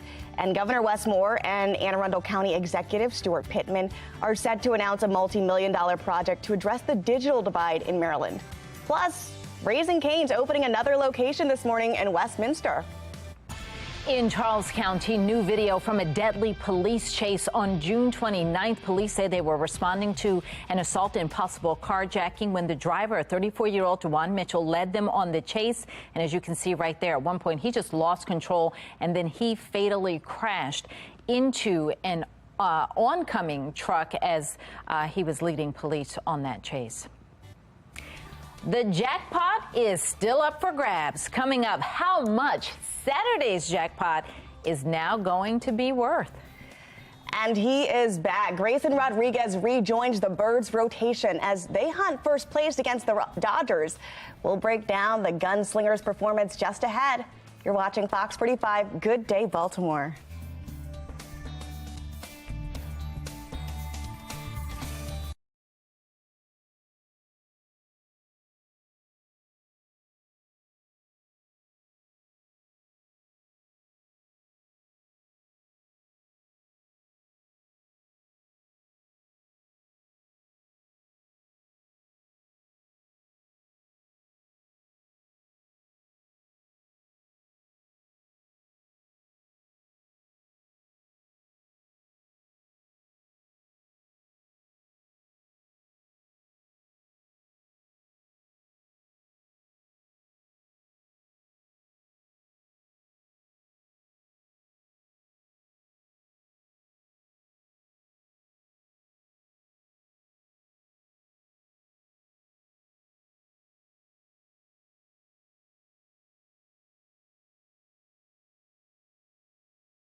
.45. Grayson Rodriguez is officially back in the Orioles rotation, getting the start against the Dodgers last night. The Orioles are in the biggest stretch of their successful season, only one game back from first. The Orioles announced that they officially signed their first two draft picks. First-rounder Vanderbilt outfielder Enrique Bradfield Jr. He was the 17th overall pick and went at slot value, signing bonus just over $4 million. Second-round outfielder from North Carolina, Matt Horvath, also signed with the Birds. Well, take a look at this. Claude began his work week at the best ballpark in the major leagues, watching the O's take on the Dodgers. It was a great night to get out there to the ballpark. So thank you, Claude, for sending us your picture of going to the O's games. And we want to see how all of you guys are celebrating, especially as you head out to Camden Yards. Just scan that QR code on your screen. It's going to take you to foxbaltimore.com/chime in. Upload your pictures and videos there. It's all powered by Stackla. Well, now from baseball to football, a week from tomorrow, the Ravens report for training camp, with rookies arriving in less than 24 hours, and everybody's there next week. For the Ravens, with Lamar Jackson under lock and key now, 2023 is all about winning. Winning the North, making a playoff run all the way to the franchise's third Super Bowl. That is every team's goal. But the way the roster looks on paper and salary cap issues that will arise in the seasons to come, it is go mode for the Ravens. The only thing I feel for us, we got the pieces. It's just putting them together, working together, figuring out how it works, and, putting out a product. I think it's really easy to talk about all the great receivers we got, all the great running backs we got, all the great DBs we got, the good D-line. But I think this is a year of just proving it, Well, rookies report tomorrow, and then all players must be at Ravens camp next Tuesday. The first practice is Wednesday, July 26th, the first preseason game, and only home one is against the Eagles on August 12th. And then they're going to have joint practices in Owings Mills with the Washington Commanders August 15th and 16th. Now, it's nice for the Ravens to enter a training camp with nothing but high expectations and no drama. All right, so, there is some drama. Watch for running back J.K. Dobbins, who never saw the practice field this offseason. The good news is the Ravens have reached a long-term contract with Lamar Jackson back on draft night in April. So today would have been the deadline for them to reach an extension, but the Ravens don't have to worry about that. Multiple teams with star running backs do, though. The Giants did not reach a long-term deal with Saquon Barkley. The same for Josh Jacobs in Vegas. Both have been tagged, and both are expected to hold out and not attend camp. Well, since leaving College Park, the only place she knew as home was Maryland. And now Angel Reese is a household name beyond the basketball court. A national title in her first season at LSU. She's been in music videos, commercials, bringing in tons of NIL money. Was at the ESPYs and in the Sports Illustrated swimsuit edition, really everywhere. The St. Francis product has become a superstar. But even with all of that, she hasn't forgotten where she came from. The Randallstown native was back home for a court dedication Monday. Reese permanently having her name on the renovated court at Scotts Branch Activity Center. She will throw out the first pitch of the O's game tonight. Thank you guys for coming. Thank you for everyone at the Department of Recreation and Parks. You guys made this happen. I go to LSU, but Baltimore, Randallstown is always home for me. So I just want to thank everybody for coming and to give hope for the kids in the crowd that one day this can be you.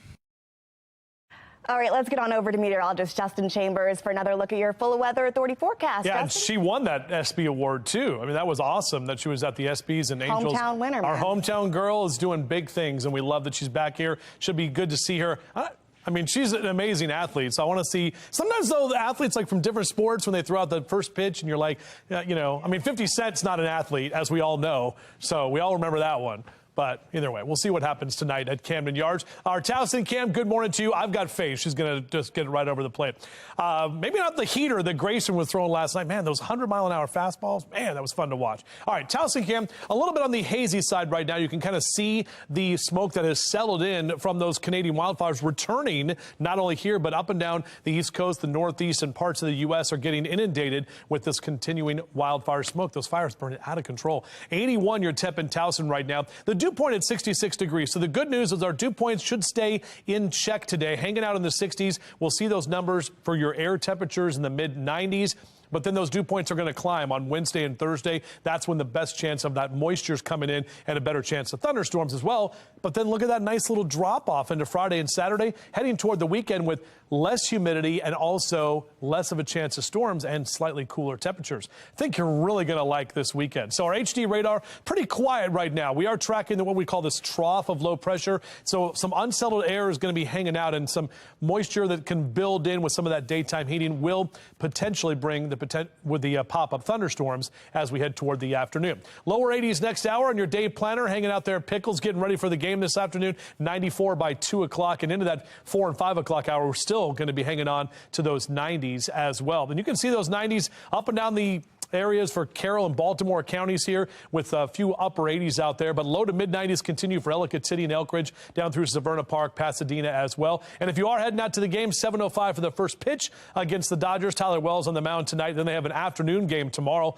It's still going to be warm. We're talking mid to upper 80s. And again, we may see a stray pop-up storm. It's looking more and more likely like those storms are going to hold out until we get to the evening time tonight. So hopefully we'll get the game in and have no issues. As I mentioned, those numbers are coming down. Lower 90s for the end of the week and into this weekend. And we get out of this unsettled weather pattern with drier air moving in as well. All right, well, trending now. No one matched all of the numbers in last night's Powerball drawing. So tomorrow's jackpot is estimated to be $1 billion. Is that what it is tomorrow? Yes. Are you going to get a ticket? I wasn't planning on it, but man. Well, you could take the cash and run. The lump sum payment's about $518 million, and it's only the 7th time in U.S. history that a lottery jackpot has reached at least $1 billion. So your chance of winning the jackpot, though, get this, only $292 million, according to Powerball's website. The odds are not in your favor. But if you can't win, that doesn't mean you don't play. The largest Powerball prize was $2 billion. That was won by a California man last November. Here are the last night's winning numbers. If you have it, look at your card. 17, 8, 9, 41, 5, and red Powerball 21. Crazy. Well, another hot and hazy day ahead for us. Meteorologist Justin Chambers is going to let us know when we'll see a cool down and some showers. That's ahead. It is 10-day forecast.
So a little hazy out there. That smoke going to be kind of hanging around here this morning. Over the course of the afternoon, should get some of what we call the mixing of the air to happen. And that means that a lot of that smoke should move out of here. And better air quality expected later this week as well. So I have to deal with that today. 94. Notice the next 10 days, really today and then next Thursday are the only 94s. We actually have some cooler temperatures as we head toward the middle of the week. But look at this. I mean, it smells.